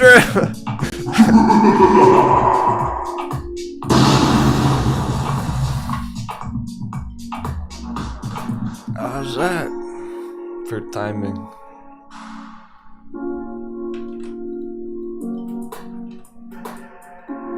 This dollar dip ought to do it. That ought to send power bridge on a tear. If it's already starting to go. It hasn't even kicked in yet.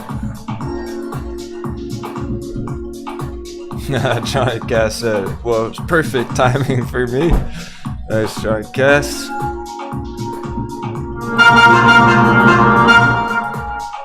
Earn some shots.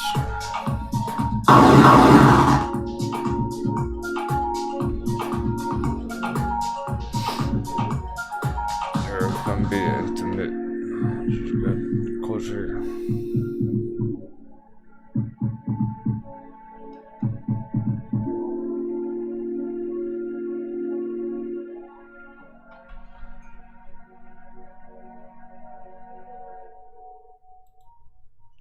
Oh, we are alert up here, but by the time it hits 60 cents, it's already gonna be bumping. I'm having fun with that word lately.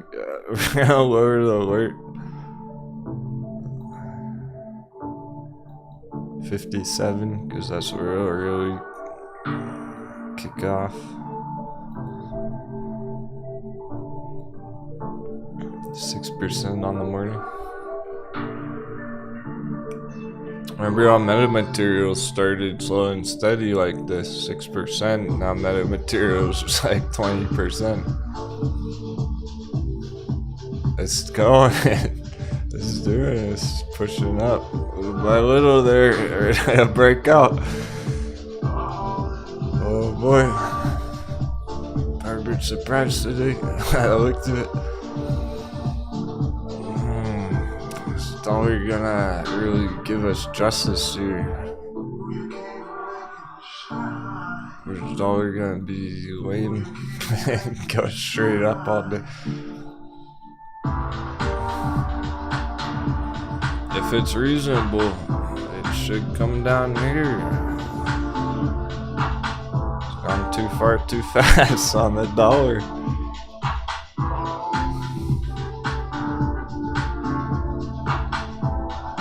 Got choppy. It's a bit too far too fast there. We're gonna get a nice retracement on it for the rest of the afternoon. Well, either way, our stocks these things are doing good anyway. So that would only help. It's not really hurting us with all this going on today. That didn't hurt our charts very much at all. So this would only help a lot.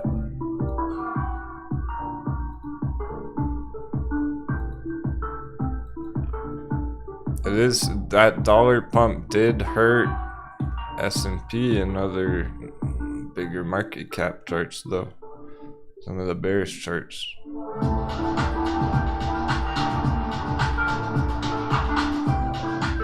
You could say it's affecting crypto too.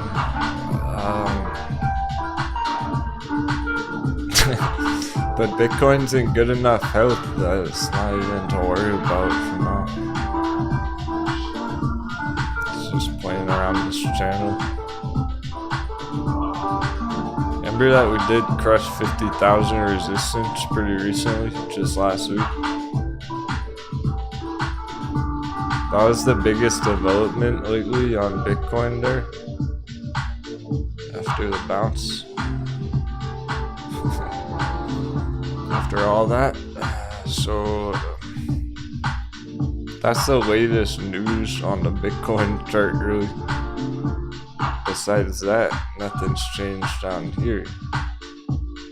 So regardless of, you could say that the dollar going up today caused Bitcoin to go down right here, but that's kind of irrelevant. It's still holding up good enough that when the dollar dips, when we do get the dollar dip, like right now, even Bitcoin can start taking it right back off.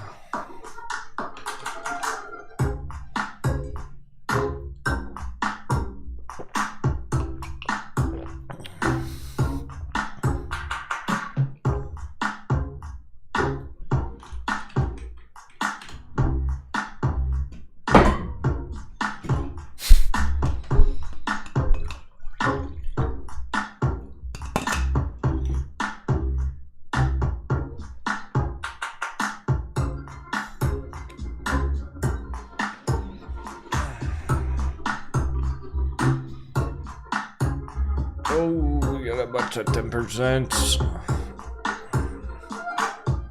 IDEX joining the 10% party. American Cloud long-term hold. We had fun with a bearish scalp on this one.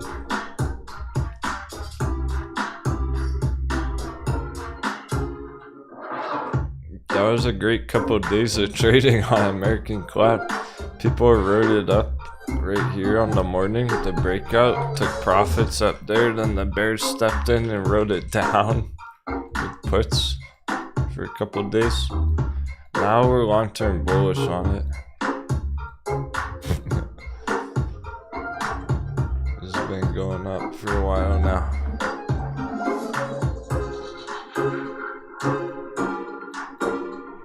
From the all-time low, by the way, down there. Been trending up for a couple months. December. Under $1 in December, now it's $3. Hey, a green chart of December. But even that had a huge crash. Even this tanked 65% at one point during December, but the chart actually went green December. 200%. Not many did that much.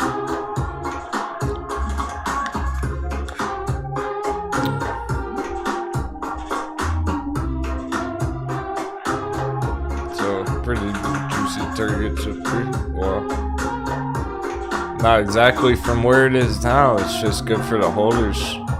We had, see, there goes the hot baby on American Cloud the last month. Wouldn't it be great if we could jump back in time to the beginning of the month and pillage that hot bevy 99 cents? go all in or something. Ride it up a couple 100% for December. Yeah, that's beautiful. The hot bevies are amazing. I'm gonna miss them. We're gonna miss them. Just wait till our other charts are up 200% next month, and it's like, oh fuck, I wish I got more of this and that. You see, they leave quick, and then it's like, oh man, I should have bought more when I had the chance. So get it now. Pillage the treasure now on all your hot babies.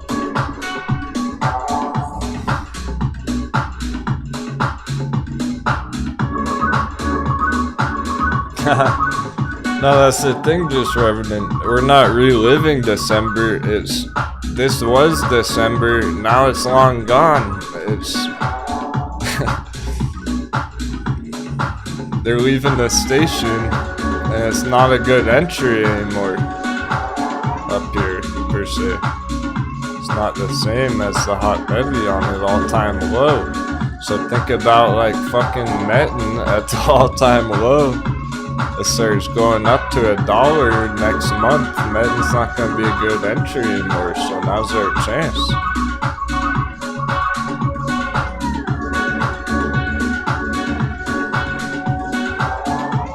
I don't think you're going to want FOMO into Metin $1.50 next month. Oh shit, it's the Metin buying, so. We're awesome.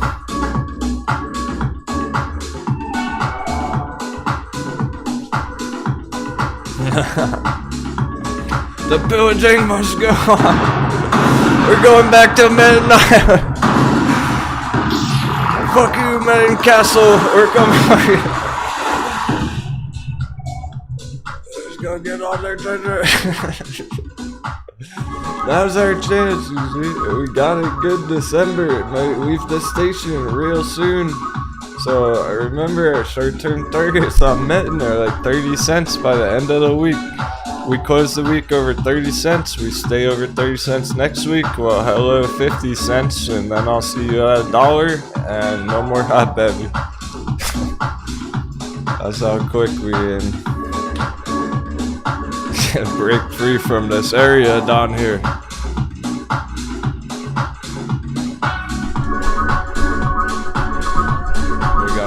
Most of it, well, we can. These are opportunistic entries. Because I don't want anyone entering at $1.50. We'll be celebrating, some new traders will show up and FOMO in. Not you. Now's our time for FOMO. You got FOMO on it, now's your chance. Because I'm expecting that to happen. The timing's the hard part. It depends on everything else going on. There are variables there. But damn.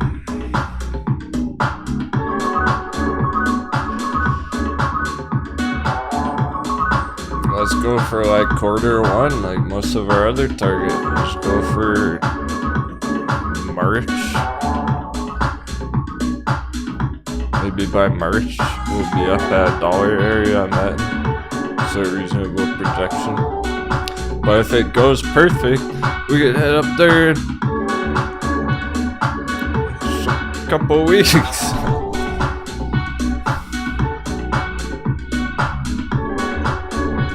Oh, you're a suspect? Yeah.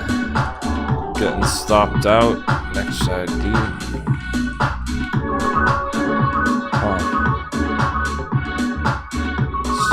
Still in a nice uptrend on next ID here.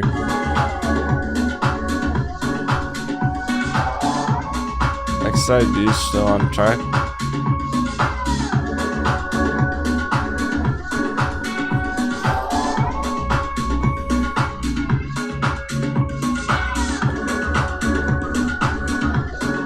Oh damn, he got stop hunted at 297. Alright, I'm glad you shared that. For sharing with the crew and talk about it. Yeah, it's still holding an uptrend here on the midterm just fine. It's our hot heavy area bottoms. So it's been developing nice. We had a huge breakout on it a week or two ago. This is our gold breakout box. It's pushing up on it. That first move, 100%. Next ID for those who were brave. So a gold breakout box sends it flying. Get right back through there again. Head up to this next target area, trip 7 magic number. 777. Unfortunately, Resto Spec got stop hunted. That's why it's called a stop hunt. See, stop loss at $2.97. That's right there.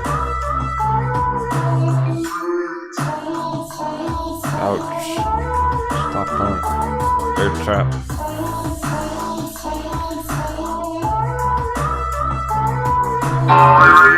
Careful with your stop losses. Not a good idea to have it just a few pennies under a round number like that. If you're looking at $3 support, don't put your stop loss at $2.97. Put it at $2.77. You had it at $2.77, use the fucking magic number. You would've got stopped out.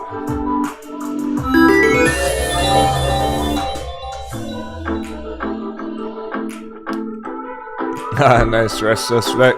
He got stopped out there, but he was in the green on it anyway.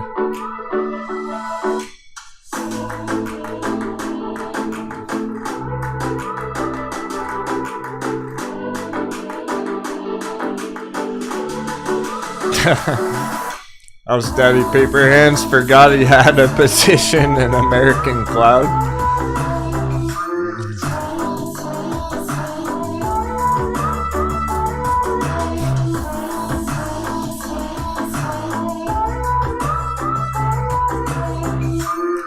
That's always fun.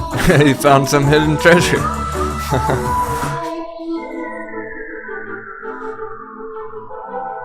Oh, yeah, call for it. Nice one, man. Congrats.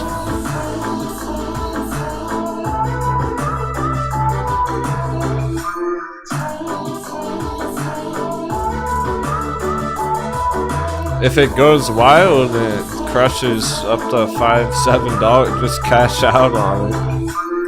If it hits a huge target soon, trade one. Yeah, don't hold it till March. House Daddy Paper Hands. This is looking to go pretty big soon, and then retrace over the next couple months. You wanna lock in your profits on the next big push. So if it's $5 or so, be looking at locking in profits because he has an expiry date in March. Hey Jeff, Happy New Year, man. Yeah, I made it for the final pillaging. Whoa, that's a lot of 10% charts. Every time I look over, there's more 10% charts on our list.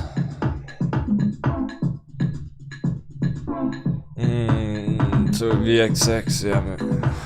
Whoa. Look, S&P crashed into the iceberg last week.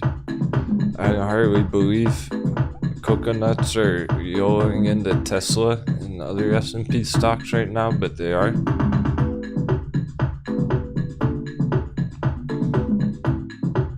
Everything about this action is still very bearish.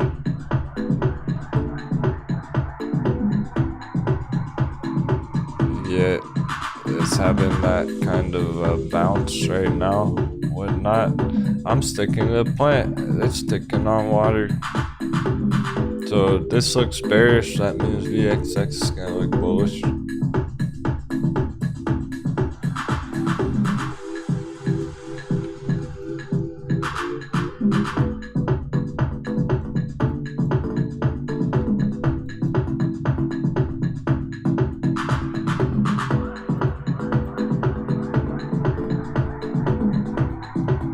Alright, there's our bear trap.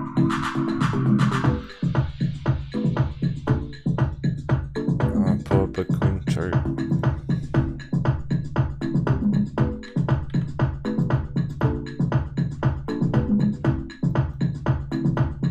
I'm looking at anything below that green line, stop on bear trap.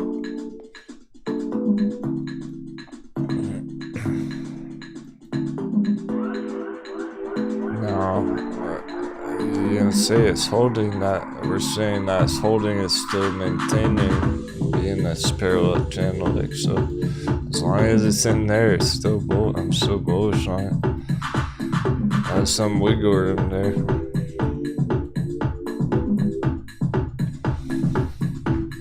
That's the long-term VX6 that we're going for. Happy New Year, Tina. Good to see you. Back from a nice vacation. Where'd you go? Unplugged from the Matrix for a while.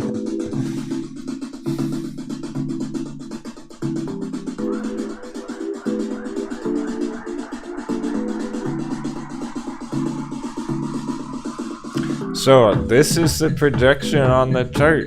But of course, it needs the S&P to go down for that to happen, so still have to be maintaining our bearish projection on S&P until other developments. There's no bullish developments here that I'm seeing. It still looks very ugly, S&P. So it is continuing from where we left off last week, crashing into the iceberg.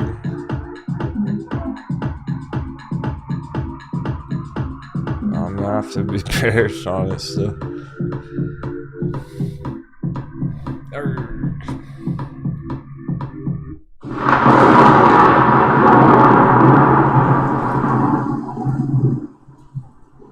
So I'm bullish on VX6, so long-term chart. Hard to perfectly time a major market crash like that. That's what it would be. It's weird, but yeah, we haven't seen a market crash yet. There's not been a market crash yet. If we're gonna get one, it hasn't happened yet. But our stocks already did. Our favorites already crashed. They're down here at the bottom. That's a major reversal where overvalued charts, overvalued assets, people take profits on them. Stuff like this, they take profits on that. So this is the S&P. When I flip it upside down, inverse VXX, here's S&P, here's 2020 action.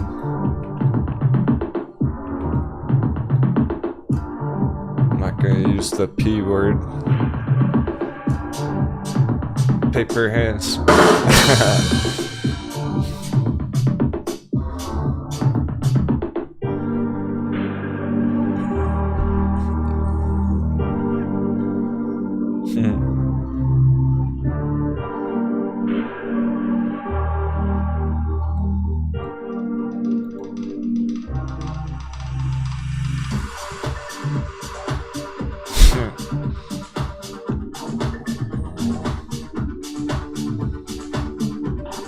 Outside paper hands said, sorry, Captain and crew had lots of bad doubts a few times during this journey. Glad I stuck it through. That just means we got what it takes.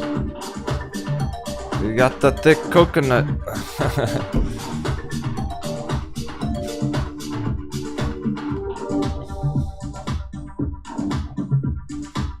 It's normal. I think everyone goes through that to become a real pirate, to unleash their inner piracy. I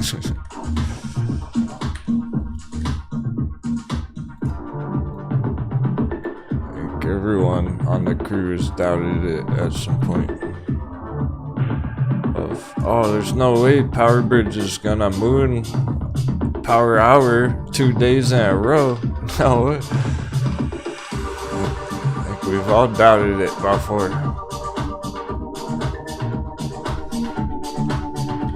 But don't doubt the bullishness of these charts, because they're ready to go. They're ready for a major recovery. How do you think we crushed AMC at $5? We didn't buy it when it was going green, when it was at the moon. Full morning. No, we bought it at the ground when no one was even looking at it. That's not true. Lots of people were looking at it, but they didn't know what to fucking do. They weren't brave buying it. They were panic selling it at the bottom.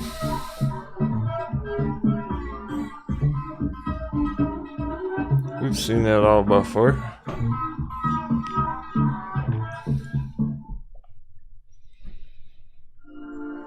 So everyone doubts the church at some point.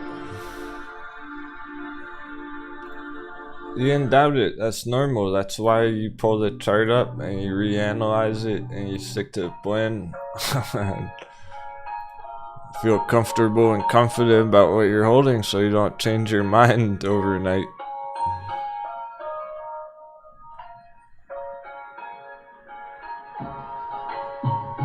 If you enter ride at the hot bevy today and that goes red tomorrow and you sell it, you already fucked up. Like,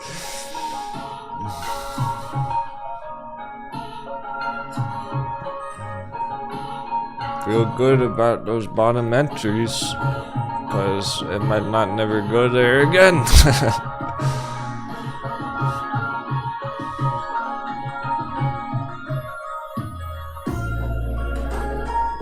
Just pull up the chart if you change your mind, and remember the big ass targets and how many of the pirates are holding it right now, taking that diamond hands challenge.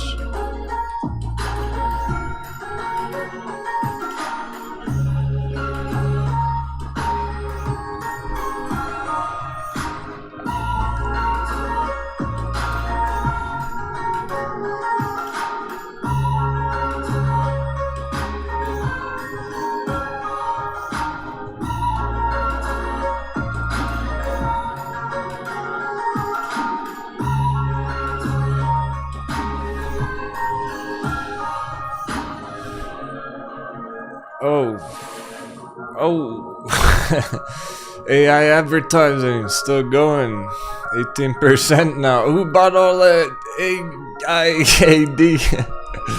The one with that funny name.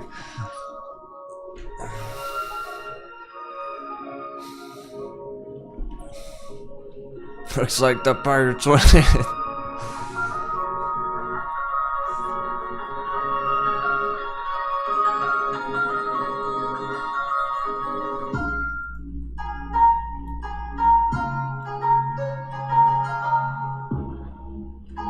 That's why we're keeping it on the radar. Be a quick 500,000% would not.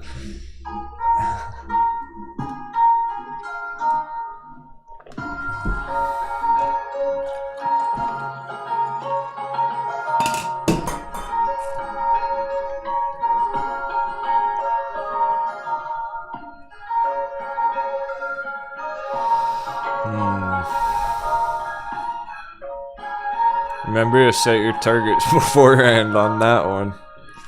If it hits that target, it's gonna come right back down after. You're almost certainly gonna miss it if you're trying to do it manually, watching the chart that day, trying to hit the exact top. Oh, cool. A bunch of you got a position.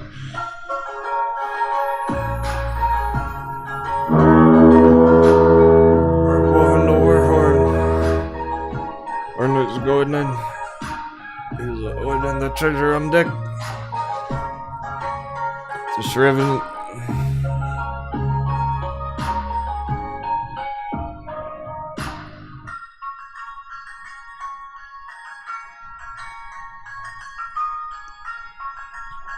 We might have spotted it just on time. Brand new year. It's hard to catch them at the right time. Opportunistic entries. Those are the ones that you see them ready like that, and they're essentially irresistible.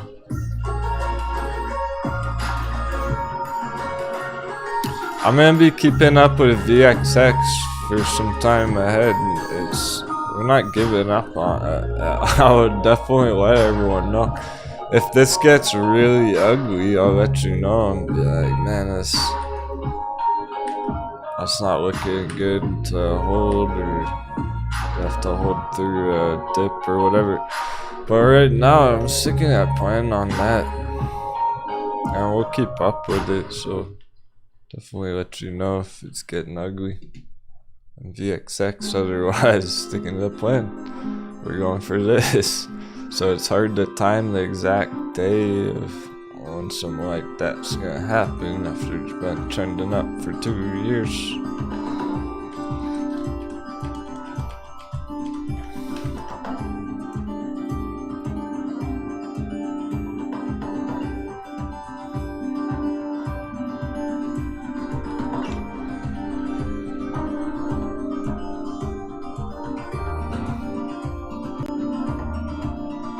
You can use the indicators still on it. To the VXX on the weekly long term. Shows you SPY is rough. SPY would be the inverse of how good this looks, would be how ugly the S&P looks.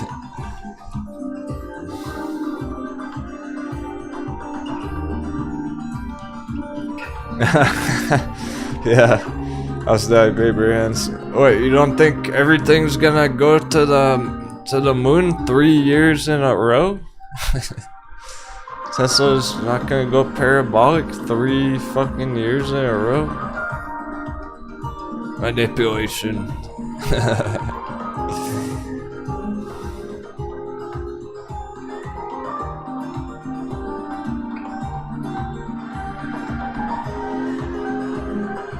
I wouldn't bet my money on it going up, that's for sure.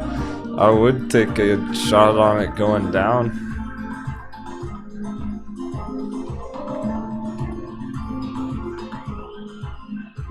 But it's one of those things where you're trying to nail that big one, and we might not get that big one for a whole nother month or 2.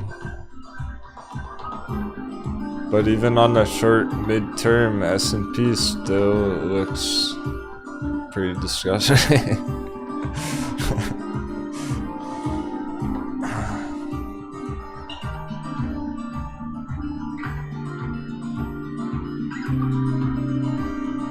There's you, we can hold this simple resistance on it. Alright, so this projection with these green lines that you're seeing move around here in the S&P, this is the last time it crashed. Look how long it was topped out. Longer than it even is now, so the S&P can still play around here for a couple more weeks, but not. And then something like that can happen right after. So you don't even want to make a judgment call on the S&P till next week. Especially not projecting it going upwards. There's a reasonable projection on it. It really is. That's the conservative, rational, reasonable projection. Would be this retracement. But will it behave rationally? So everything just, Tesla's just gonna keep going and going and going a whole nother year long? Not likely.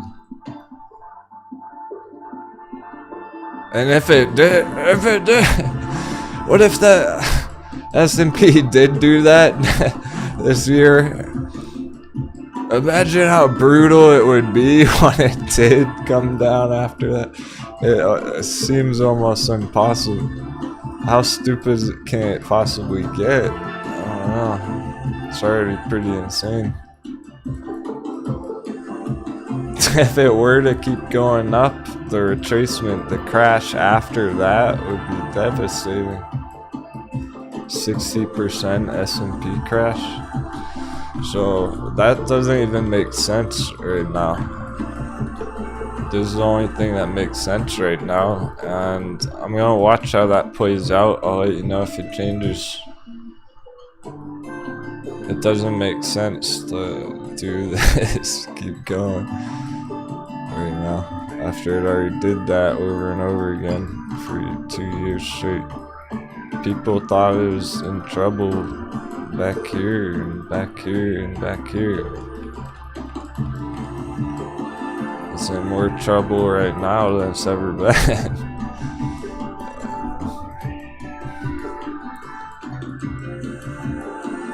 And I don't think Bitcoin likes that.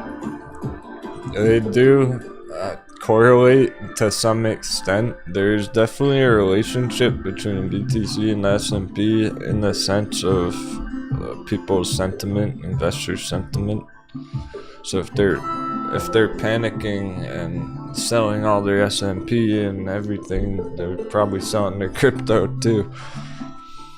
So it's something to be aware of. Is if the S&P does come tumbling down, maybe we will get a hot bevy on BTC. That's the only thing that can do that.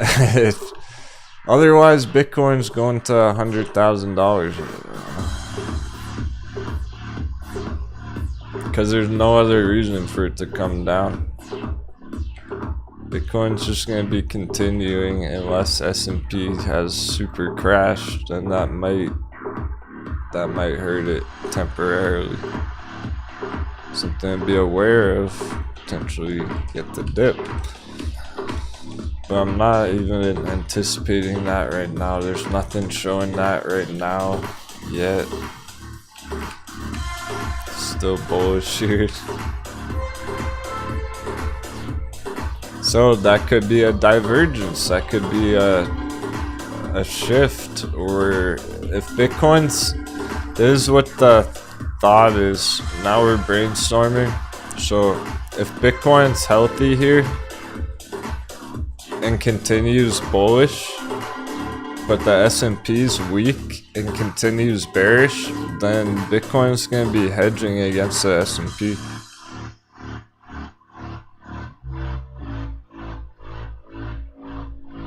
Because they're doing different things currently. We'll see. That would be fascinating. There's been long-term speculation about that for many, many years. About maybe one day Bitcoin will just be its own stock market, kinda, where it doesn't even care if the rest of the markets crash. That might even help it, is the idea. Alright, check it. That's the theory, the speculation about it that's always existed, is that, well, crypto is its own thing, its own market, global internet currency. So maybe if the S&P crashes, people will hedge entering Bitcoin because Bitcoin's still healthy, and then they're splitting up completely. That's not how it's been. They have been in a correlation, a relationship for years. The last time S&P tanked, so did Bitcoin. Maybe one day it will, though. Maybe the next time S&P tanks, Bitcoin will hold up anyway. That would be fascinating. That would be a sure sign of what's gonna happen next on it. If S&P goes down and Bitcoin holds 45, 50,000, I'm 100% convinced it's gonna be mooning.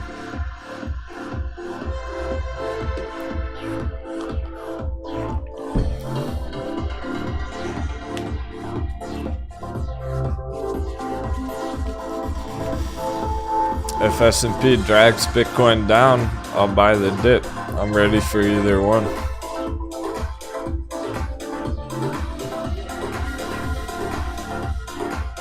Dollar's still trending lower. Okay. Oh, whoa, shit, it's almost power hour though. What happened to the time? Where'd the day go?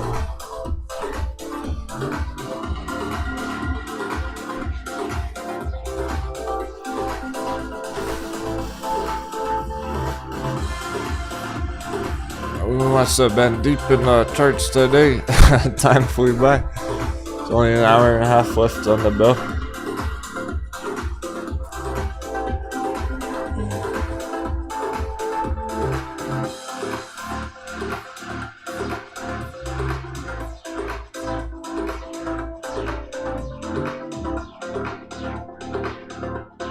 Anyway, apparently no one even cares about that, really. Why do I even bother keeping up with the S&P and shit? I'm trying to hope it's relevant because it's bigger picture concepts and stuff I analyze to help me continue to make it year after year after year. You gotta understand bigger concepts, bigger trends and cycles like that, in my opinion, but I know S&P's not exactly most exciting chart, the hottest trade right now, whatever, but something big's brewing and you're gonna want to know about it before it happens, because if it does this all of a sudden you don't know what's happening, that would be ugly. That would be bad. Make sure everyone knows beforehand that that is still a possibility, because I do see our audience in the chat every week saying I'm bullish S&P. I think S&P's gonna keep going. I disagree based on the charts, and we'll see. I'll let you know.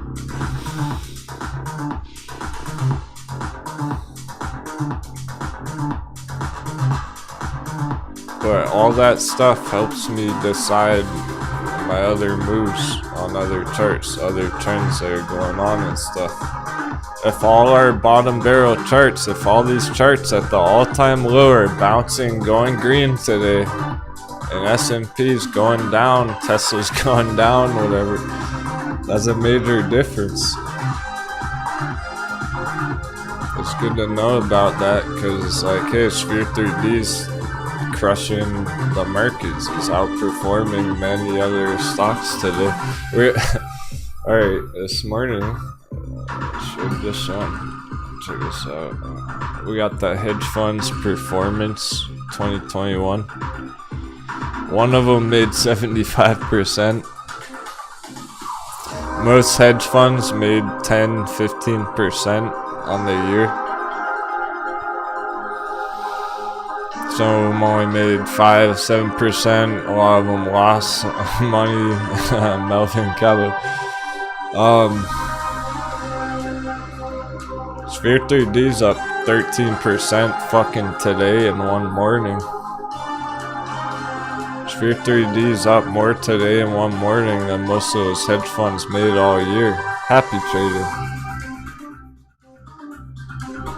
Coffee break going in the power hour.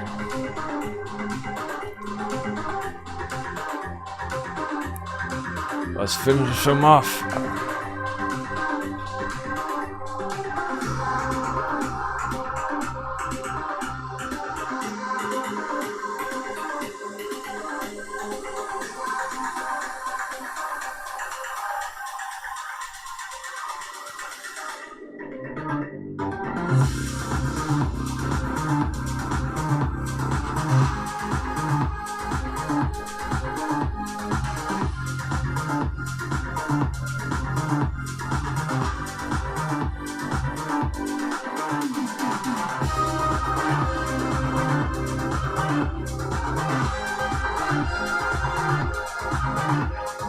See if metamaterials continues. Power hour.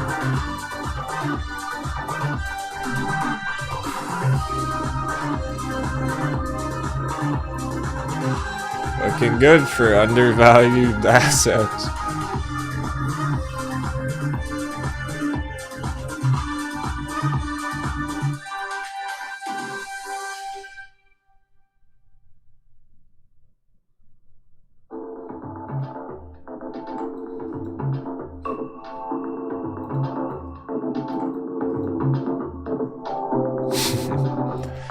Eric bust out one of those sundial cargo boxes.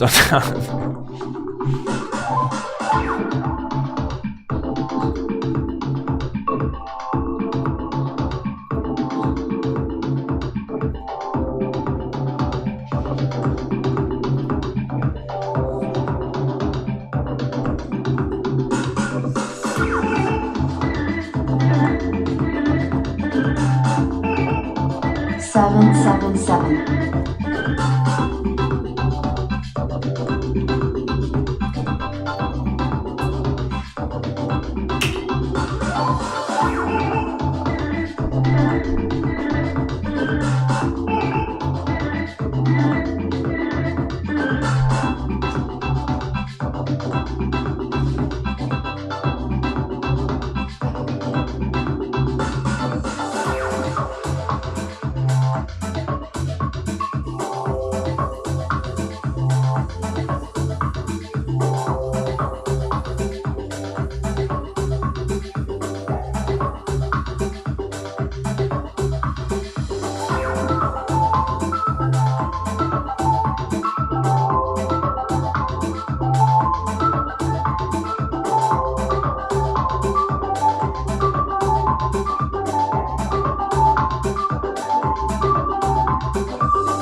Good to go.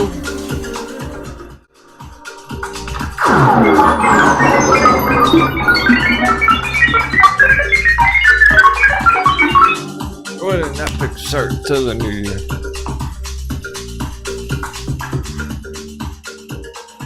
Tides are shifting, the waters, they're looking less blue. I'm seeing more green in the water.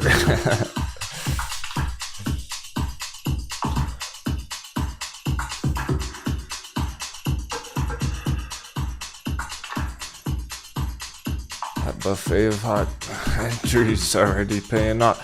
Pretty much if you entered any of these things last week, they're already going great. Happy about that, because we've been pillaging these ones for a couple months now. Doubling down and everything. SVB continues on that day.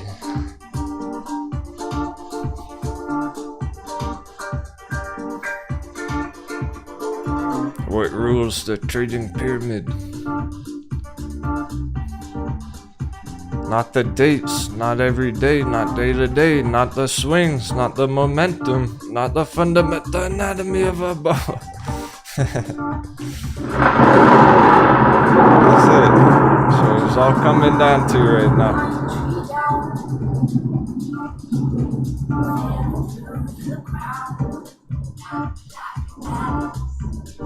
What goes up must come down.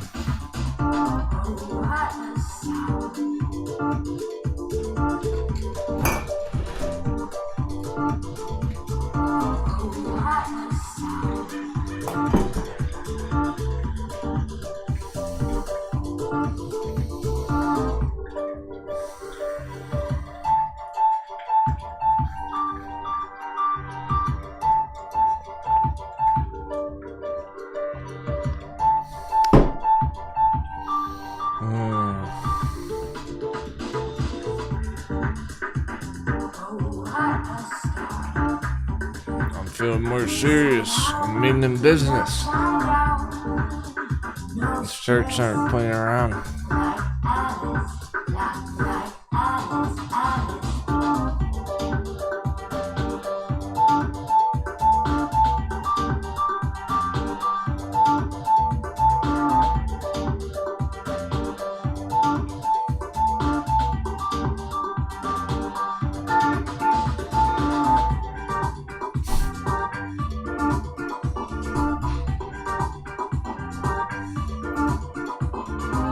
Even Lucid having some bounce.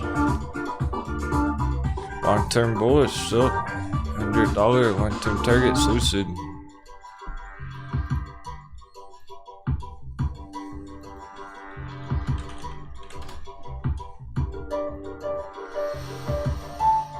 It's right in the middle. It's gonna come all the way down and just keep going to a target. It's a new year already.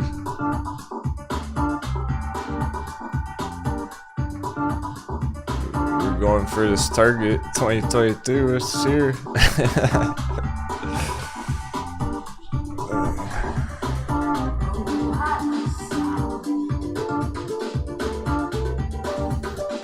That's why there's reason to keep holding it.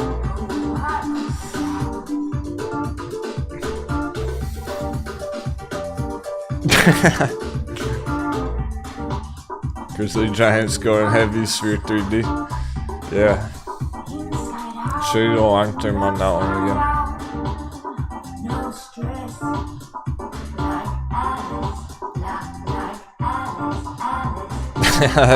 There's part 7.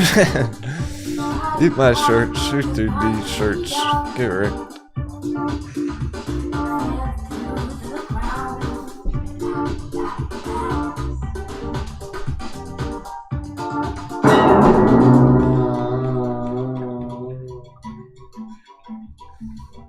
Here's our buy box.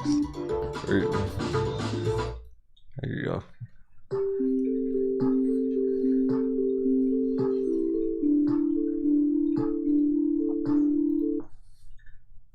So sure, it took some damage last month with most things, but it really didn't change anything.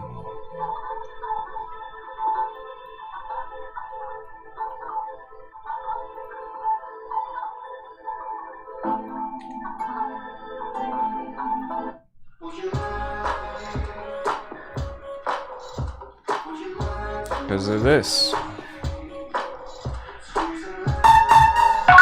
Long-term support. Man, that long-term support trend line sure is staying calm, holding strong. We all could take a lesson from that. kinda feel comfortable continuing to go for these big targets.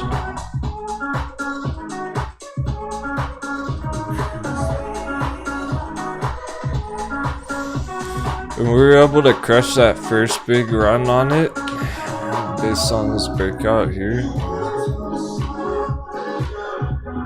Kind of like Camber Energy right now. Well, no, in the past, that other one. Yeah. Could not pronounce it. Let's call it AI advertising. AI advertising. The ticker's too hard to pronounce. Damn. After talking for 7 hours.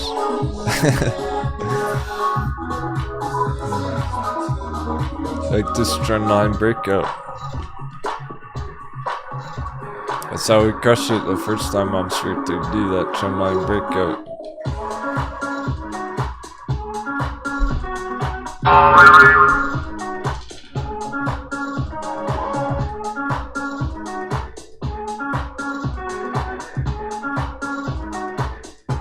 $500%, $20. Bitcoin mining fundamentals.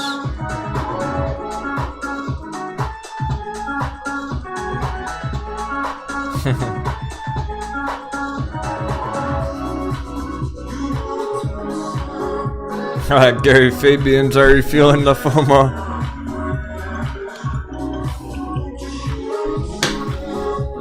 So he got some last week at $3. Now he wishes he bought more already.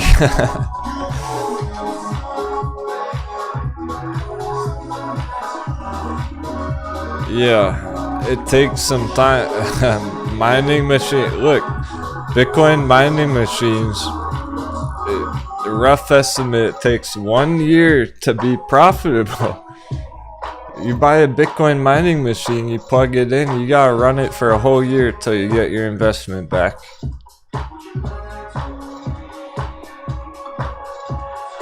They started doing all that back in August, not that long ago. Even if they plugged them in that day and had them running, it wouldn't even be generating profits till 6 months from now, next year.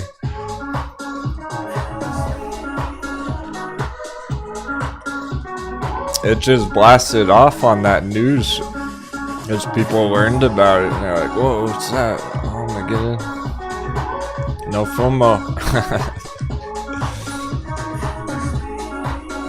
Except for down here, you FOMO down here. If you want to FOMO in at 350, that's a different story. Cause look, we have sick $20 target. That's badass up there. $20 targets. That's incredible. Alright, but if you FOMO'd in at $12, that's not even that good of a target. Great. Maybe make 50% if you're lucky. But from down at 350, I'll give it a 500%.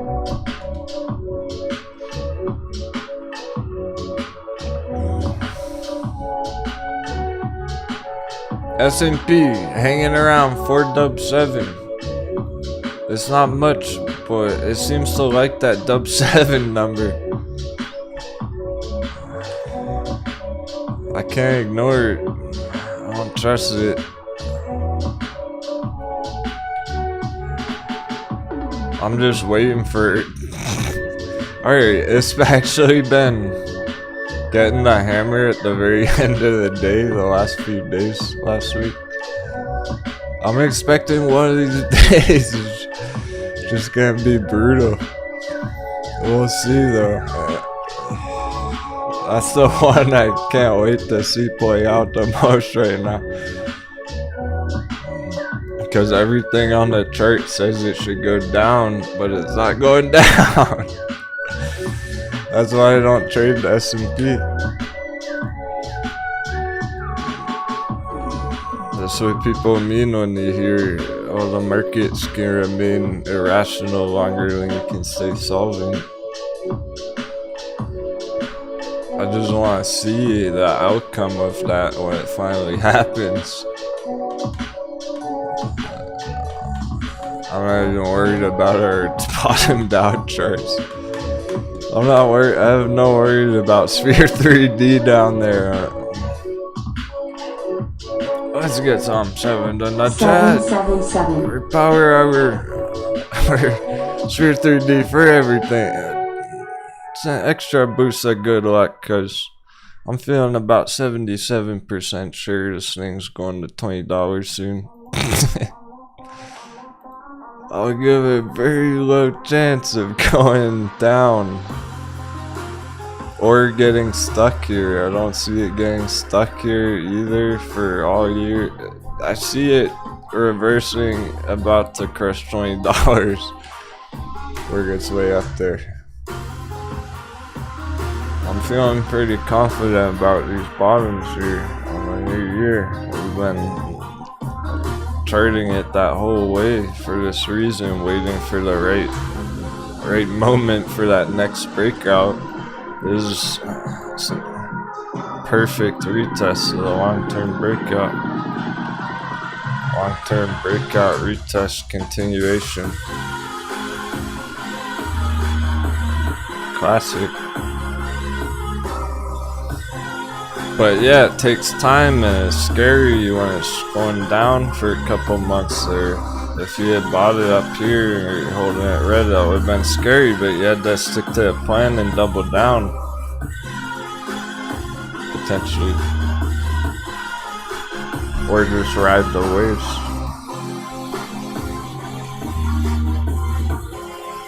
It's kind of like Metin that went up a lot, 150%, came all the way back down. I mean, that's what happened. December is shaking people out there. And we were sticking to the plan, and now it's going according to plan, so it's beautiful. It's set up. That's the setup I'm talking about. The setups are there. All the stars are aligned. Will it play out? So far, so good. 13% in one morning of the new year. So far, so good. It's a pretty damn good start.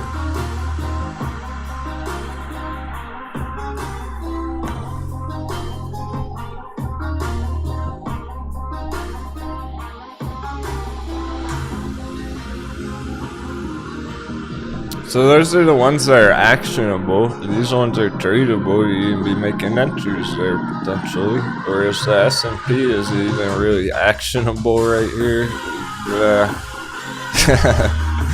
It's not worth it unless you're hedging against it with VXX.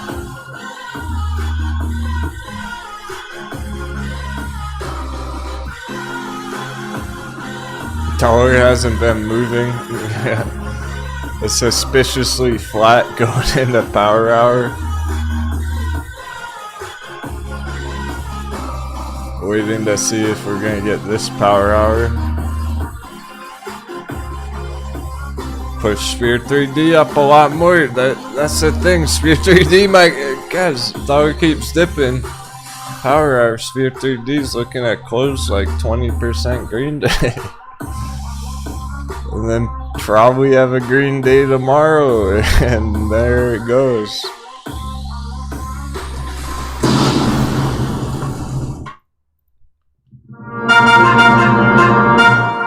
Green alert.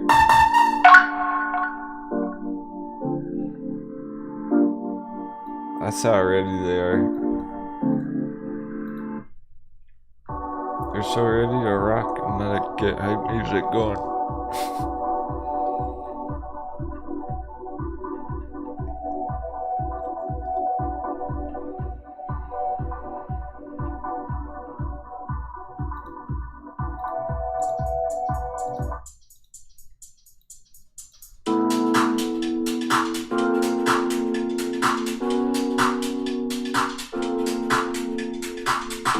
It seems the patience is already paying off if you're brave pillaging them. The bottoms last week, let's fucking go. The way they're looking, payday's right around the corner. Yeah, how fast they went last time. That was 1 month. The the blue box. Here's the beginning of August, the bottom of the blue box, exactly where it is now. And then 1 month later, it was up 300%. Yo, are you kidding me? Are we rolling into a 300% breakout on Sphere 3D? Or more? That's how we're gonna go. Put it at 20 bucks in just a couple short months.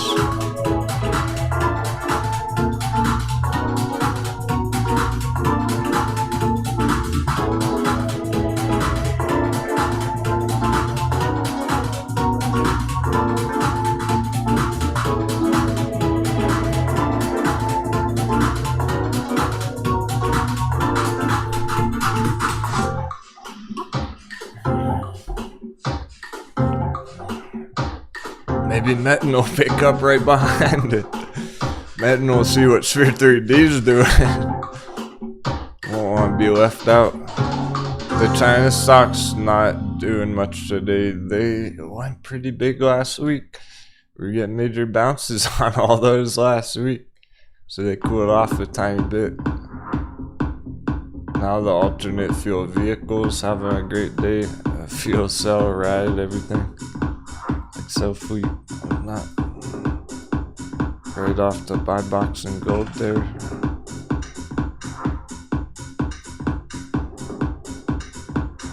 Going up as much as it possibly could in one morning and one afternoon. Trying to get a major breakout. It's hard to believe that's cooking up right here. Fuel cell breaks out from here in the near future, boom, $15. Even fuel cell wants to go a couple 100%.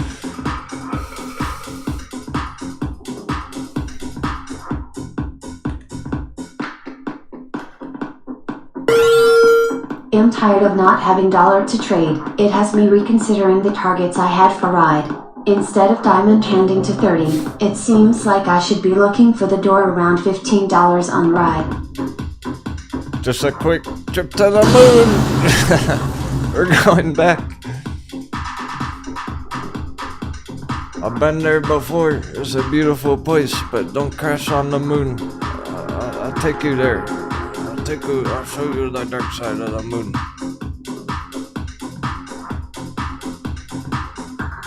It's a far journey. You don't get to the moon overnight.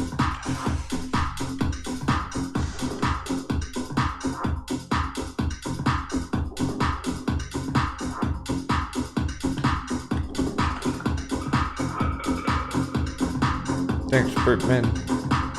Not having money to trade.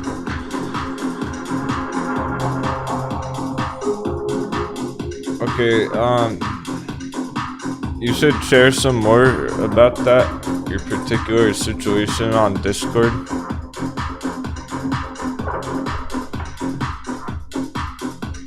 If you want to share with us what's going on, in general chat or something, I'll try and help you out more specific to your portfolio.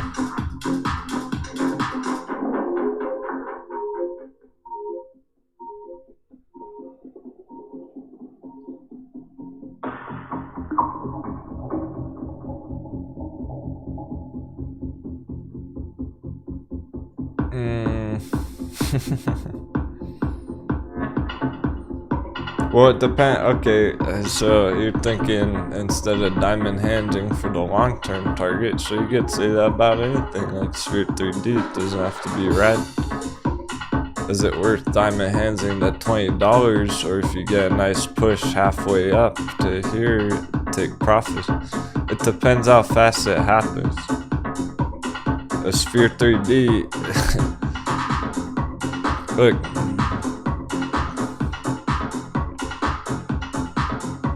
If it hits $20 next month, you gotta take profit. It depends how fast it goes up there. The Sphere 3D does this year, your diamond hands in it, and slow and steady, like this, and then the end of the year, it's hitting $20. You might be able to take it even further.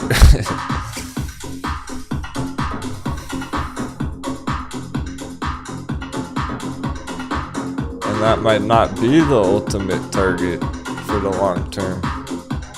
But if it crushes straight up to 20 bucks in a couple of fucking months, yeah, absolutely take profits there. So let's compare it to a ride.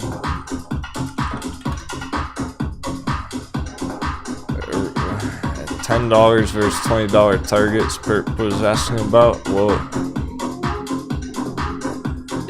yeah, ideally, ultimately, we're trying to hit this all-time high area back at 30.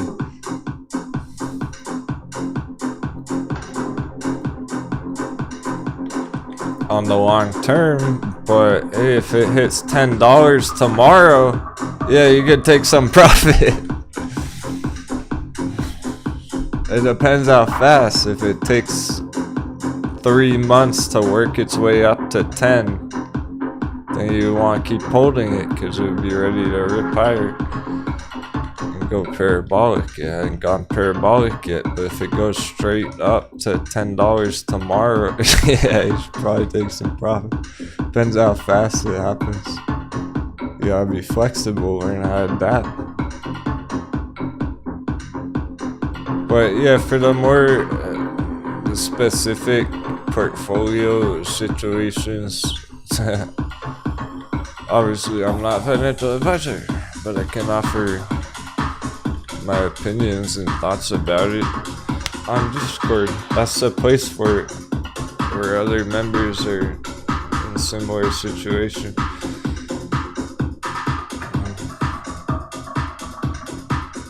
So if you want, man, you can post all your positions or whatever. Check them out. It sounds like a balance issue. You're not sticking to the trifecta. The captain's magic circle balance. I don't know what the fuck to call this one. I'll show you. I'll remind you. Lots of you've seen this already. Maybe you forgot.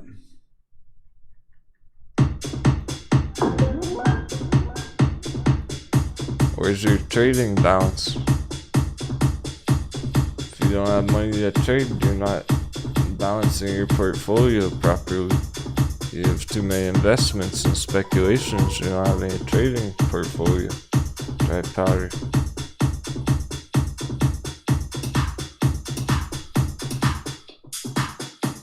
These are 7 sections, 7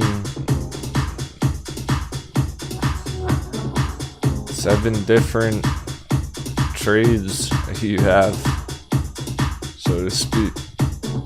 7 different strategies. Your 3 main ones, the investments, speculations. You need some dry powder to trade with. If you're trying to trade, there's your problem. It's a balance problem. Right there. Too many of the other things, not enough of this one. These are 7 parts. 1, 2, 3, 4, 5, 6, 7. Crypto core.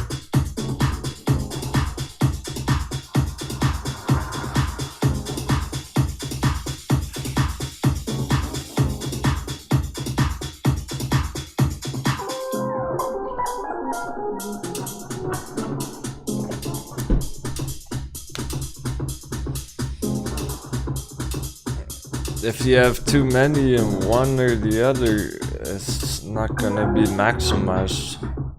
Maybe you have too much in your trading section and you don't have enough investment in crypto and long-term holds.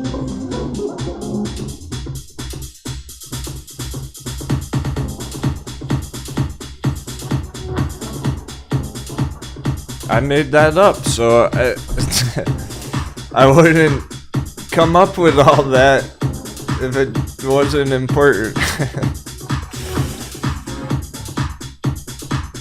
I didn't come from no textbook. That's from Captain Denwo to the crew.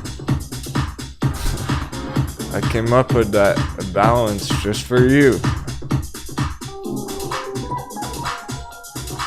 So that y'all can live to trade another day. You have a nice allocation where you're not too heavy in all speculative plays or all day trades or all long-term holds.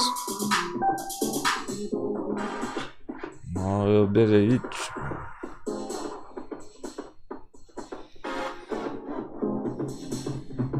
Because there are times where one's better than the other. There are times where it's day trade delights, and there are times where it's buckle down for diamond handing, and it changes frequently. We don't know what January is exactly yet, if it's day trade delight or if it's swing trading time or what.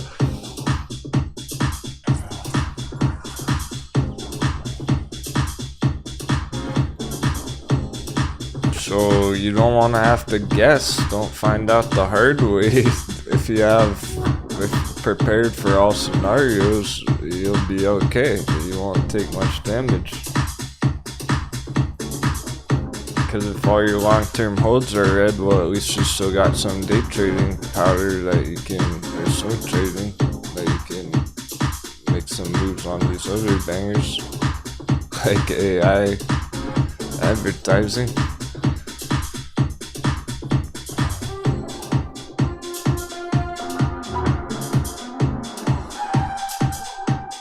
Or the metamaterials bounce or whatnot.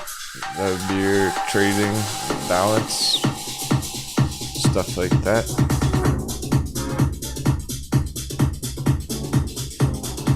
But the hot bevies are more the long-term holds, more investment type strategies on ride down there and whatnot. So there's place for both. Both are good.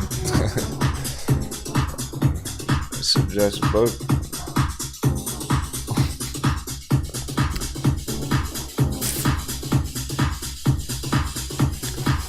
Nathan, careful with Tesla, man.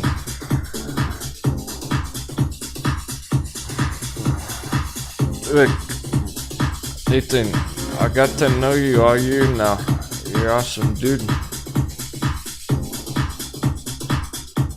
You say that about once a month in the chat. You go, damn, Tesla is doing something unexpected. How come you're trading Tesla so much? Forget Tesla.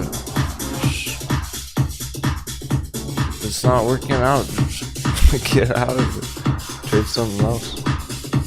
It's kind of like falling in love with AMC. Trying to trade AMC every week, every month. I don't see a real point to trying to trade Tesla that closely.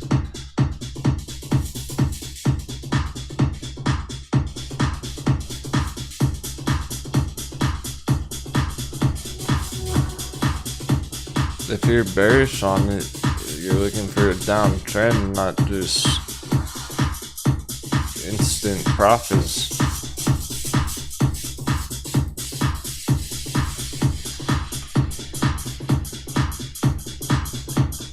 It hasn't broke the all-time high.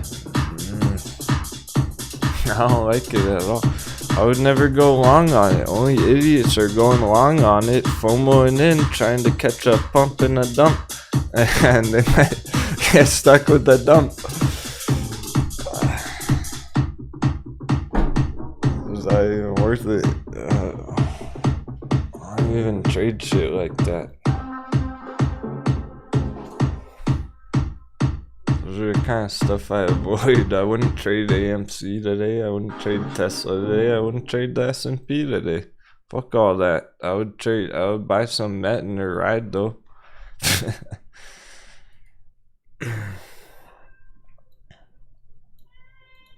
Bullish mail indicator. Perfect. Go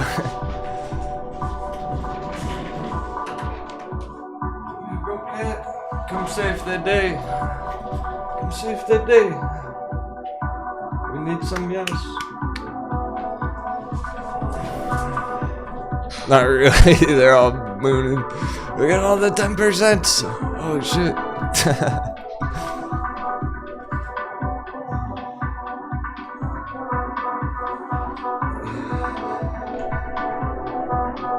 You're gonna send them for power hour. She's gonna light the rocket fuel.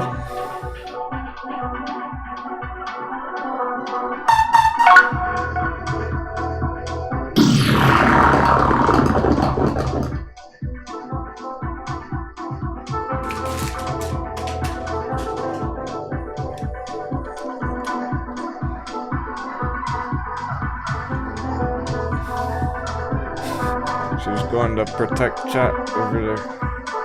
Keep them safe. Alright, she's on guard.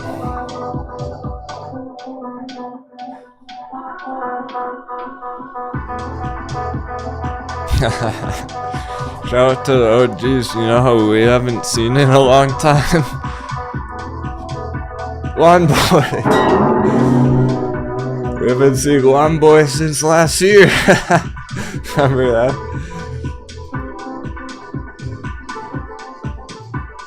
One day he'll come back. That'll be a real sign that things have changed. Once the FOMO starts hitting the charts, he'll be back. Trying to listen into our secrets.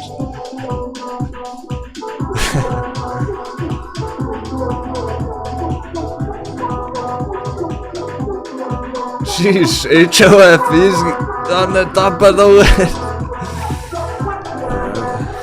That's how hot it was.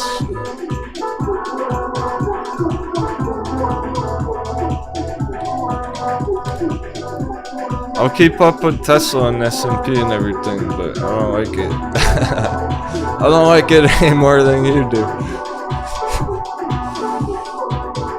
It hurts me more than it hurts you.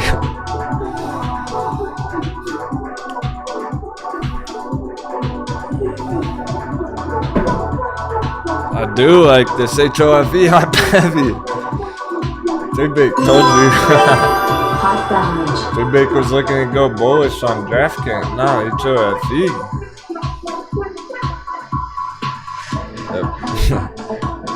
Might have been rough last year, but that don't matter. It's in the past. Is the present. And here's the future.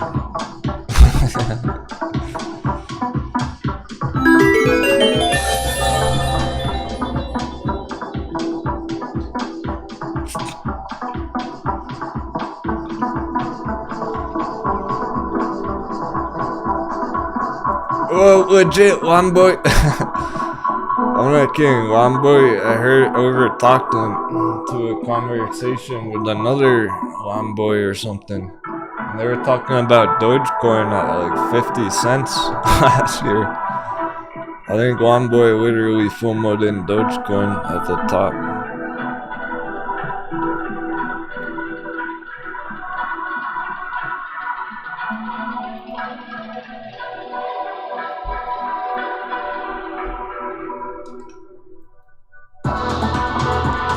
That's part of how I knew it was a bad idea.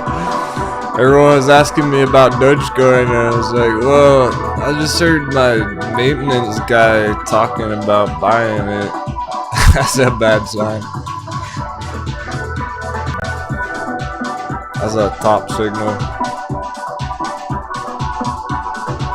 And then Elon Musk went on Saturday Night Live and all that shit.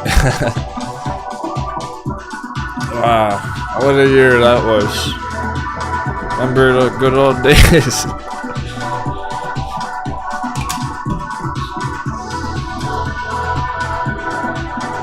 Back in the good old days.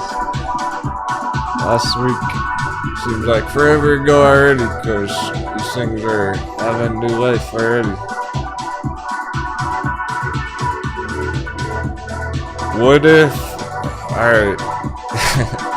Here's HOFE at the bottom barrel entry.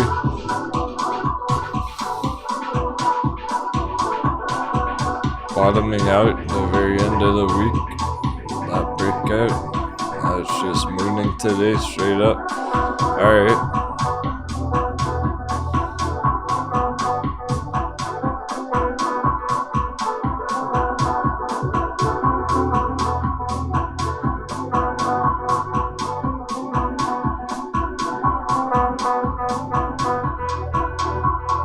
And let's just do this. And what if none of that ever happened? And here's the brand new year. Let's fucking go. What if that was the only chart that existed on it? That thing was pumping. Forget last year. That's long in the history. Who left for town?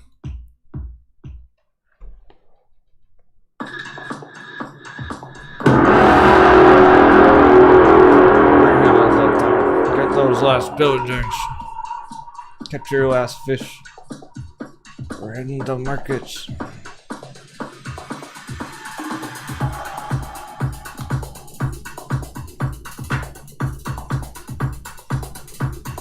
If this was a brand new altcoin hitting the markets, all the coconuts would be FOMOing in that. So if we're just looking at it from a fresh perspective on the new year, it's fucking lit.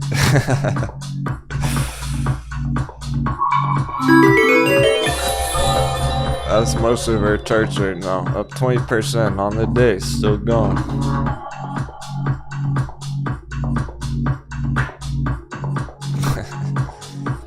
Adam Aaron. Oh, we're going there. Alright, last picture of him on the year. For last year. I'll wrap it all up. AMC, I fucking saw. That guy? You talking about that guy? Grandpa?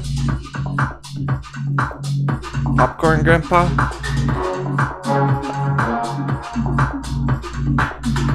I forgot about that guy. He's in the past too. Fuck that guy.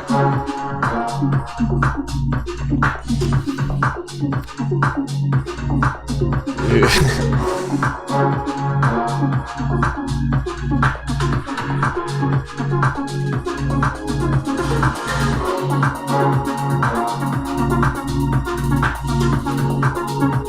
So I'm still going. 35. Finishing with a bang. Liking that action. So good. Saw him from $1. Saw him. Primed and ready to go.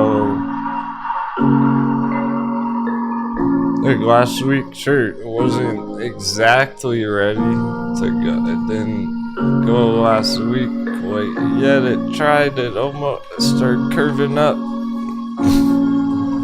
Nice rounded bottom. Now it's ready right here, right now. The new year. Oh, huge run. The timing is right. It's perfect. $5 on him, target 1 to 5.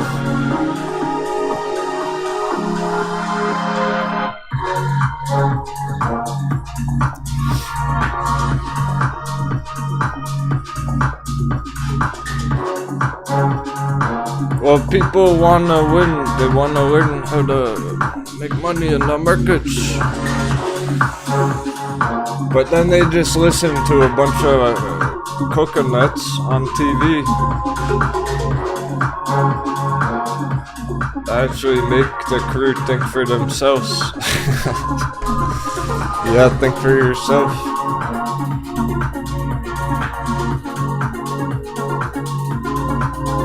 You know the old saying, buy low, sell high? Exactly. You're doing it. That's how you do it on the charts. You don't get much lower than the all-time low. I don't think they're gonna go much lower. Where's native? ENVB. Bear trap confirmed. Called that one last week.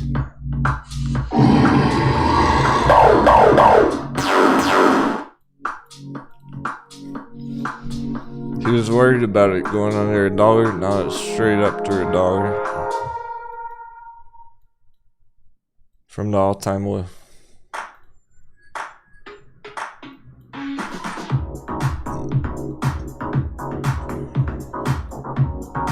You know what to do. Smart money gets in down here. Dummies get in up here next year. Why it's too late, it's all over the news. After the word gets out, shh, oh, don't tell anyone the secrets. Don't let the secrets out. If everyone actually knows how to trade, it's gonna be harder and harder to succeed.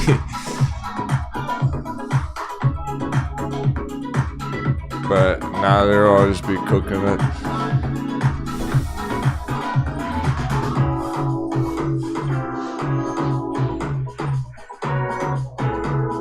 Yeah, spot him at the right time down there at dollar stop hunt. Stick to the plan. Get the treasure.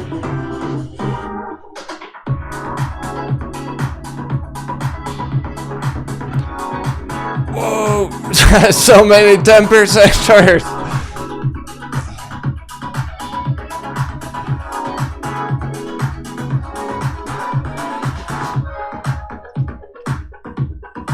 We have 19 10% charts. THMO it's 9.9. Just at 10%, then we'll have 20 of them. All in one day. If it inches up one more penny, we'll have 20 10% green charts. Well, we probably have a couple altcoins up 10%. I don't know. We'll take a peek after hours.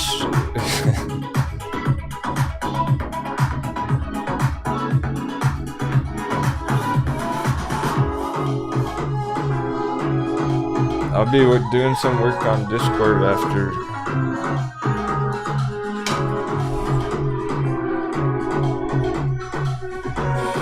Crypto's taking the back seat today to stock market action.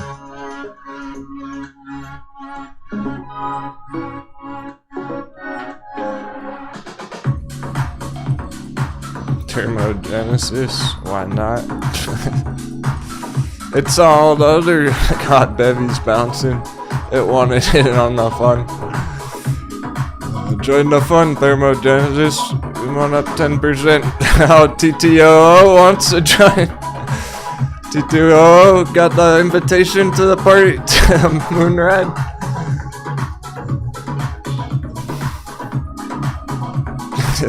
We can't leave out mine mid. Of course my mid wants in on that being way lower than it should be. Aggressive's been in a bullish trend for quite some time, actually since August, so that's been going up steady for a while. Makes me wonder about Asia broadband. Okay, consolidation, still over our support level.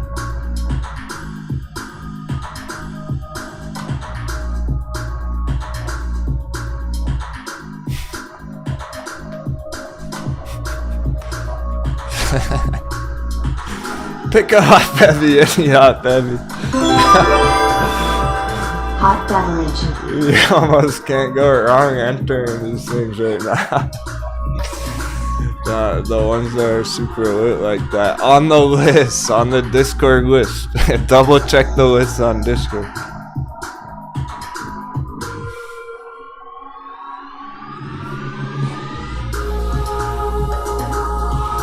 Because I suspect we're gonna be getting a whole lot more days like this in the future here. For the rest of the month, the rest of the year.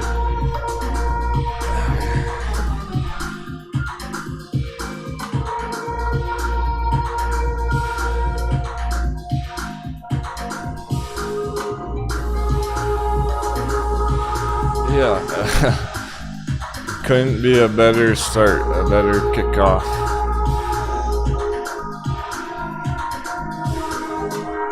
They fumbled the ball already. We kicked it down to the end zone. They fucking fumbled it already. The receiver already dropped it. They're fumbling the bag. We're staying calm, holding strong, diamond hands in. Watching it play out according to plan, using the plan, the strategy. It's normal to doubt yourself.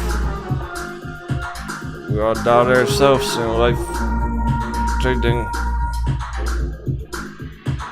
But don't doubt the charts. Don't doubt the bullishness of these charts.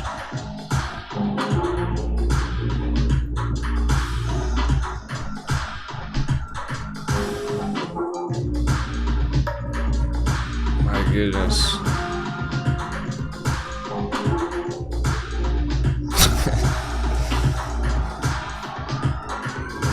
Some of these, I've never seen such crazy charts and stuff like this.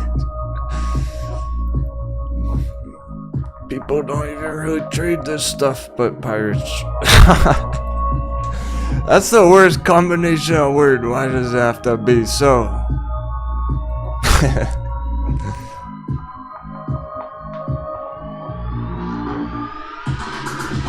It is what it is. They can call us whatever we want, whatever they want when we're laughing our way to the bank. Hey Becky, you're on time. We got 35 minutes.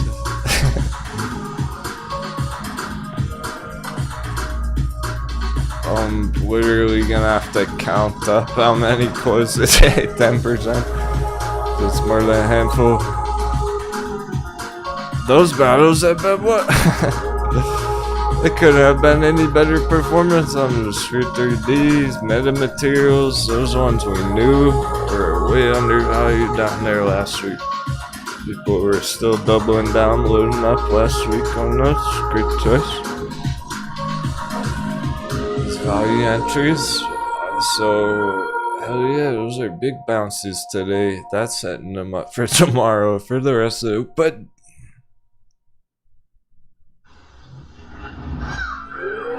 they're doing this all on their own, regardless of the dollar. They're kicking the dollar's butt.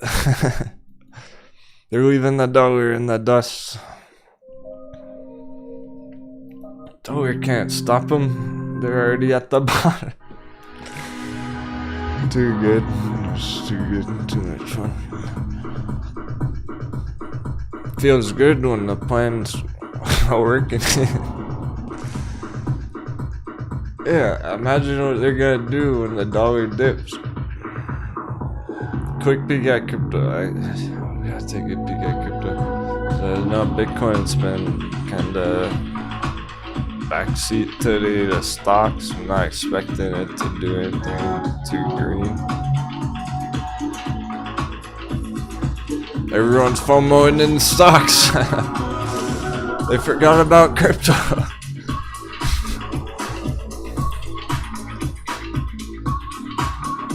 Chainlink's holding over 20. No problem there. ICP's still working its way up from the bottom.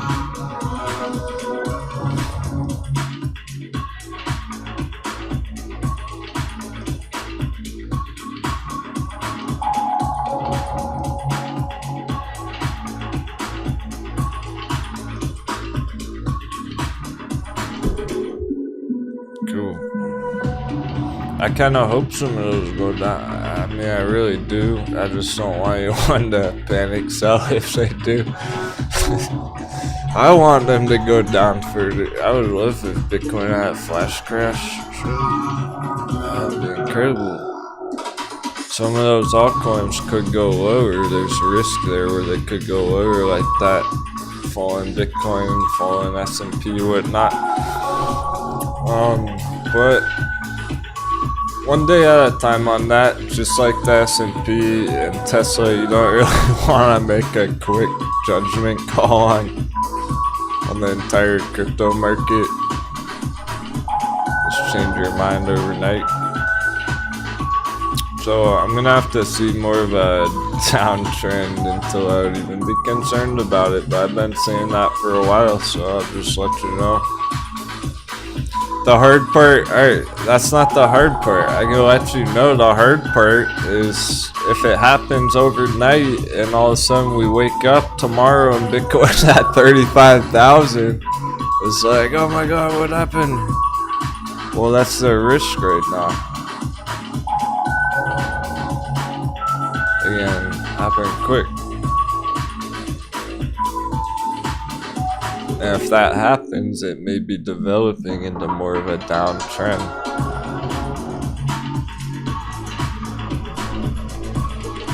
But this is the overall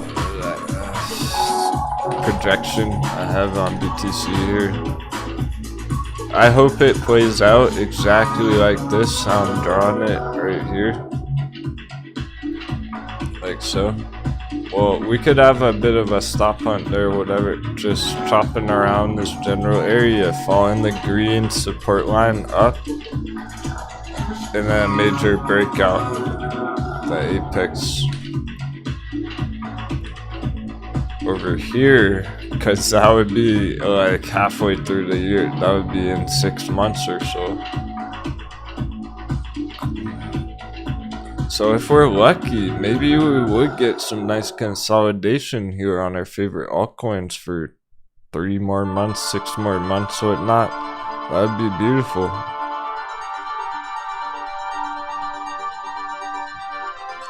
But I gotta be bullish on it until it were to develop more into a bear trend, like so. If that happens, I'll let you know. This is what we're going for. Hopefully it plays out like that. The bullish scenario would just be tearing right through. This would be the mega bull scenario, just blasting right through.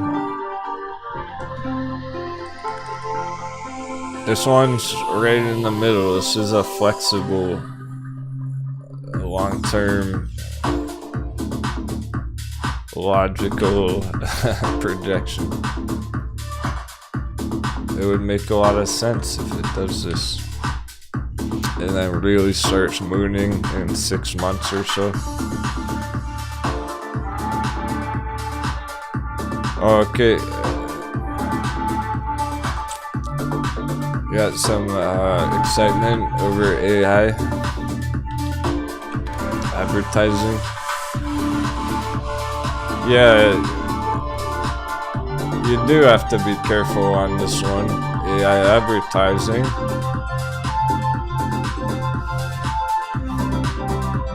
Because it's an advanced trade.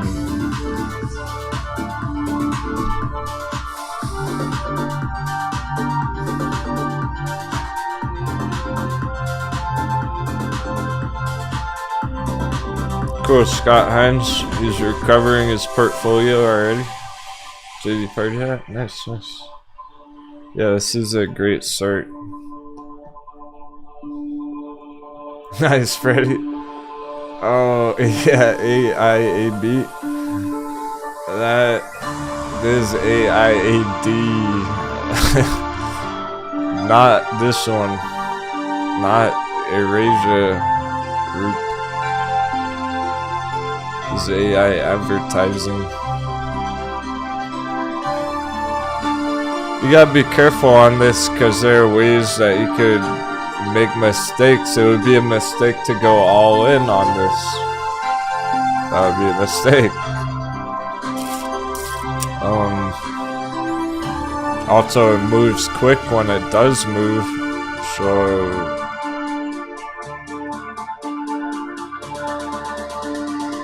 you want to be aware.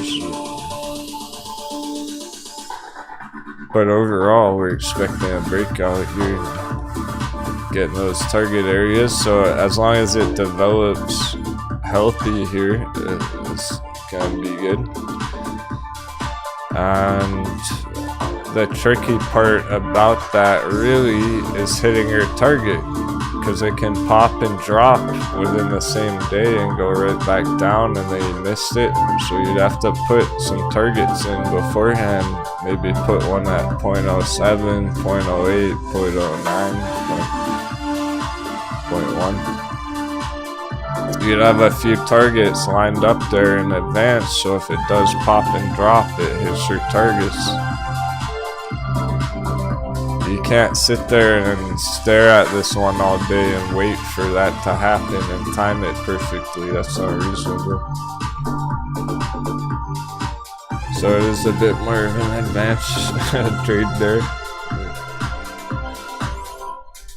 It has a place. It has its own style. It's not a slow and steady swing trade like Sphere 3D or Metin or something like that, where you can just ride them comfortably up and up and up on a long-term trend. This one's more of a pump and dump by definition.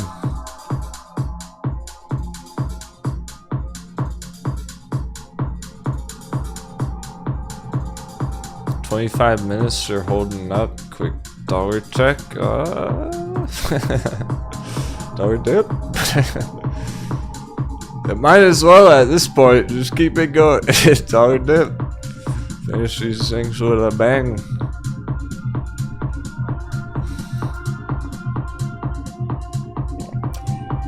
Always keep in mind when we get dollar dips, that helps crypto overall. So here's that as well. So you can't really panic on crypto because we can get this dollar dip and then a major bounce on Bitcoin overnight.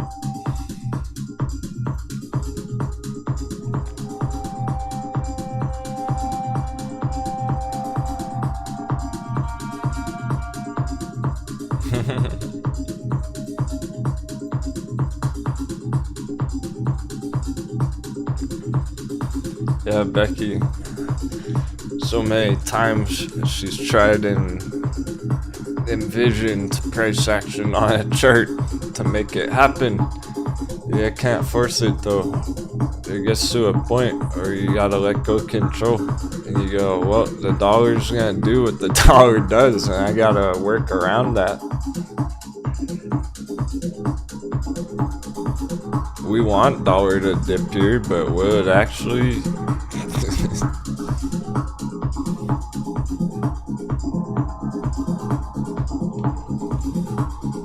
Be flexible about it. Let it do what it does, and then make your plan accordingly.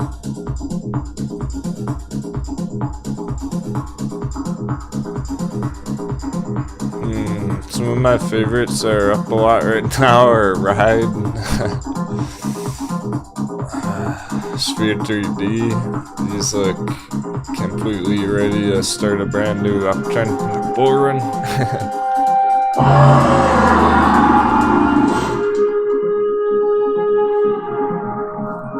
Double check fuel cell, yeah, from the gold buy box.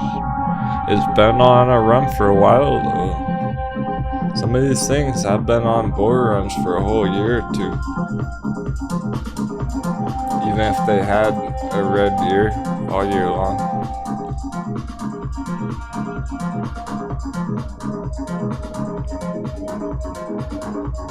It's still been trending up from way back here.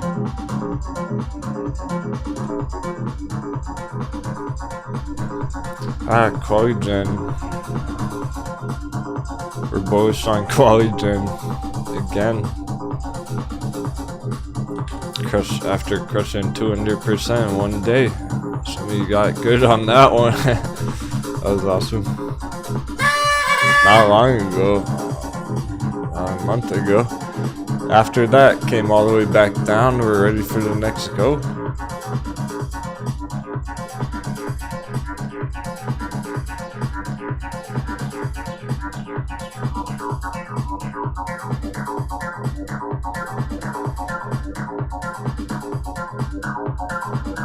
It's interesting how the US stocks are doing good today, even the S&P overall, just on the day. I still don't like it. but it's green on the day, and then the Chinese stocks aren't doing well today. There's definitely something to that. Because we can get vice versa. If the S&P comes down, China companies might come up.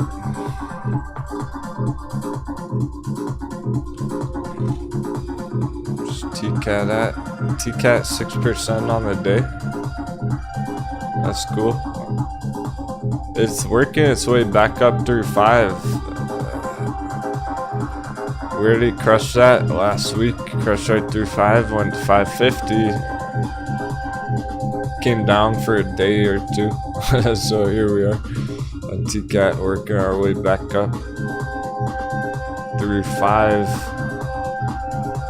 So we get through 5 this next time with the new year. That can really be the start of this major uptrend program.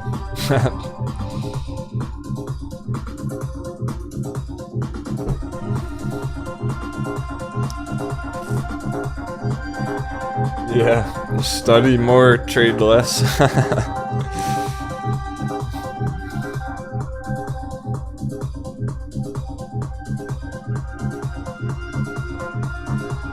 Oh, nice. How Sadie paper hands. He entered Etsy puts recently. These are up 25%.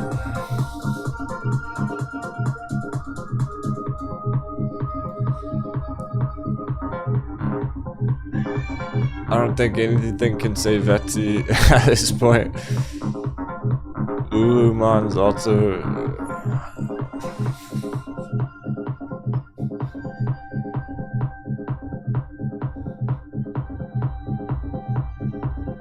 and Nvidia barely holding 300. I don't like that either. These ones are all still very much ready to come down. Just because they might be slightly green on the day, or even Tesla is pretty green on the day. They're not hitting the all-time high. There's no new all-time high here. Nvidia is still trending down here. I gotta stick to the plan on that one. I'm not letting one bounce change that. Too much resistance, fuck that. Bearish Nvidia still. Keep going. That's how into that charts I am. I mean that. There's no reason for somebody to go long and lose money on Nvidia. If anything, you would go bearish on. Oh, JBIC with the DraftKings puts coming through. Not sure if he's here right now, but I told him I'd check it at the end of the day. Holding the resistance, DraftKings puts. Right on track. One small bounce on the morning didn't change that.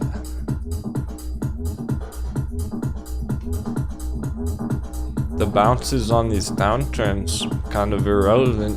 If it's already melting, the bounces from our all-time lows very relevant. That leads to 200% breakouts on Coin. Those bounces very relevant. HOFE all-time low. Well, not quite, but close. It is on the year, so it's the lowest price all year.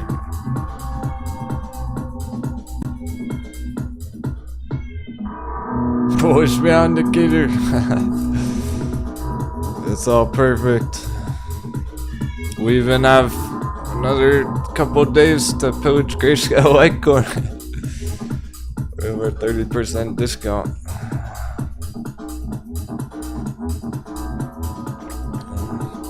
Beautiful. I like where it's going. We got a nice win there ourselves today. But we still have nice selections. Not everything's going straight up just yet. Happy because it gives us more time to make our moves rest of the year.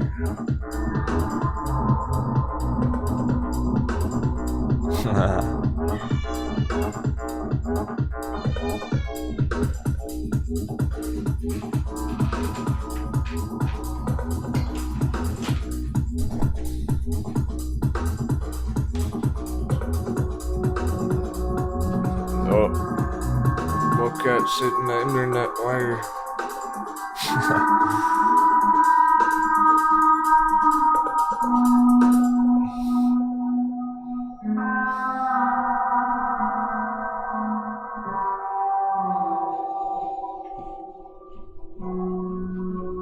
Freddy wants the fire on T-Cat.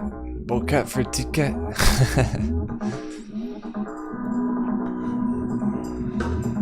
What makes it attractive?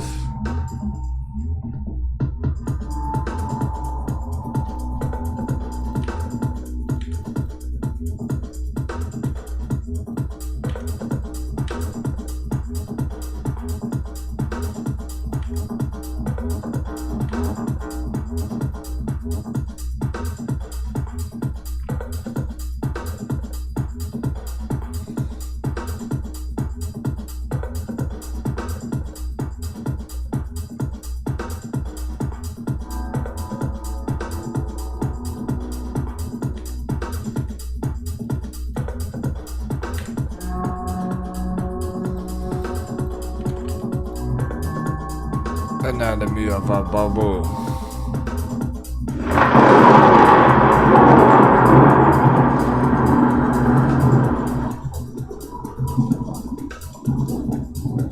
It's one of the best representations of it. Is T-Cat moves based off hype cycles. We're down here. Trade hasn't even begun.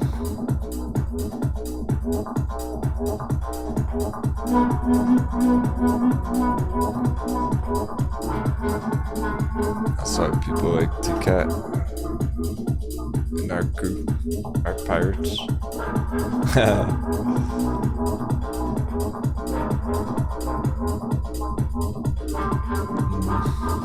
Yeah, it's high risk, high reward. There's lots of good choices.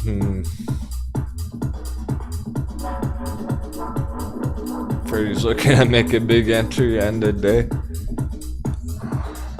T-Cat already smashed $5 last week. That was a good start already.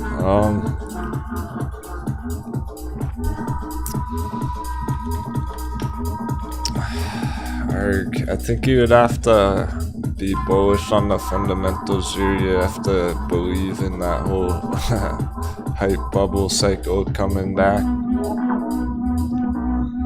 So if you're just hearing about it for the first time, you might not be as prone to diamond handsing it. You might change your mind next month, whatever. Pick your favorites. That's why I like it though. The chart's very nice representation of anatomy of a bubble.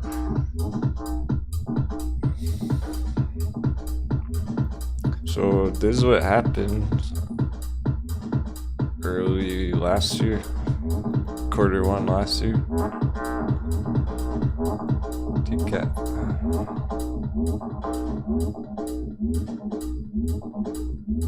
Here's January. It's down at $1.30. It went to $70. So T-Cat went 50x last year. If we get a new hype cycle on it, it gonna hit crazy huge targets just like that. Hit 20x targets, go up to $100.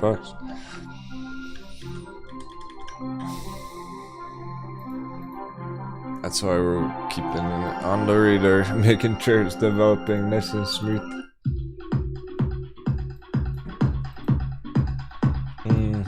But yeah, it's a high risk, high reward choice, so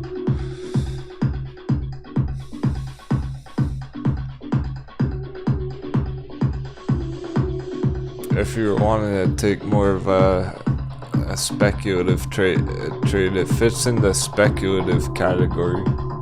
Speculative long-term hold category.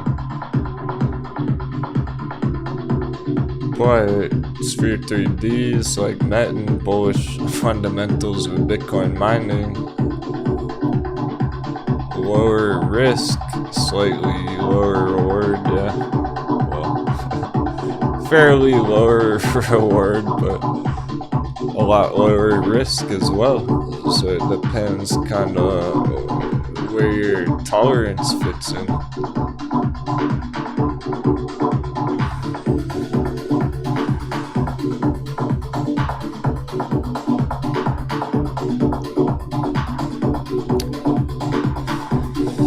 I always kind of go back to some of the favorites as well, like Sundial. Sundial is still very nice accumulation down here. Or NAKD right after the reverse split. Now it's listed as Central Electric Group. The merger stuff's already happening.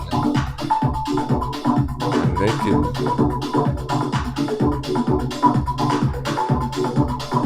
These are also anatomy of a bubble charts. A lot of ways.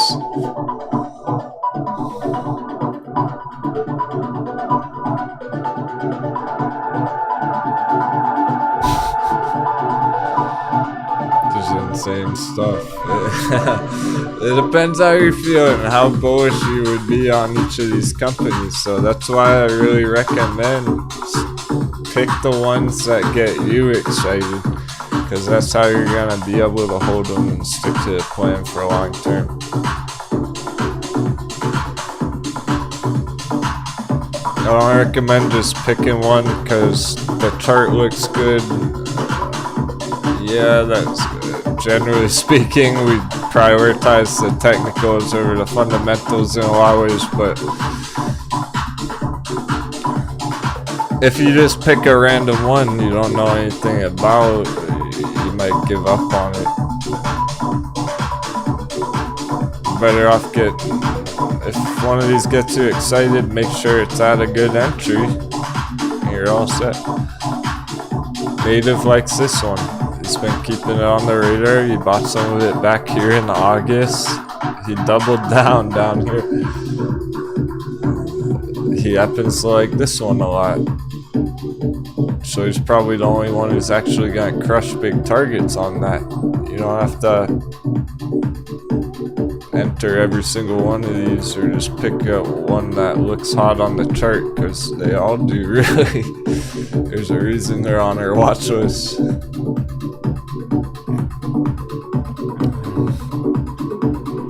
It's a common mistake, is feedback I've gotten from the crew over time. Over the last couple of months, there are so many awesome entries on everything. People bought them all and now they're just stuck waiting.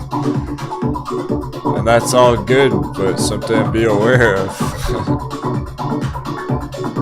If you get overexcited, you start entering things that you didn't plan on, and then you change your mind next week. So make sure you plan right now. Plan more, trade less right now. You don't want to just FOMO in HOFE if you never heard about it before. Because there's a football resort entertainment company. It's like NFL football hotel resorts. That's pretty specific. If you're not a football fan, you probably don't want to go along on HOFE. Even if the chart gets you excited.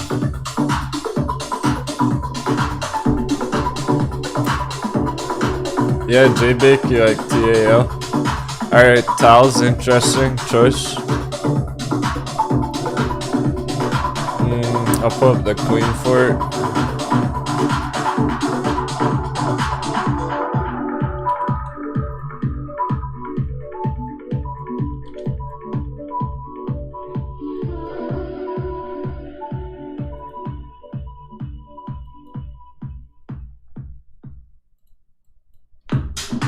So, anatomy of a bubble stuff.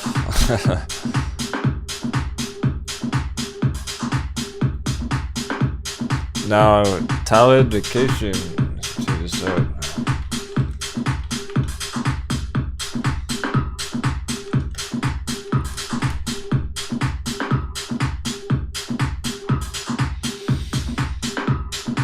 Yeah, it's based out of China. What? They have 71,000 employees. This company is not going anywhere. They have $4.5 billion of revenue every year. This company's a fucking machine. 2.5 billion market cap, and they have 4.5 billion. They have twice as much revenue as the whole company is even worth. It doesn't even make sense how undervalued it is. You think a company with 70,000 employees is gonna shut down overnight? Things, they're gonna bring it back. That's a lot of manpower. That's China's strength. It got FUD. It got the hammer. I like it down here, not up here. Last year. It's good down here. That's what gives us huge targets.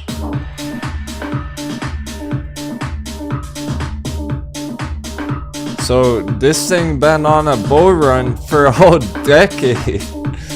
Look at this, all this before it dumped, before it crashed.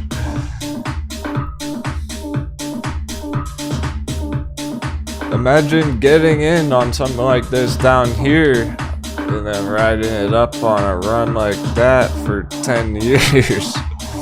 That's money. I see money.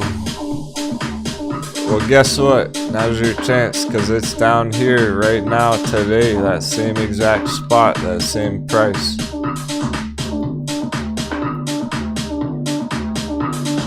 That's where it is right now.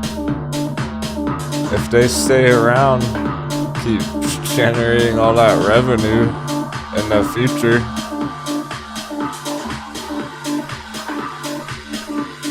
go on another 10-year bull run.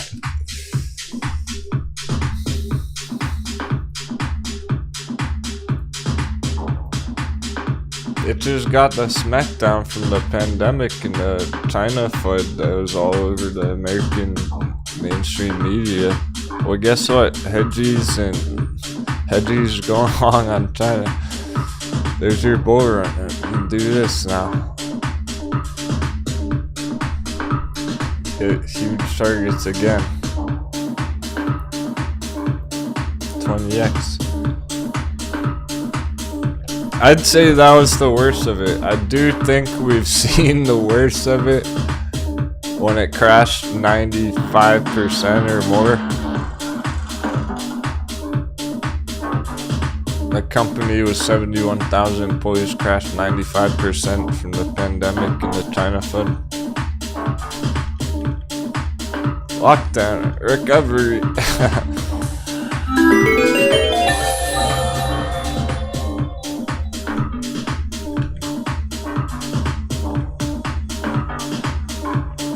So that could potentially be a good choice instead of HOFE or whatnot.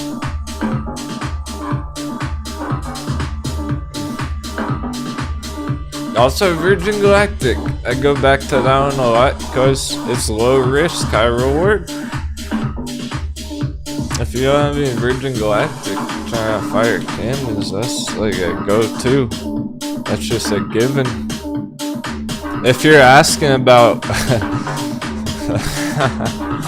if you're asking about entries, I'm assuming you already have some Virgin Galactic. Hot beverage. That must mean you're already holding some Virgin Galactic down from under 15, right? You're probably already holding some net in some space, because those are lit. Scale Litecoin, I just assume you're already in those if you're asking for new entries or whatnot. Nothing's changed on the dollar, S&P, or Bitcoin. Wow. Well, that's a good sign for our stocks because they're crushing it. A lot of our favorites are crushing it anyway. So they're doing their own thing today. That's awesome. The materials, it's only up because it was so undervalued. So why is it going up? Because it's trying to recover. It's trying to return to fair value. Still on a long-term uptrend on it. Higher lows in the grand scheme of things.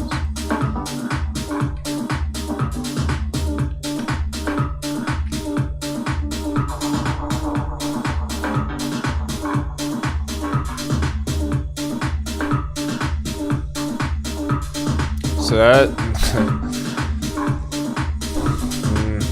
we gotta check if there's any battle going on, but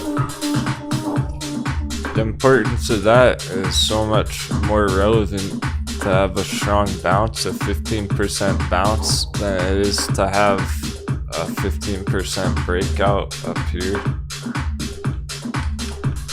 These are from the long-term support going huge.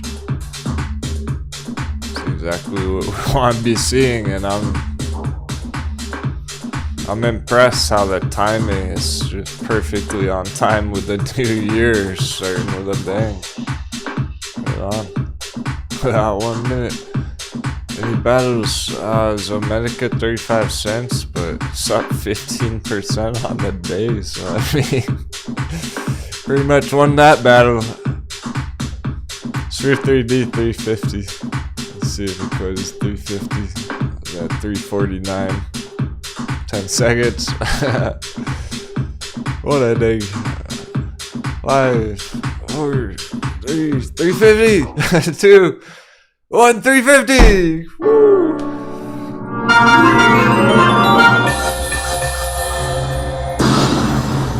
Squeeze confirmed. That was awesome. What an epic day. Oh man, first day of the new year. We gotta count them up, count the treasure. 1, 2, 3, 4, 5, 6, 7, 8, 9, 10, 11, 12, 13, 14, 15, 16, 17 charts up 10%. I did more push-ups than that this morning. We got a bunch of 9.9s though. If I count all the 9%, that's well over 20. Sheesh.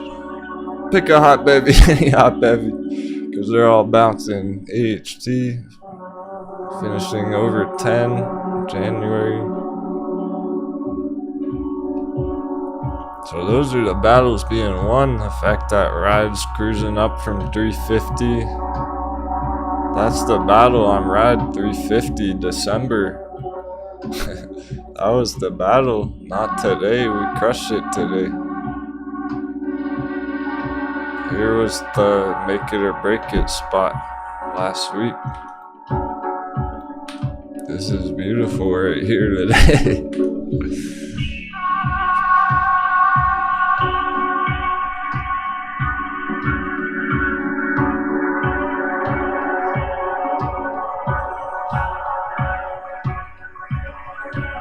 Some of these have been just itching to go higher.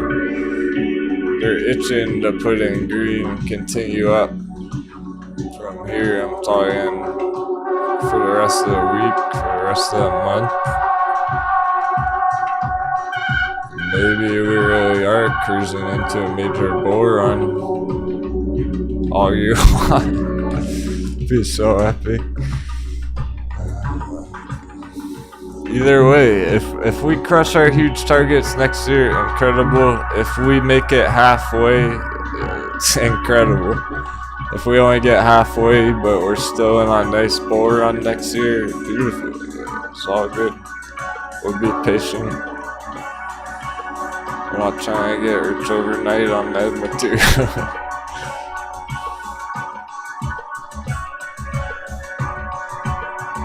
Patience is gonna pay off. It's already paying off. Well, the bravery is paying off. People who are brave entering the dips last week. Here's our buy box on fuel cell. Perfect balance. The brand new day, the brand new year. We've been waiting for this one. Primed and ready to go.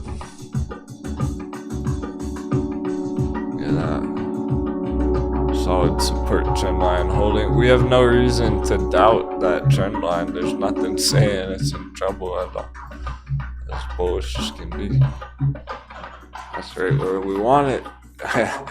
DraftKings closed at apparently, yeah, 777s on DraftKings. Well, you know what that means. 777. One last round in the chat. One last round of sevens in the chat to kick off the new year. Thank you very much for joining me today, my friends. I can't wait for where we're going. But we gotta enjoy the ride, enjoy the process. See how much fun it was today, just seeing that they're on track. We're gonna enjoy it the whole year. Let's just have a great fucking year. I don't trust the S&P. Dollar went straight up all morning, never really retraced much. Our stocks are doing their own thing. There are 3 scenarios on Bitcoin. The only surprise is that nothing has changed, nothing's happened yet. Most bullish scenario, Bitcoin goes straight from this area, all-time high, boom, 77,000. Bear case, breaks down, gets stuck here, starts melting quickly. We get to pillage it. We'll pillage the fuck out of it if that happens. Most reasonable, most rational projection, Bitcoin, this consolidation for potentially 3 more months, maybe even 6 more months. Bitcoin could chop all around here, but do keep in mind, just because Bitcoin's consolidating, the altcoins can still go on a run. Important number on the altcoin market cap is $1 trillion. This yellow trend line, as long as we're above that, I gotta be bullish on it. Pending a potential breakout, gold breakout box, the altcoin market cap.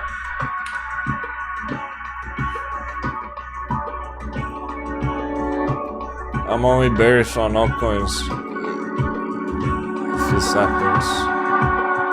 Down under that yellow line and it gets stuck here, then I'm bearish. We're far away from that playing out, so I have to be bullish on crypto still up here. It's just that things change quick, so I want you to be aware of all scenarios. Prepare for the best. No, prepare for the best because it's happening, but expect the worst, whatever that means to you. Is people are gonna look at it differently. This is my best case scenario, alright? The real fire. I want that to happen. Come on down, Ethereum. Drop Ethereum to $200. I'll buy it all. That'd be the best case scenario, but there's not enough there yet for it to be bearish like that. I can only dream, I can only hope. Otherwise, I have to be bullish on it up here because it's still in decent shape, good health. It looks like it just may need some more time here is all. Alright, so we're sticking to the plan on crypto.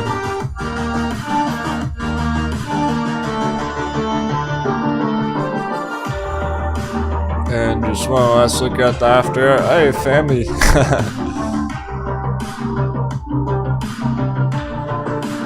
Check family today. It's from a hot bevy.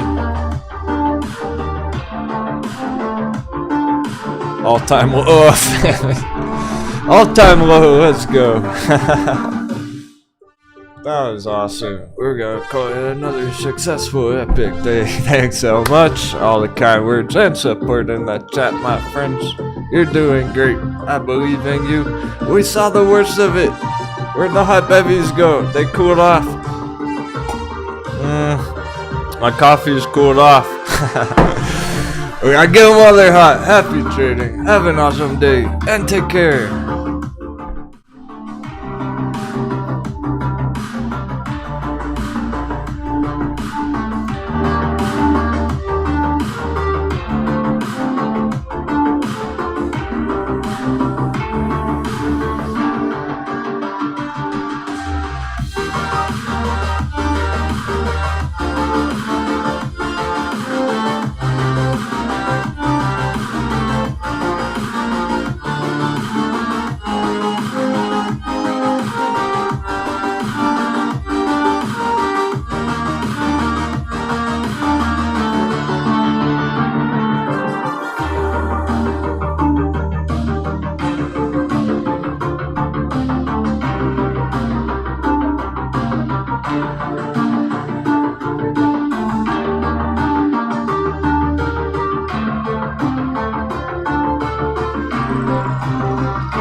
Whoa, look at all those big brains in the chat.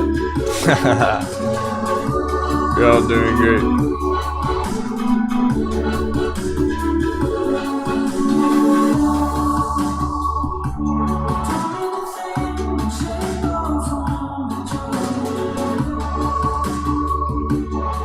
Every piece of valuable knowledge you learn is one more thing that keeps you ahead of the rest of the markets. Sets you ahead from the pack.